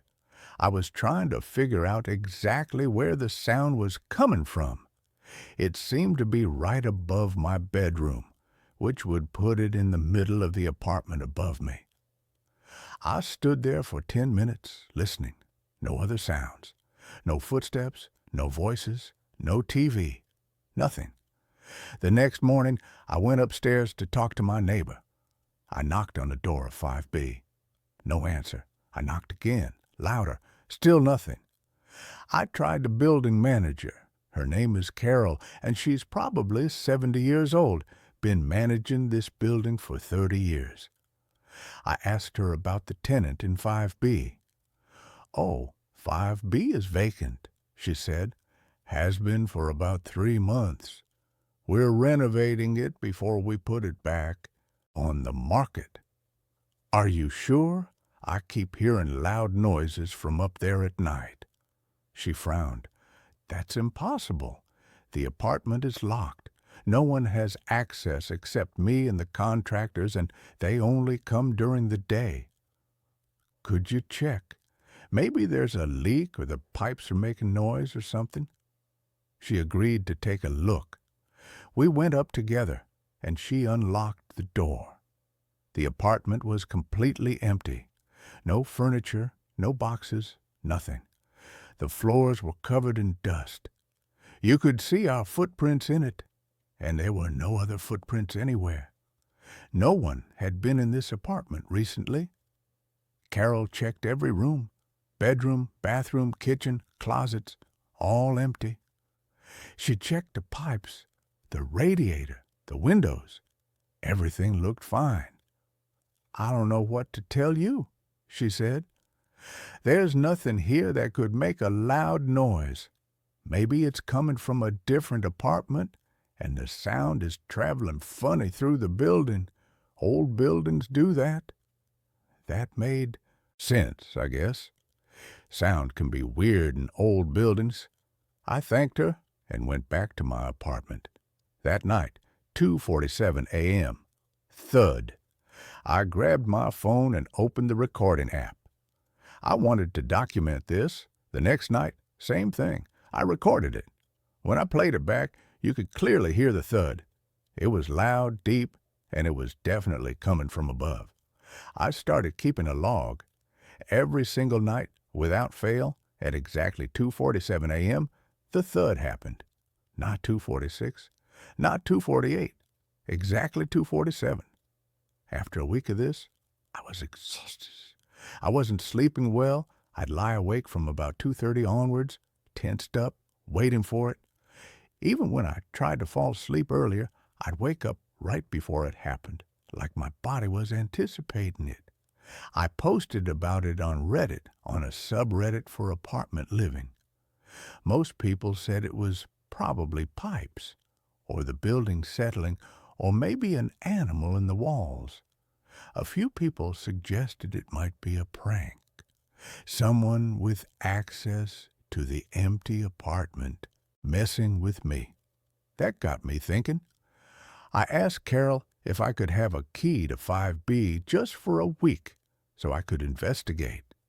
She was hesitant, but eventually agreed, as long as I promised not to disturb anything since they were planning to renovate. That night, at 2:45 a.m., I went upstairs with my phone and a flashlight. I unlocked the door to 5B and went inside. The apartment had the same layout as mine.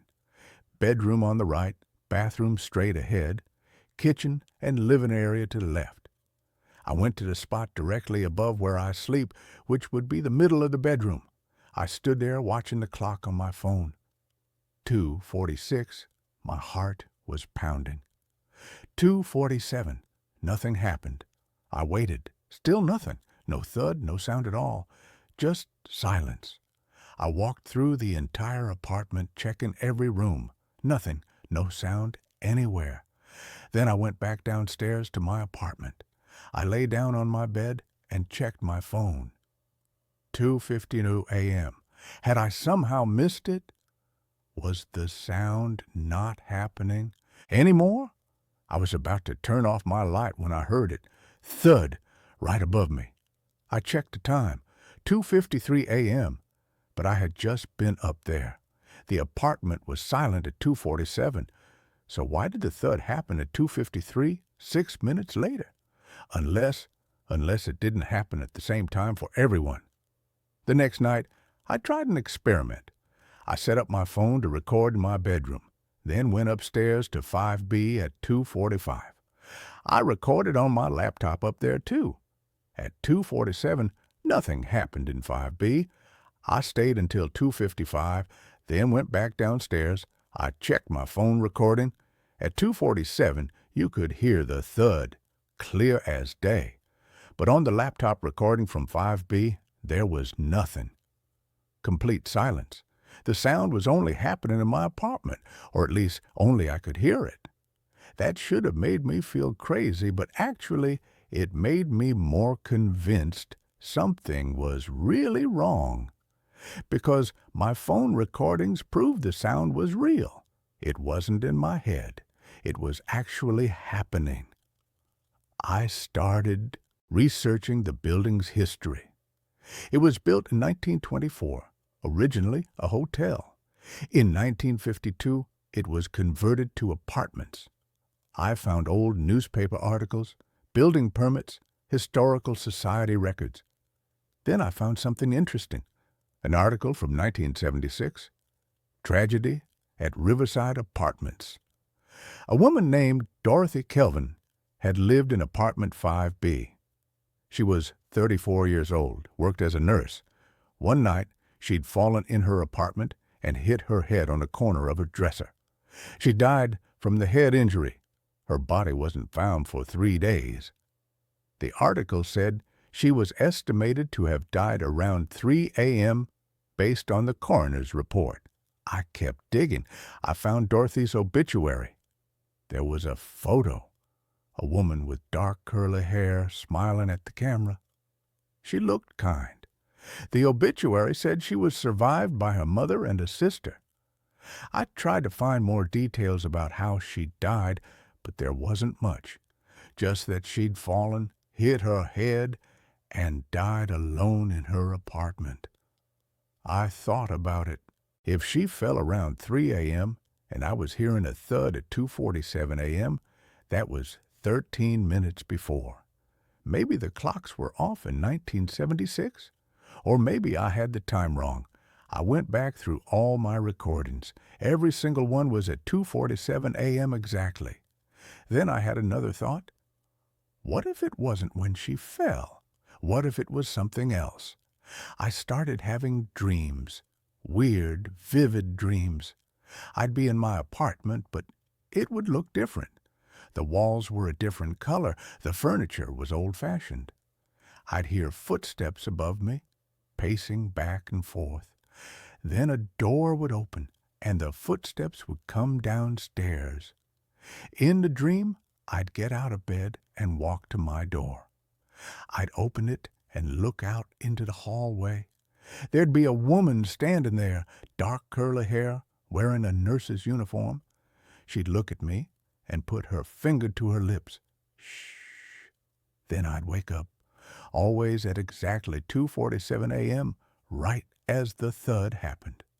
After 2 weeks of this, I was barely functioning. I was calling in, sick to work, sleeping during the day, avoiding my apartment at night. My friends were worried about me. One suggested I see a doctor, maybe get sleeping pills. I decided to try one more thing. I went to the library and looked through the archives of old newspapers on microfiche. I was searching for anything else about Dorothy Kelvin or apartment 5B. I found something. An article from 3 weeks before Dorothy died. It was small, just a few paragraphs buried in the crime section. Police are investigating a suspicious person reported in the Riverside Apartments building. Multiple residents have reported seeing a man in the hallways late at night who does not live in the building. The man is described as tall, wearing dark clothing. Anyone with information is asked to contact police. 3 weeks later, Dorothy was dead. The police ruled it an accident. But what if it wasn't? I started thinking about the timing. 2:47 a.m. What if that wasn't when she fell? What if that was when someone broke into her apartment? I imagined a scenario. Dorothy asleep in 5B. A sound wakes her at 2:47 a.m. Heavy footsteps. Someone coming into her apartment. She gets up startled. There's a confrontation. She runs, he chases. She falls or she's pushed and hits her head. The thud I was hearing wasn't her falling. It was the moment of the break-in. The moment everything went wrong. But why was I hearing it? Why was it repeating every night? I called Carol again and asked if I could see any records from 1976. Anything about Dorothy Kelvin's death or the investigation afterward. She said she didn't have anything that old, but she gave me the number of the building's owner, a property management company. I called them. The woman who answered said she'd have to check their archives. A week later, she called me back. They did have some files from 1976. She could send me copies. When the copies arrived, I went through everything. Maintenance records, tenant complaints, police reports. Most of it was routine stuff. But there was one police report from April 1976, a month after Dorothy died. A tenant in 4B, my apartment, had reported that someone had tried to break into their apartment in the middle of the night. They heard someone trying to doorknob, then footsteps running away. Police investigated, but found no signs of forced entry and no suspects. The tenant moved out 2 weeks later. I felt cold.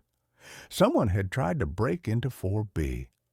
The same night Dorothy died, or around the same time, someone had been targeting apartments on the 4th floor.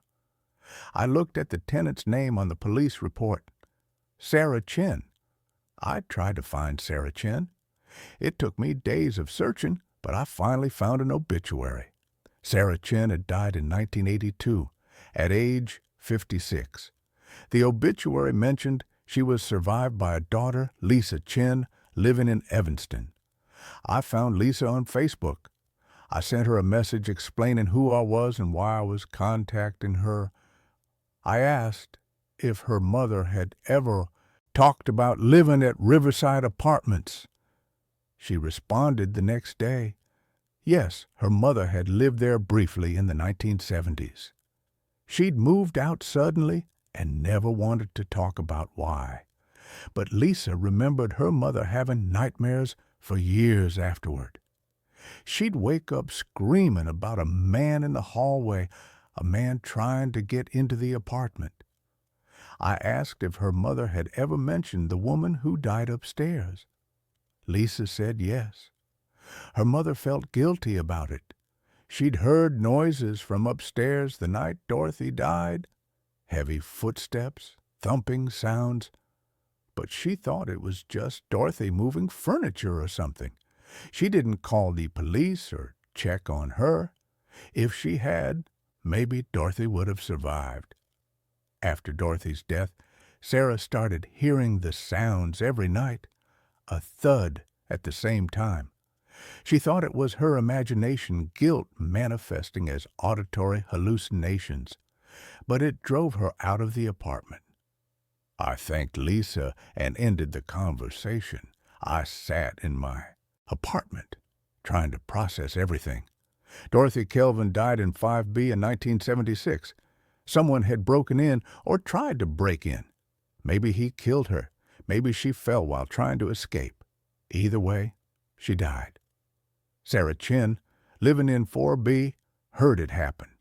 She heard the moment the intruder broke in, the heavy thud of a door being forced, or a body hitting the floor, or something else. And she did nothing. After Dorothy died, Sarah started hearing the sound every night, the same thud at the same time, a reminder of what she'd heard and ignored. Now, almost 50 years later, I was living in 4B, and I was hearing it too. But why? I didn't even know Dorothy. I had nothing to do with what happened to her. Unless that's not how it works, unless the sound isn't about guilt. It's about the space. The apartment itself holds the memory of that night, and anyone who lives in 4B hears it over and over the moment when Dorothy's life ended. I decided to test a theory. I asked Carol if anyone else had lived in 4B between 1976 and now. She pulled up the records, 4 tenants between Sarah Chen and me. None of them stayed longer than 6 months. I asked if she knew why they left. She said she didn't have details, but she remembered the last tenant before me complained about noise from upstairs. They broke their lease early. It wasn't just me. It wasn't just Sarah. Everyone who lived in 4B heard it. I had to make a decision. I could break my lease and leave like everyone else. Or I could try to do something about it. I know this sounds crazy, but I felt like I owed it to Dorothy. She died alone, possibly murdered, and no one did anything. Sarah heard it happening and didn't help. The police ruled it an accident and moved on. For almost 50 years, she's been forgotten, except for this sound, this nightly reminder that something terrible happened and no one cared enough to find out the truth. I went back to the police records. Dorothy's case was closed decades ago, but I wanted to know if there was anything else. I filed a FOIA request for any investigation records related to her death. It took 3 weeks, but I got a response. They sent me copies of the original police report, the coroner's report, and the investigation notes. The police had investigated it as a possible homicide initially. Dorothy had defensive wounds on her hands. There were signs of a struggle, but there were no witnesses, no suspects, and no forensic evidence that could prove someone else had been there. Eventually, they ruled it an accidental death due to lack of evidence. But one detective's notes stood out. He'd written, "Victim's neighbor in 4B reported hearing disturbance around 2:45, 3 a.m., but did not investigate. Could not definitively establish if disturbance was related to victim's death. No other witnesses." Sarah had told the police she heard something, but she didn't check, and the police couldn't prove it mattered. There was also a note about a suspect. Person of interest, building maintenance worker, Thomas Alvin, 28. Multiple tenants reported Alvin had made inappropriate comments to female residents. Alvin quit job 3 days after victim's death, unable to locate for interview. Thomas Alvin, a maintenance worker who had access to all the apartments, who'd been creeping out female tenants, who disappeared right after Dorothy died. I searched for Thomas Alvin. I found a record of him in the Illinois criminal database. He'd been arrested in 1978, 2 years after Dorothy's death, for breaking and entering. He served 3 years in prison. After that, the record went cold. I searched for obituaries, death records, anything. I finally found a death certificate. Thomas Alvin died in 2003, age 55, in Indiana. Cause of death: liver failure. He was dead. If he had killed Dorothy, he'd never been punished for it. He'd lived another 27 years and died of natural causes. I don't know what I expected to happen after I found all this out. Some kind of closure, maybe. A feeling that I'd solved a mystery. But that night, at 2:47 a.m., the thud still happened. I got out of bed and stood in the middle of my room, right under where the sound came from. I spoke out loud, feeling ridiculous, but needing to do something. Dorothy, I know what happened to you. I know someone hurt you. I'm sorry no one helped you. I'm sorry you were alone. The thud came right on time. But this time, after it, I heard something else. Footsteps, light ones walking across the floor above me. Then they stopped. My door was locked, but I heard my doorknob turn. Slowly, like someone was testing it, I stood frozen, staring at the door. The knob turned all the way, then released. The footsteps moved away down the hallway outside my apartment. I ran to the door and looked through the peephole. The hallway was empty, but on the floor, right in front of my door, there was something. I unlocked the door and looked. It was a small piece of paper, yellowed with age. On it, in handwriting that looked old-fashioned, were 2 words, "Thank you." I picked it up. It felt real, solid. I brought it inside and examined it. The paper was thin, fragile, like it was decades old. The ink was faded, but legible. I kept the note. I didn't know what else to do with it. That night, for the first time in 6 weeks, the thud didn't happen at 2:47 a.m. I woke up at 2:50, confused by the silence. I checked my phone. It was definitely after 2:47. The sound hadn't happened. I stayed awake until 4 a.m., waiting, but nothing. The next night, same thing. No thud. Complete silence. It's been 3 days now. The sound hasn't come back. I'm sleeping through the night for the first time since I moved in. I don't know what happened. I don't know if Dorothy somehow heard me, if acknowledging what happened to her was enough to give her peace. I don't know if ghosts are real, or if this was all some weird psychological phenomenon related to the building structure and my subconscious knowledge of its history. All I know is that it stopped. Carol called me yesterday. She said something strange happened. The contractors who were supposed to renovate 5B went in to start work, and they found something behind a loose baseboard in the bedroom, a small box, hidden there for decades. Inside the box were personal items, a bracelet, some letters, a photo, all belonging to Dorothy Kelvin. The letters were from her mother, sent right before Dorothy died. One of them mentioned that Dorothy had been scared recently, that she'd told her mother she felt like someone was watching her. Carol asked if I wanted to see the items before she turned them over to the Historical Society. I said yes. The photo showed Dorothy smiling in her nurse's uniform. On the back, in the same handwriting from the note, it said, "First day at County Hospital, 1975. It was definitely her handwriting, which means the note I found was real. Somehow, impossibly, Dorothy had left me a thank you note.